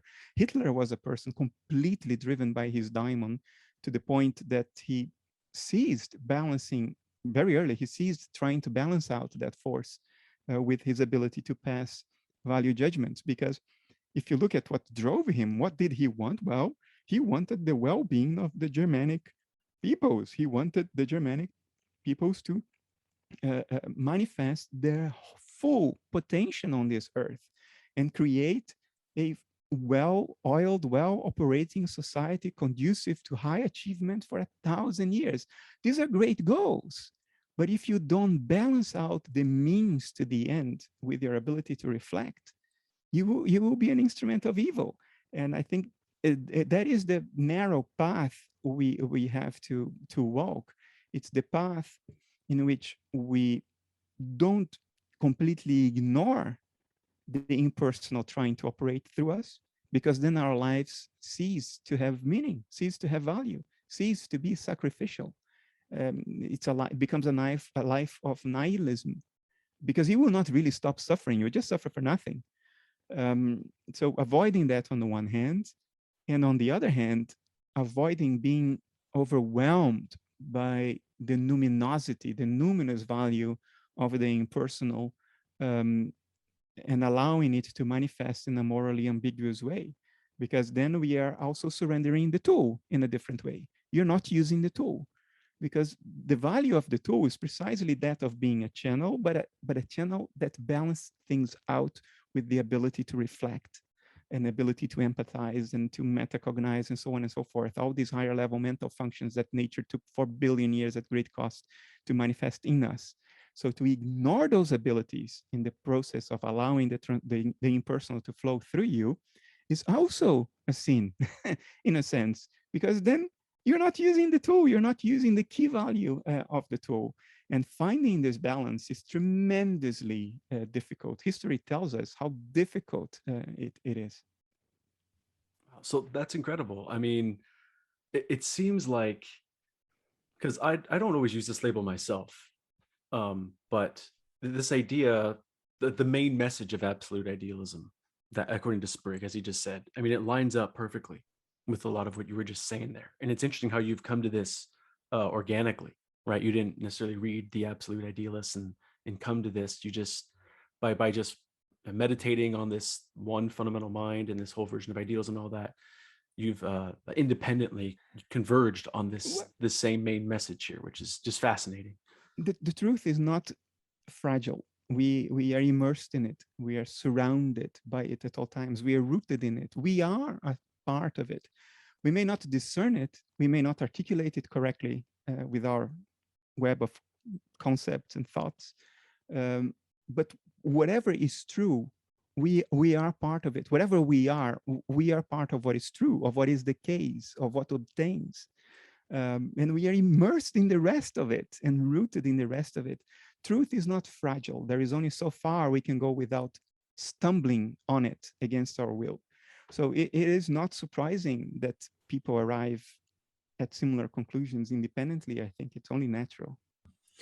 I mean, it's true. I mean, this has happened before in the past. I think they say like Newton and Leibniz came to calculus, independently and all that. And so, it's not entirely uncommon, but I do think it's just interesting how natural, when you actually think about idealism, when you actually, because so many people don't even give it a shot. There's so many materialists and dualists out there, and people who even hear about idealism, they misunderstand it. When you really ponder about it, you're right. It's very easy to come to it, right? It just comes right at you, I suppose. But all these isms are means of communication. It's because we want to open our mouths and speak. So, and we want people to understand us more or less after the first word we say. So we need an ism, so people know in which drawer, in which compartment to place what we are about to say. So we need to identify as an ism in order to communicate in our culture. But these are all just communication artifacts. And ultimately, there is only you and the reality you embody and the reality around you. And that is the ultimate sincerity and honesty in philosophy. At the end of the day, whether you're writing a paper or a book or not, you're living a life of silence and abnegation. At the end of the day, it's you and the reality around you. That's what it boils down to. And that's what is important. Communication it comes later. I don't think we should define ourselves in terms of how we communicate. We shouldn't define ourselves as isms to ourselves. But in the game of communication, I need to label myself with some isms so people know in which shelf to put my books or what to expect from I have to say. We just have to keep in mind that that's not the real game that we are playing. That's a sideshow. That's the game of communication. And it may be part of what nature wants to do through you, what God wants to do through you. I'm certain that my publishing and my talking with you right now is part of what I'm supposed to do because I feel it in every bone of my body. It's not my personal agenda to do this. I don't enjoy it very much, but never mind. It's part of what I'm supposed to do. But ultimately, it boils down to your relationship with yourself and the sanctity of your solitude and the world that surrounds you. And that's when when push comes to shove, where the buck stops. And when you are in your dying bed, all the bullshit will go away, will disappear. All the stuff that you thought was important but wasn't will fade away because you're about to die. What will remain is what I just said. It's your relationship with yourself and the reality around you, and you will confront that sooner or later. So my calling myself an idealism in our discussions of all these isms and variations thereof, these are communication artifacts. They are necessary, not an evil, but I'll call it a necessary evil to be colloquial.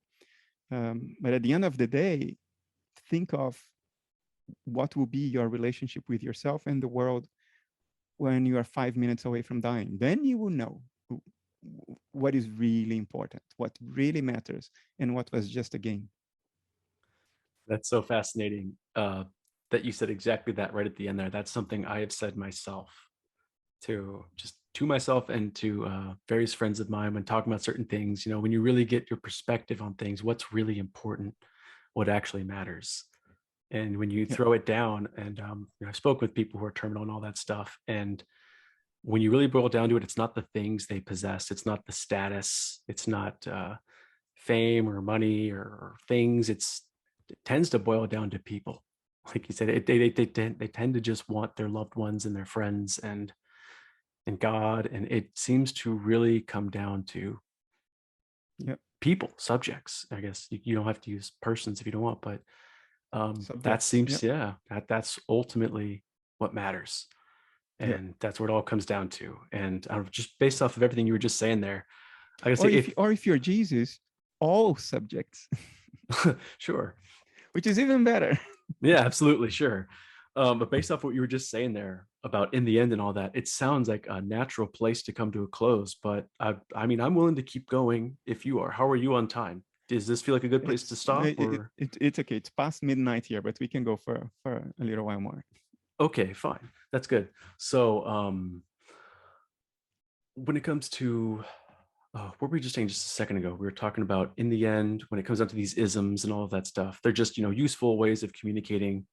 And I would just agree, like for the most part, yeah, these are just concepts, these are ideas.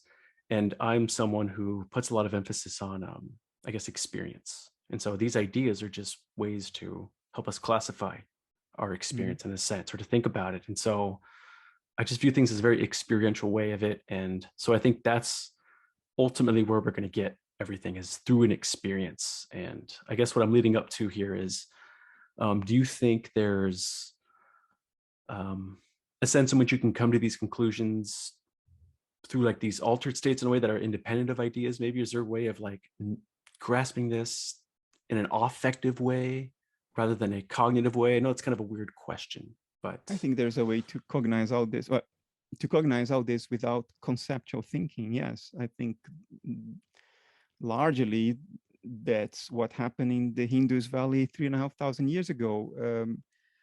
They encoded their insights, and those were insights by direct acquaintance. They were not insights intermediated through the medium of conceptual narratives. Insights gained by experiencing what's true directly, by direct acquaintance, and not because you convinced yourself rationally based on a certain conceptual narrative that it must be true. This is indirect insight, and you have the direct, immediate insight by acquaintance.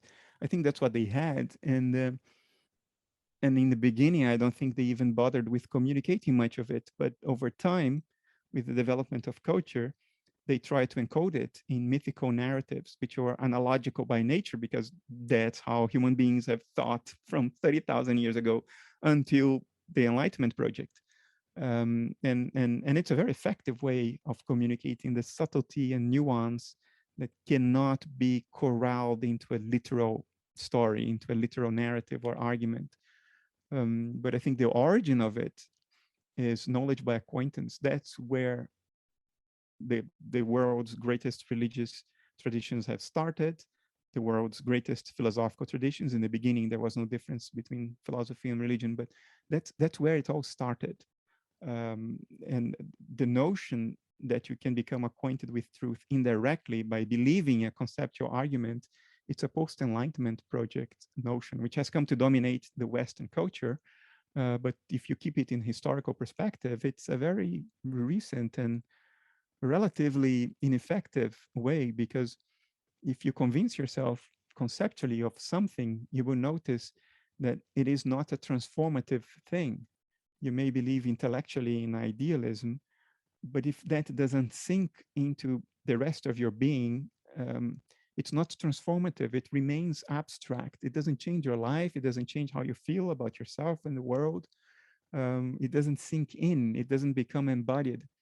Only knowledge by direct acquaintance becomes embodied. And you might ask, well, so why am I trying to convince everybody through a conceptual narrative? And the reason is, you can only achieve knowledge by acquaintance if you give yourself intellectual permission to become acquainted with what you want to know. And what I'm trying to do is to help people give themselves intellectual permission to explore these possibilities and eventually know them by direct acquaintance. That's the totality of what I'm trying to do. It's not an ambitious agenda. I'm keenly aware that my books in and of themselves will not change anybody's life. They will change their own lives because of the intellectual permission they gave themselves after reading my books. You see, there are many layers of indirection here. My role becomes very minor, except that our culture is now prejudiced in a way that this minor role has become crucial because of the weird quirks of our culture today, which has elevated abstraction to the level of a deity and has become completely disconnected from embodied living. So a person like me and countless others are playing now what seems to be a necessary role in telling little conceptual arguments that don't change lives directly, but give people permission to allow their lives to be changed in other ways. And you see, that's just man, because I'm curious about something else. This just reminded me of when you're talking about direct versus indirect. When we go back to theories of perception a bit here, then, so how do you think that might apply there then? Because if our perceptions are not, I mean, I'm directly acquainted with my own experience, I suppose, but the world is supposedly on the other side of these representations. Though it is fundamentally experienced. So would you say we are directly acquainted with reality in this sense, or would you say only with my own personal experience of reality? We are directly acquainted with the representation of the reality surrounding us, not with that reality as it is in and of itself. What is behind the appearances is what reality really is in and of itself. I think we are severely dissociated from that. We only have this intermediary screen of perception, which is a sort of a dashboard of sensors and instruments that give us information about that reality outside, but no direct access to it, in the same way that a pilot has no direct access to the storm outside the plane, but collects the information needed to navigate the storm through the instrument panel. I think that's our position. And it's a bad position. What we have going for us is that hand in hand with this limitation of not being able to be directly acquainted with what surrounds us, going hand in hand with it is our ability to reflect, to metacognize, to think about our own thoughts, about our own emotions, to think about ourselves as subjects that are having experiences and what that might mean. And this is quite a feature, and It's an amazing feature that somehow has arisen in nature through us. And I think the art now is, how do we negotiate this? How do we negotiate that severe limitation on the one hand, and this unique ability, this fundamental, fantastic, fundamental not in the sense of irreducible, but fundamental in the sense of being critical, necessary, ability to metacognize. How do we negotiate these two polarities? That's the art of living. Okay, all right. So thanks for that clarification. That does help make things a bit more clear. So I know I kind of jumped between topics there a bit. To go back to that other question I asked about understanding idealism in a sense without these concepts and isms. I think you did a good job of explaining that, about how you can rely on this foundation of direct acquaintance, even if you're going with an indirect realist view on perception. And look, no process in nature is perfect. So dissociation isn't perfect either. None of us are totally dissociated from the environment surrounding us. People are born every day with lesser or higher degrees of dissociation. And some of them have a natural ability to spontaneously, now and then, sort of reassociate with the surrounding environment and get a glimpse of the world as it is in itself, which is then an immediate acquaintance with what idealism says, except that it's not a narrative in your mind, it's immediate acquaintance with idealism. Yeah, and that makes sense. And it may even be possible to nurture that. What is the Western approach to nurture that? It's prayer. That's the Western approach, to relate to the ineffable, relate to the transcendent, to what is on the other side of the appearances from us. The royal avenue of the West to get in more direct contact with that and have more direct acquaintance with that is the mental state induced by sincere, heartfelt prayer. In the East, it's meditation. In some pre-literate cultures, it's psychedelic substances, which I take very seriously. I don't neglect as an inferior path. It's an easier path in a certain way, and much more difficult in another way, because it's much more difficult to integrate. It's much more noisy. Right. Yeah, we in the West have this path, the path of prayer, a way to tune in to transcendence immediately, without the intermediation of the images. See, I like that. I think that makes a lot of sense. And that really kind of helps to answer that question I'd asked before about how you really can just have this sort of direct acquaintance with this idealist reality without even having to use this ism and these concepts per se. And I think it's really views like materialism. They're the ones that are adding these concepts and ideas to our experience. They're looking at experience and saying, well, on the other side, there's this non-experiential material reality that transcends it all. And that's what explains everything. And so I think it's the idealist who can sort of just remove those concepts and ideas and just say, well, if you just stick to experience, and if you just stick with that, you don't even have to make more concepts. You can just by default be an idealist right there, because exactly. that's what reality is, just experience. Yeah, no, materialism is eminently just a conceptual story. There is no more substance to it. There cannot be more substance to it, because it denies that very substance. It says that the appearances are all there is. There is nothing they are an appearance of. It's just the appearances. The world completely loses that dimension of depth and meaning. The appearances now are their own meaning.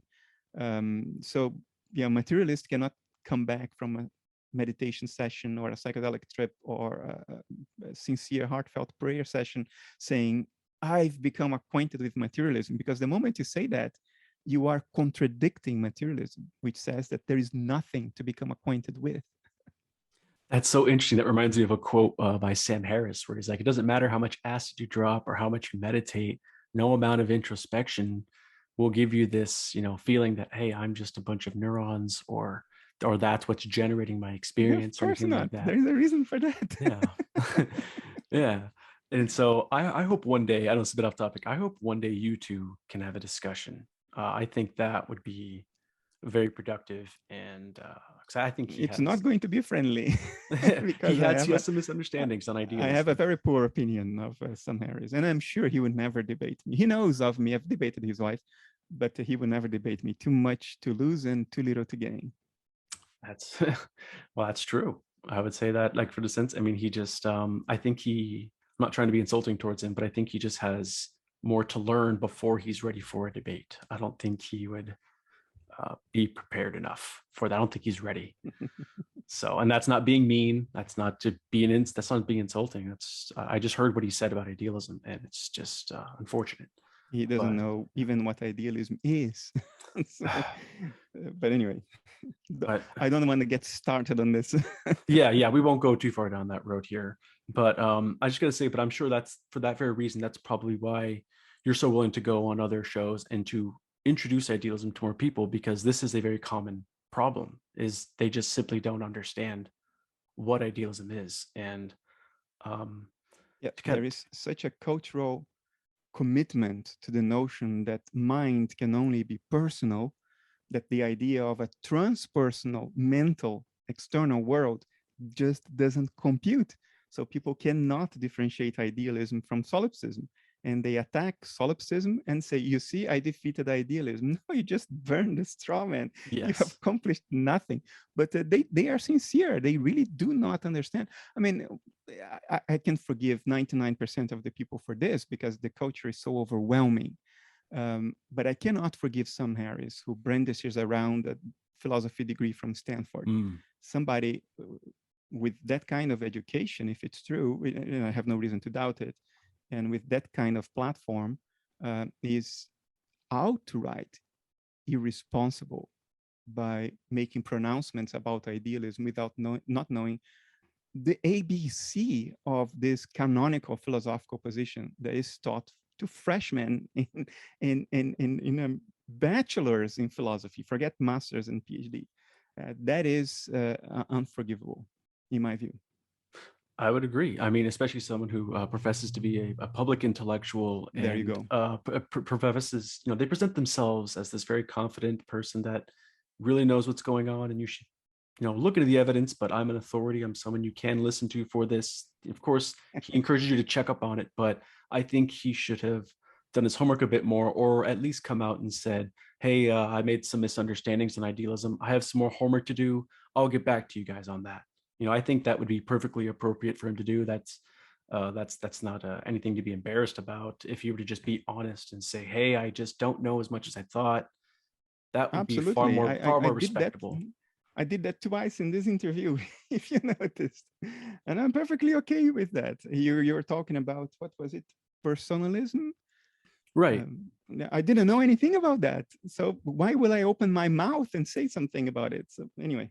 Yeah, and that was wise. That was wise to and I myself don't know a whole lot about it, and so I'm in the same boat as you. I don't know too much, so it's good that we're willing to parse what we say and say, hey, warning, I'm no expert, but, and then we'll go on and on. But anyway, we'll hope Harris maybe one day hears about this and maybe opens his mind a bit, because I don't think he's irrational entirely. I think he's willing to discuss things out if he's willing to hear it out. But we'll see. I could be maybe too charitable.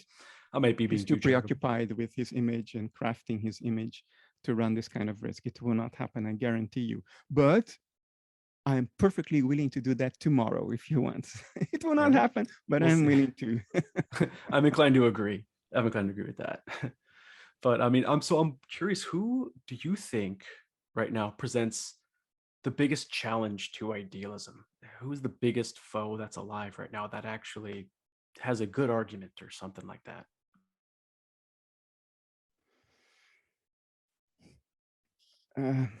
The opposition is extraordinarily poor. I agree. Because they don't even know what idealism is. So if you think of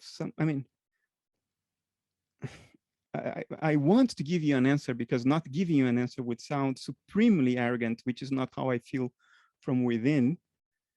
You can give a list of some people. You don't have to rank them if you don't like, but maybe you can say, oh, these people, maybe they're pretty good. There are thoughtful people who are not idealists. Daniel Stoyar is not an idealist. He would consider himself a physicalist. But if you look at what he calls physicalism. It's not what you would call physicalism. But he's thoughtful. He's someone I would debate respectfully. But he's not also going out and saying idealism isn't true. I mean, he's too thoughtful to make a pronouncement like that. People who make pronouncements like that, either against idealism or in favor of physicalism, usually don't know what either one is. You have popular voices that command large platforms and are influential. People like that American Polish guy, what's his name again? One of the wannabe horsemen. He's not one, but he wants to be one. Oh, darn it. I think I have an idea of who you're getting at. You said it's Polish? A Polish American. I forgot his name. I had a couple of written debates with him. I'm looking at my website to see if I...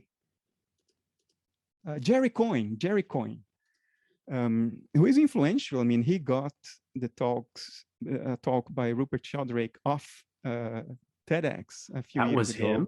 That was him? Yeah, wow. Yeah, it was him. According to Rupert, it was him. Yeah, he made a lot of noise, and he got the scientific advisory board of TED, whoever they are, to pull Rupert's presentation, which was absolutely not a how to say, it was an entirely logical, coherent presentation. You may disagree with what he said, but he was not a loony, and he didn't say anything lunatic at all. He made a very good argument, but Jerry Coyne made a storm about it. He has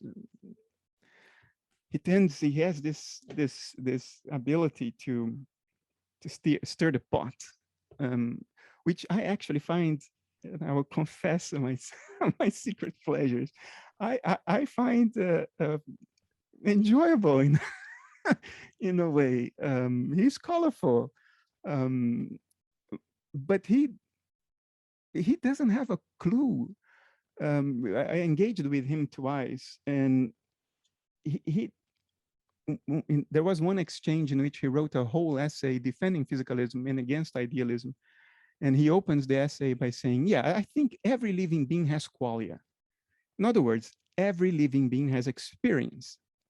And he even named one particular living being, water fleas, which are microscopic little crustaceans. They don't have a nervous system.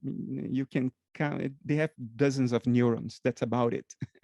And I said, yeah, I think these water fleas, Daphnia is the scientific name. I think Daphnia have experience.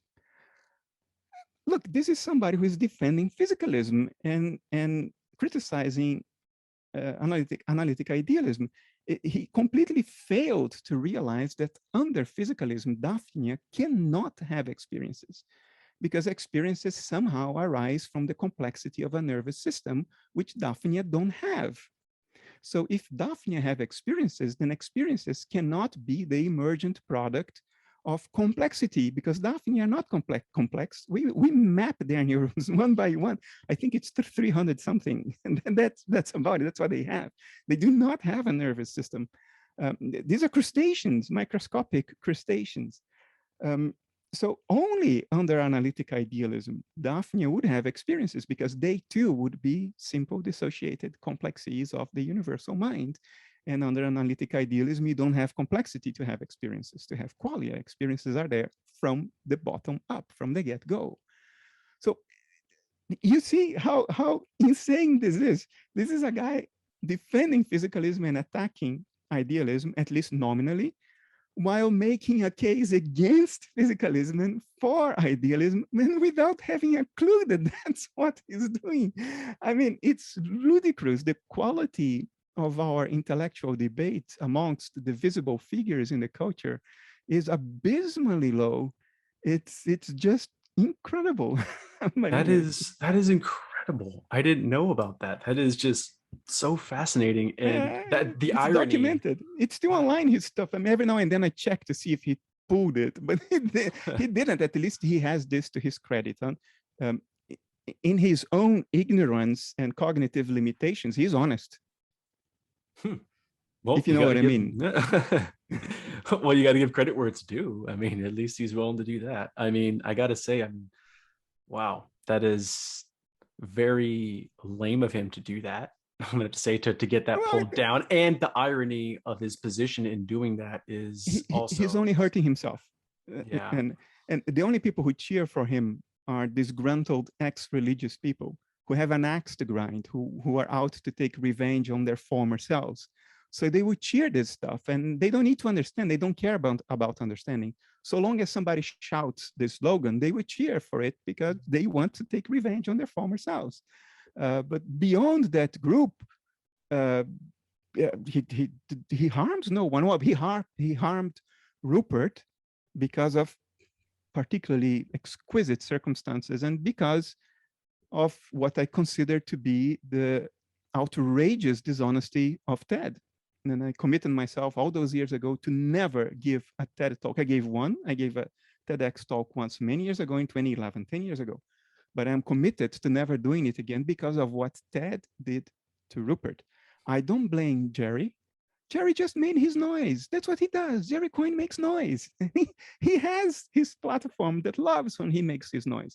He's otherwise harmless unless people who are supposed to be serious and scholarly and intelligent somehow go along with that crazy noise. And so I blame TED. I don't blame Jerry Coyne. Oh, okay. So Jerry Coyne is just a colorful character who shouts nonsense, and he's entertaining. He's highly entertaining. I confess to having that secret pleasure. I would love to have a beer with him because he's entertaining. And he's probably clever in his particular specialization. But that cleverness just doesn't percolate anywhere else beyond his specialization. It's very, very specific. Okay, maybe I misunderstood earlier. Yeah, I heard it as if he somehow went to TED and was like, "This should be taken down." But maybe, like you said, he did say to take it down. Yes, wow. And not only to TED, he made a public campaign. But I don't blame him for doing that because that's what Jerry Coyne does. Jerry Coyne is an agent provocateur, and he plays to his crowd. So how many people do that? Countless people do that. You know, the media is filled with people doing this. Why will I single out Jerry Coyne? I blame TED for having given an ear to that noisy figure instead of the completely reasonable, well-articulated story of Rupert Sheldrake. So I blame TED. So Jerry did it. Jerry campaigned for his talk to be removed, but he doesn't have the power to remove Rupert's talk. TED has, and TED chose to remove it. So I blame TED, not Jerry Coyne. Okay, so and because I guess this is a personal thing for me. I think the whole idea of trying to silence your opponents or trying to get their content removed or something like that, I find that to be very cowardly. And I disavow that behavior. And so for Jerry Coyne to do that, if he's a provocateur, by all means, he can be a provocateur. But I will say that attitude of trying to remove someone else's content, I just am opposed to that. Within his own worldview, he's not being inconsistent. If I were him, what I would have said to you now is, I don't oppose Rupert Sheldrake putting a talk online. I just oppose him being given space in what is supposed to be a scientific talk, while Rupert's talk was not scientific. So put it somewhere else, but don't put it under TED. That was the argument. Now, I don't think Rupert's talk was anywhere near unscientific. On the contrary, what I saw there was a critical mind reevaluating some of our hidden assumptions very judiciously and carefully. And I think that it's not only not anti-scientific, I think that is the ultimate expression of the truly honest scientific mind. So I think he did deserve a place in a scientific forum like that, and he was not given it for invalid reasons. But within Jerry Coyne's own logic, if you grant that in his view, Rupert wasn't scientific, then he was not inconsistent in asking for the talk to be removed. That's what I meant. So in other words, again, I don't blame Jerry Coyne. I blame TED, who does the curation. who had the responsibility to know better. Jerry Coyne is just a noisy mouth. That's what he does. He's that colorful figure, highly entertaining. But as long as you don't take it too seriously, and Ted took it too seriously. And what happened is that somebody who gave a talk for free for Ted, in other words, did a favor to Ted, got no money for it. The only payment he got was then to have his reputation dragged through the mud by Ted. To me, that's a stab in the back. And it's very close to unforgivable, what Ted did. And it motivates me to say, I will never give a TED talk. Never. Unless I have substantial reasons that this cannot happen again, including perhaps that the head of TED will not be who the head of TED is today. Somebody who was the editor of a computer games magazine. That's how he started his life. Sorry, I didn't want to get personal here, but hey, that's fine. That's fine. We're having a discussion here. This is all good. There's this one guy I remember. He's a comedian by the name of Sam Hyde. He infiltrated TED Talk. It was called a 2070 Paradigm Shift, and it was a TEDx talk. But he totally trolled TED Talks by giving a parody TED Talk. He was just talking about nonsense and teaching, just like starving children in countries JavaScript. And it's just like he was just totally saying nonsense to sort of point out the absurdity of TED and how they're not rigorous. They don't really all that consistent. And so I just thought it was a humorous example of how TED shouldn't be taken all too seriously, as Yeah, look, TED doesn't curate TEDx events. It's a sort of franchise. And Rupert gave his talk in a TEDx event. But then TED made an exception to the rule and decided to curate his talk out of a TEDx event. I mean, they made an issue of something that's from the beginning, they didn't even have control over. So they had completely plausible deniability for responsibility towards whatever Rupert said.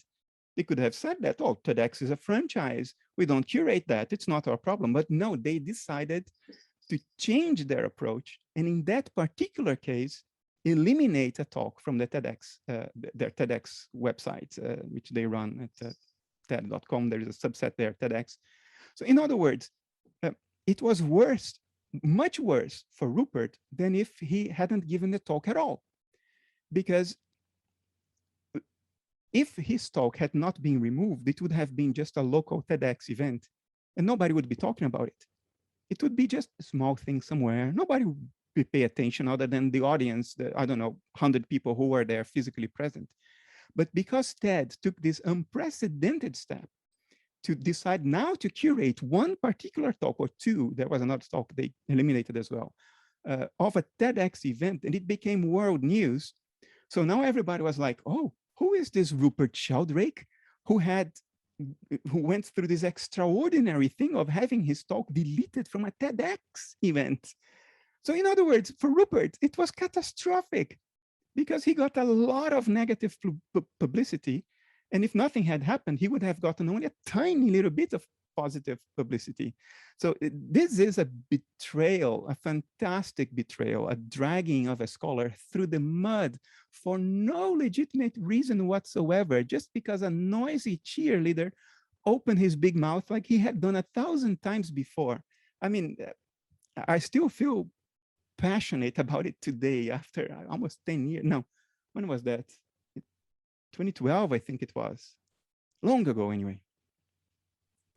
Wow. But I mean, because, it's indicative of a much larger trend. I think that may be why it sticks out to people like you and myself, because who knows where else similar things have happened elsewhere, where maybe somebody who was a bit more of a panpsychist or an idealist, and they could have had a bit more wider of an audience, but somebody was complaining because they thought it was too much woo-woo in their mind. And so we didn't get a chance. So who knows? I'm not saying that has, but for all we know, this is just a case study of maybe it's happened elsewhere. Of course, these are not decisions made on the basis of reason and the actual content of the talk. These are fearful decisions. People are afraid to have their event cast as non-mainstream.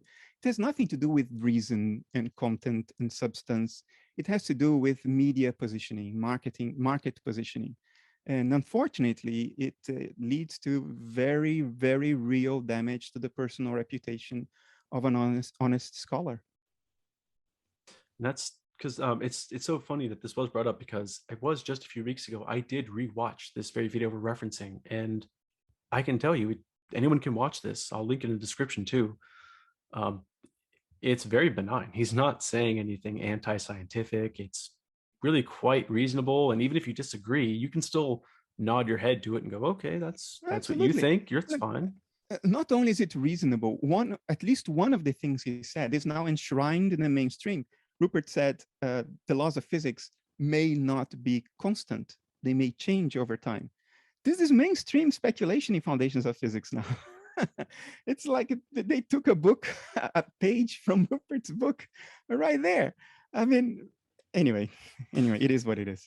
Yeah, it is what it is. But we're, hopefully as the internet rises more, maybe the grip academia has and other mainstream institutions have, maybe it will loosen a bit, because people can get the word out now. They can get lots of views. They can make their own videos and movies and books and everything, and sort of get around these institutions that guarded these ideas and told us that this is what's true, this is what's not. So I'm hoping as time goes on, that the people can actually just debate this for themselves. And that's why I'm really appreciative that we can have this talk, because I think you and I thinking more about this question, for instance, about alters and the creation of other selves, I think the more we at least think about it and talk about it, we can get an answer to this maybe, or somebody else will hear us and they can also pick up some of the slack and they can all help us and we can work on it together. So yeah, the custodians clearly have less power now. There are alternatives, as you said. Of course, as everything, this has a negative side as well,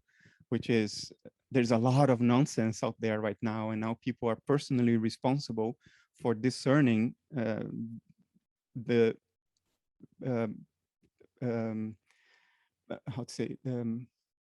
useful speculation from the utter nonsense. And a lot of people are not capable of making that discernment. So you get a lot of nonsense in the airways right now. But perhaps this is a fair price to pay for weakening the power of the custodians of knowledge. Perhaps so.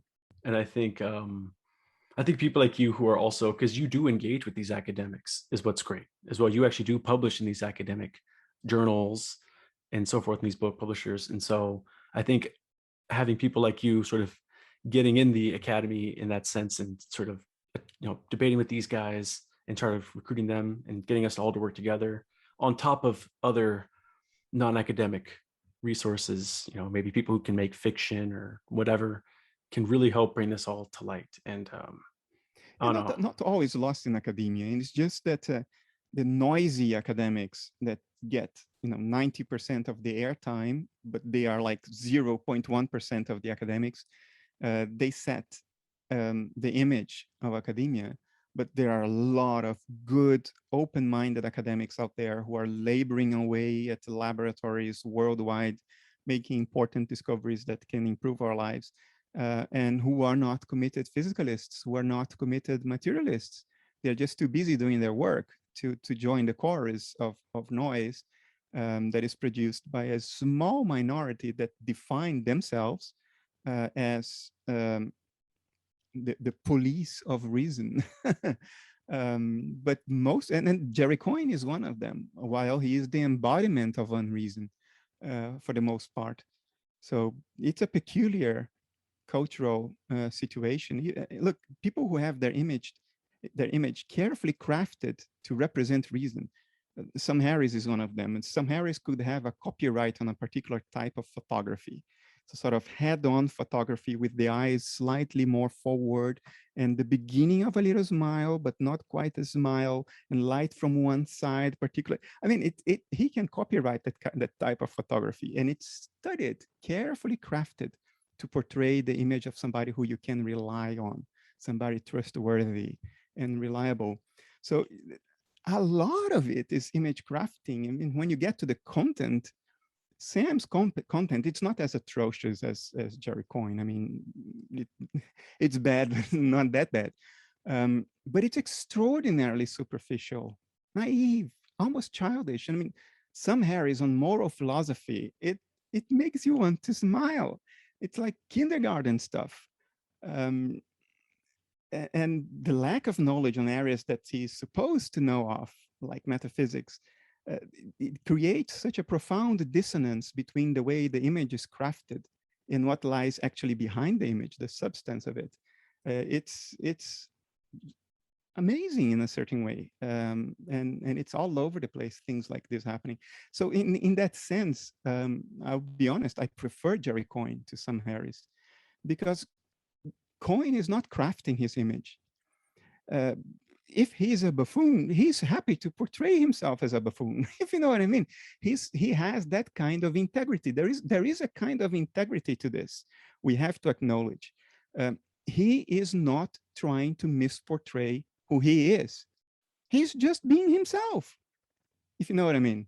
And I find that worthy of a nod. I give a nod of acknowledgement to that, because we are in a culture, in a historical junction in which something like this is rare. Even something as basic as this is rare. So let me give a public nod to Jerry Coyne for at least being his authentic self. He's not trying to craft his image.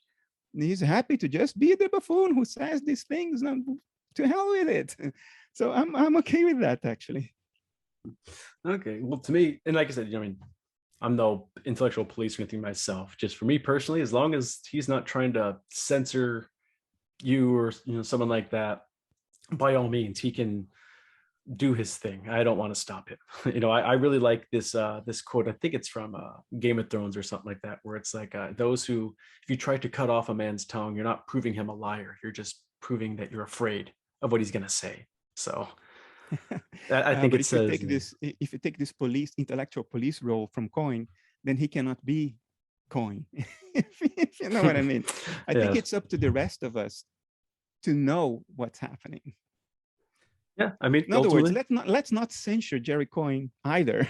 Right, correct. Just see through it. Yep. I mean, they don't even need to see through it, because Jerry Coyne is just who he is. It's right there. I have everything is out there. Sam, I find more pernicious, because there is a lot of image crafting, more people involved. There is you can call it, if you want to be positive, you can call it good marketing. If you want to be realistic, there's a lot of manipulation. Let's call it for what it is. There's a lot of manipulation, deliberate manipulation going on there. And that I find more pernicious, even though he's not calling for anybody to be censured. I find that a lot more pernicious than Jerry's frenzy calls to take talks down. That would be harmless if the people responsible for curating proper content would do their jobs. This brings up something else. This is, of course, another personal take of mine, but maybe you have some thoughts on this. I think, especially as an idealist, since we put such primacy on the psychological or the mental and so forth, I think such manipulation, we take it for granted that, like, oh, this is just what people do in a sense, and there's a sense in which that's true. But I think these tactics that companies use when they use scientific ways of understanding cognition and use that to manipulate, how people buy and do certain things like that, I think attitudes might change on how we view the ethics of that, how these companies have access to so many viewers and how they're able to use these scientifically, measured ways of, in a sense, programming people. And for what end? It's just to line their pockets. And so I think we may look back at some of the way we do marketing and just the way we trade in the markets and be like, wow, this was actually profoundly immoral. I would cite this as one of the three greatest evils of the economic system in which we organize our activity today. Not in this order, but one of them is what you just mentioned. We have enshrined manipulation by law as something valid, and we call it marketing. It's just manipulation. Yep. And however you want to spin this, people are being manipulated. And that's not fine. We shouldn't enshrine that, in the validity of that in the law. We should oppose that. I Another agree. extremely pernicious thing is that our entire economic system is based on growth, but planet Earth is not growing. The resources are infinite. It's just absolutely insane to base our entire economic system, including the law that applies to the boards of companies, and they have so-called fiduciary duties.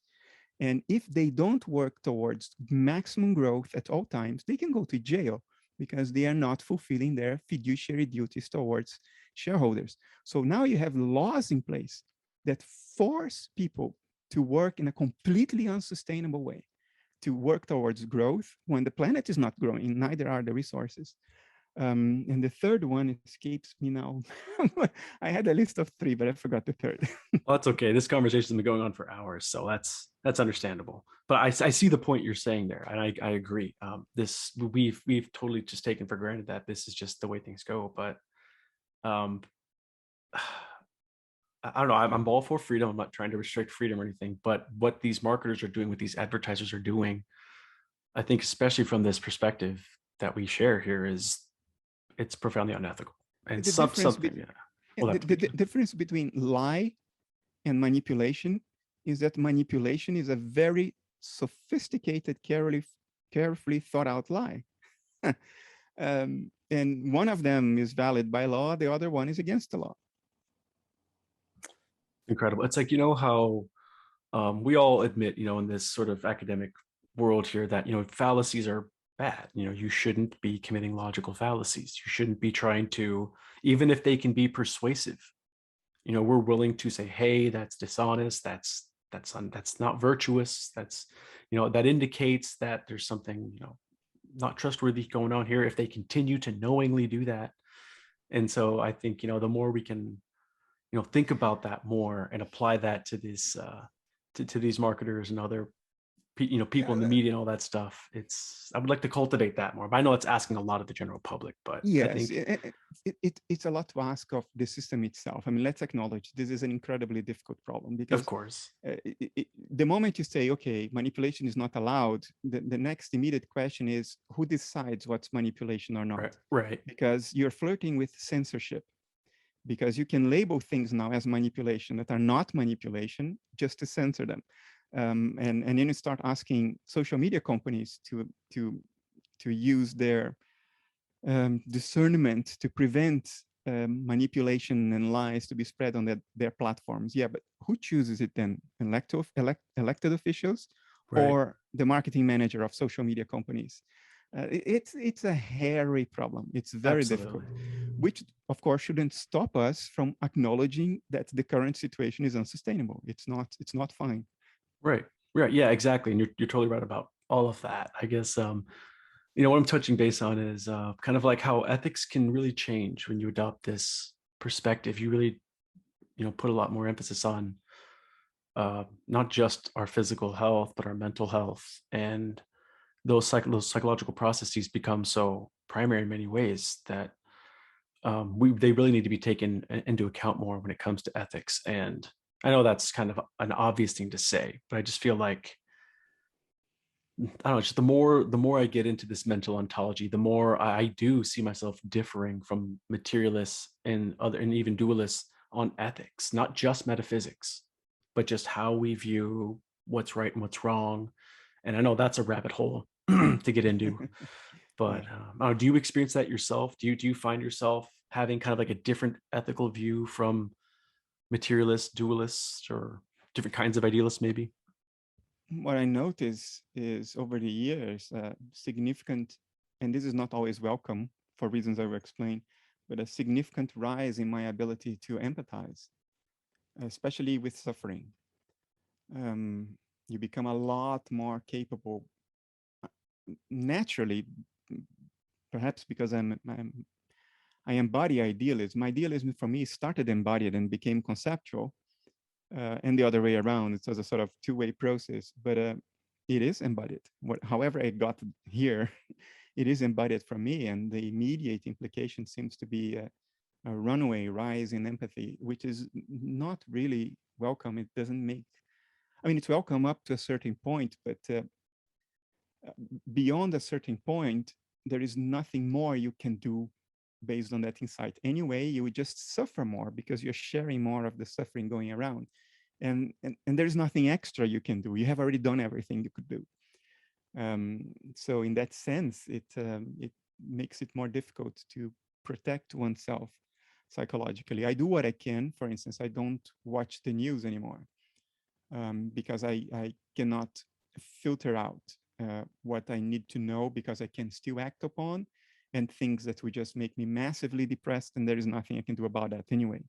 So what I do now is I go to carefully selected news websites and I have a look at the headlines, make a judgment about, is it okay to read this or not? If yes, I read.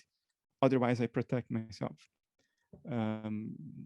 That's what I do. And there are things that can still, if I let them through, they can flatten me for a week.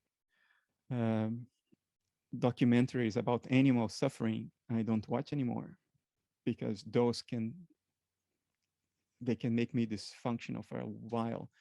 We have nightmares about that, or the misery that people around the world are going through because of natural disasters or wars, or that can flatten me too if I'm not very careful. So I trade very carefully on the news now.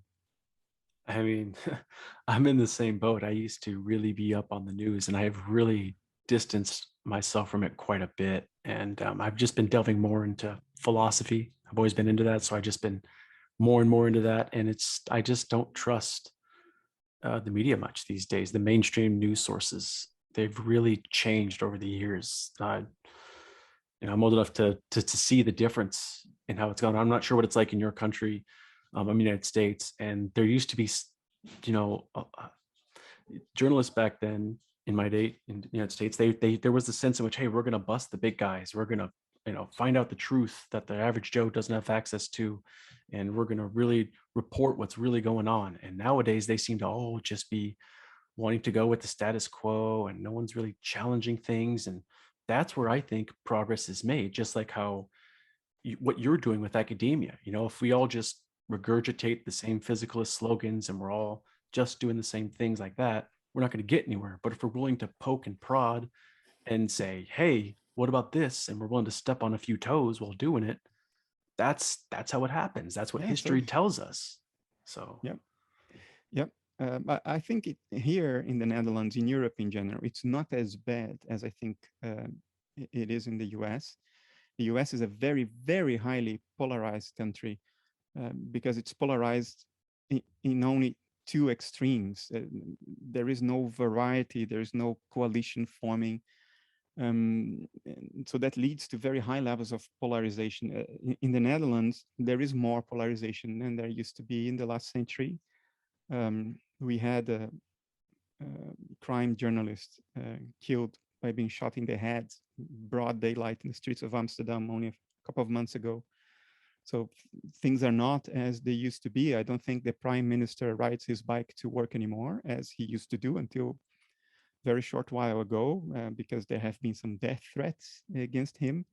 And for the Dutch, this is an earthquake of a change, that the prime minister cannot ride his bike to work. So the prime minister is no longer like a Dutch person because everybody rides their bike to work. So these are tectonic changes for the Netherlands.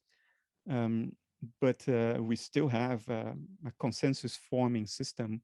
We had elections very early this year and the government still didn't form. The old government is still in place because it takes many months for a coalition and a joint plan of government to be agreed and signed. And then they execute that for 5 years. But it can take a year for all the different parties that need to be involved, otherwise you don't get a majority, to sort of make concessions and come to a consensus. So you still see that here.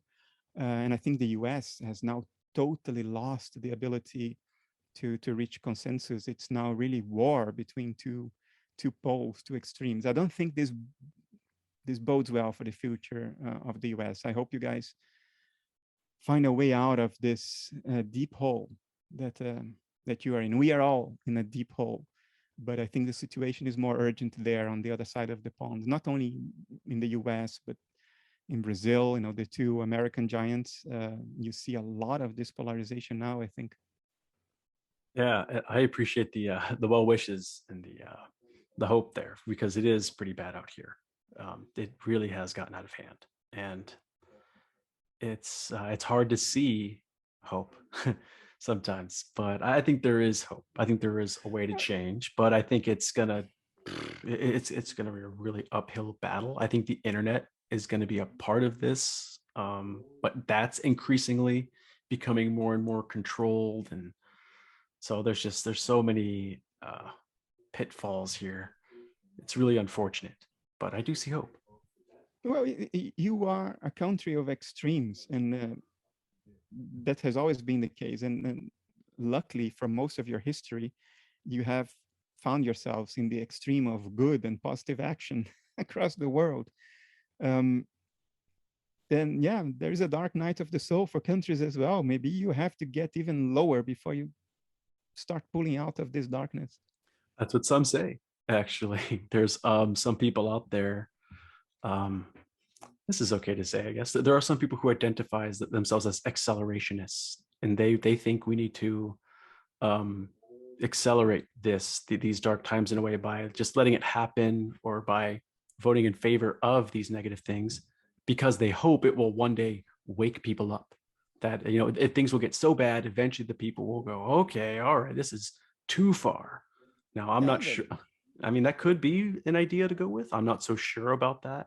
That comes in different forms. Some are more extreme in their accelerationism. Some are a bit more maintained and civil. But there's many different philosophies to go with on this. There is an argument to be made for that. Of course, the question is, what's the amount of damage? Because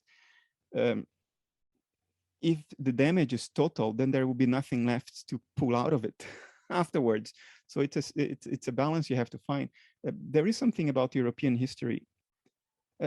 Look, today we look at the world, and the one place where negotiation and consensus seeking is still held to as a high value, where parties that join a government coalition can, with their face up, go to their constituencies and say, we've given up on this, this, and this in order to reach a consensus, so we could push this and this element of our program.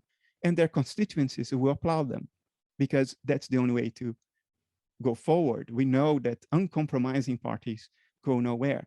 And the rest of the world may look at this and think, wow, Europe is advanced. But you have to remind yourself of how Europe got here. Europeans destroyed this continent twice in the last century. Think about it. It's in both world wars, not one bomb fell on American territory. I live in a city that no longer has ancient buildings because they were flattened when the Americans, in their course to Germany, passed through Eindhoven. Frankfurt was completely destroyed. So was Nuremberg. I mean, I could name endless list of cities that were flattened and families that were killed. I mean, millions and millions and millions. Economy is ruined.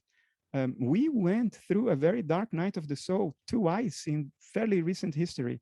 So the ability to, negotiate with the other side and accommodate the other side, even though we hate them, has been enforced by this history. Because we know what happens if we don't do that. If we are uncompromising in our righteousness, we know what it leads to. Make no mistake, the Second World War happened because of the first, and the first happened because of righteousness. So a very high price was paid for this insight. And the tragic thing is, new generations no longer remember this. It's abstract for them. They learn it at school, but it's no longer a lived reality because their relatives that died are already 2 generations removed from them. And they never met them anyway, and they have grown used to a social environment that takes care of their basic needs so they can focus on their dreams and aspirations and all that, and they take it for granted. And they are forgetting that to maintain this, an ability to compromise and to see things from the other side, even though you may hate the other side, is the prerequisite. And if that's forgotten, yeah, that's very dangerous. Yeah, and I think another aspect too is some people can be very dehumanizing about this. Like this is something you said earlier. You know, these isms that we have, these are just concepts, these are ideas, and what's behind those are ultimately people, or subjects, persons. So you know, we shouldn't forget that even if we disagree with these people politically and so forth, even if we have big ethical disagreements, they're still people, and I think we should still treat them as such. And I think it's so easy. This is more so in the States probably.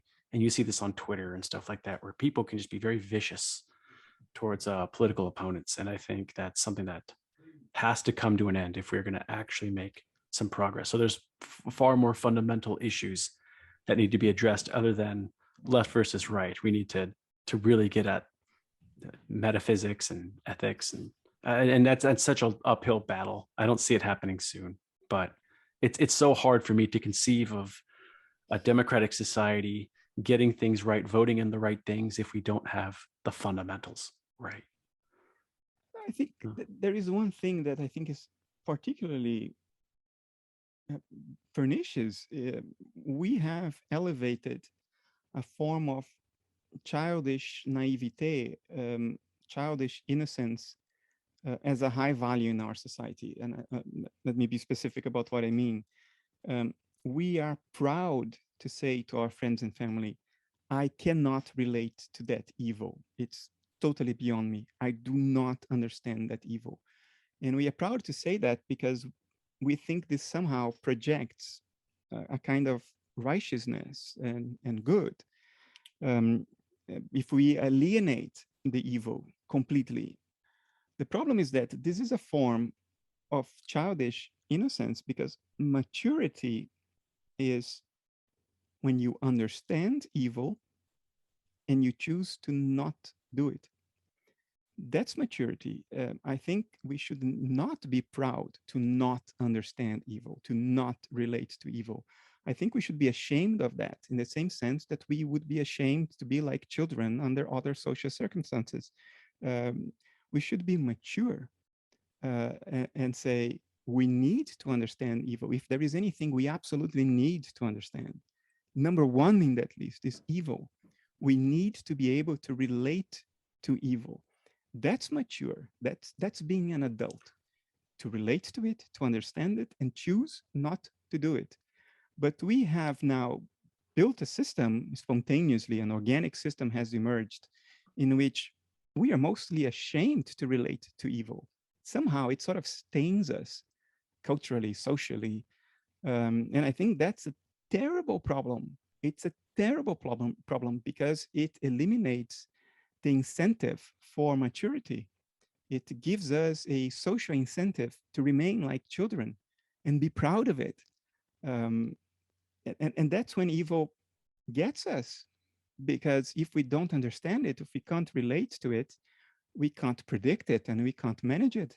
We can only predict and manage and contain that which you understand. And not only understand conceptually, but understand in the core of your being. And by that, I mean that you can introspect to the extent that you feel deep in your soul that if you were like that person under those circumstances, you might have done the same thing. This is the feeling of understanding evil, and yet choosing not to do that. But we are afraid of that, even towards ourselves, let alone communicating, saying that to other people.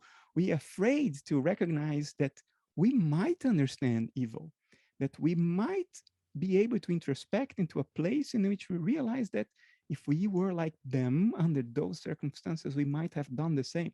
I submit to you that what we absolutely need is to be proud of what I just said, to be proud of relating to evil, of understanding it, because that's the only way to manage and control and predict it, to give it time under the light, under circumstances that minimize damage, and avoid it from going rampant, from going haywire and out of control.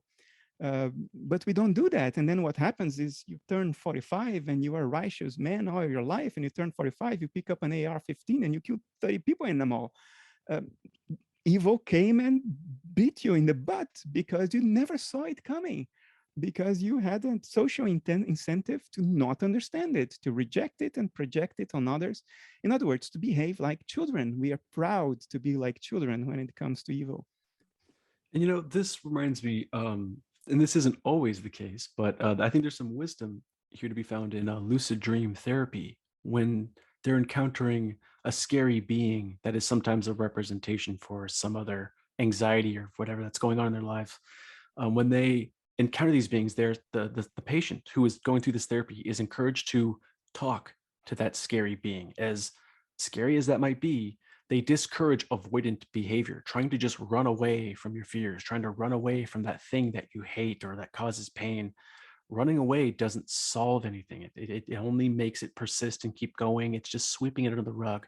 And when you actually do this, when you talk to that being and the subject will say, well, why are you here? Or what's going on? Or what's this all about? You know, or I'm here for you. You can talk to me. Sometimes that scary thing transforms into something else, or sometimes it will turn into, like, it will like kind of enter the body of the dreamer after they've come to terms with something. And so there's this kind of message, I think, in which you love your enemy as yourself, as Jesus said. You don't confront them with hate and anger, but you try to understand them. And when that happens, they don't look like such a scary monster anymore. Turns out they're not this evil villain that the media wanted us to believe, but turns out they're real beings with feelings, and they just may think a bit differently. But once we understand what we're actually saying, instead of polarizing, maybe we'll find out that we agree more than we disagree. And or maybe if we disagree, we can find a way to figure it out, to work together somehow. I don't know. And it's not only the evil in others, it's the evil within ourselves. That is always there because we are natural beings, and what we call evil is a spontaneous force of nature. It comes in higher or lesser degrees in all of us. But as you said, as you suggested, the best way to give it energy and to help it go completely out of control is to ignore it, to deny it, to neglect it, and to convince yourself that it's not in you. Because then it grows unmonitored. And that energy of rejection transforms into fuel for that evil in you. It grows into a monster if it's rejected and repressed and denied and not recognized. And that evil, look, it's evil in the same way that a tornado that devastates a village and kills 20 people is evil. But we don't go after the tornado and say, you bastard, how dare you do this? No, it's just a force of nature. You know, it's an energy that expresses itself in ways that we, through our ability to reflect, can pass value judgment on and try to control. But the way to control, you cannot control something that you neglect, ignore, reject, and pretend is not there. That's the recipe for not being able to control something, because you deliberately don't look at it. You refuse to see it. How can you control it? So not only does it go out of control, it gains a level of energy because of being rejected. I think the mature way to deal with evil is, and it's very important because it's a way to reduce projection. I mean, wars are caused by projection. The Germans projected their negative points on the Jews, so they ended up killing 6 million of Jews because of what they projected onto them. We in the West project all kinds of things on Arabs today. They are our favorite receptacle of evil projections now. So by projecting, we go to war, and we project only that which we don't see in ourselves. So I think the way that is conducive for a sustainable future is to, again, be adults and recognize the evil in us, to say to it, you are part of me, you are a part of nature. I acknowledge your existence and your right to exist, but I shall not give you free rein. I will put boundaries on you, and I'll try to allow you to express in harmless ways as much as I can through games or situations in which consenting adults participate and lead to no harm. I'll try to give you your time under the light, but under control and supervision, because I am the adult in the room and I recognize your existence. I grant you the right to exist. I'll give you your time under the sun, but I will not give you free reign. But we don't do that. We look in the mirror and you say, there is no evil in me. It's just the Arab terrorists. Yeah, that doesn't work. And that we haven't learned yet that this doesn't work is astounding, because we have thousands of years of history telling us that it doesn't work. And we continue to insist. Now, when will that change? I don't know. I don't know how many more catastrophes will take. But the way to deal with it is clear. It's the way of maturity, the way of the adult and not the child. It's not okay to be an infant. That's what I'm trying to get across. It's not okay to be innocent and naive. It's not okay. The life of our civilization and the future of our civilization, the future of our kids and grandkids depend on our not being naive and childish. Jim Hillman, one of the greatest American psychologists who died 10 years ago, he called it the cult of innocence. He was referring to the US, which was his country. So he restricted himself to his country, but it's applicable everywhere. We gotta stop this cult of innocence. We gotta be adults. And being adult, being mature, entails acknowledging the evil in us, granting it the right to exist under supervision, and withdrawing our projections from others. And I see what you're saying there, because there are, in a sense, necessary evils in a way. And there are times when we have to grow up and we have to do what needs to be done. And so that comes at the cost sometimes of us staying squeaky clean. And as much as we like, we want to, for self-preservation's sake, we want to stay, out of the dirt. But sometimes if we want to get things done, you have to get into it. And I think a good example of that is Jesus. Jesus, became incarnate. He, the Son became flesh, and not that the flesh is bad, but there is sin in this world, and he was living in this world of sin, and there was pain and suffering, and he went from a place of, he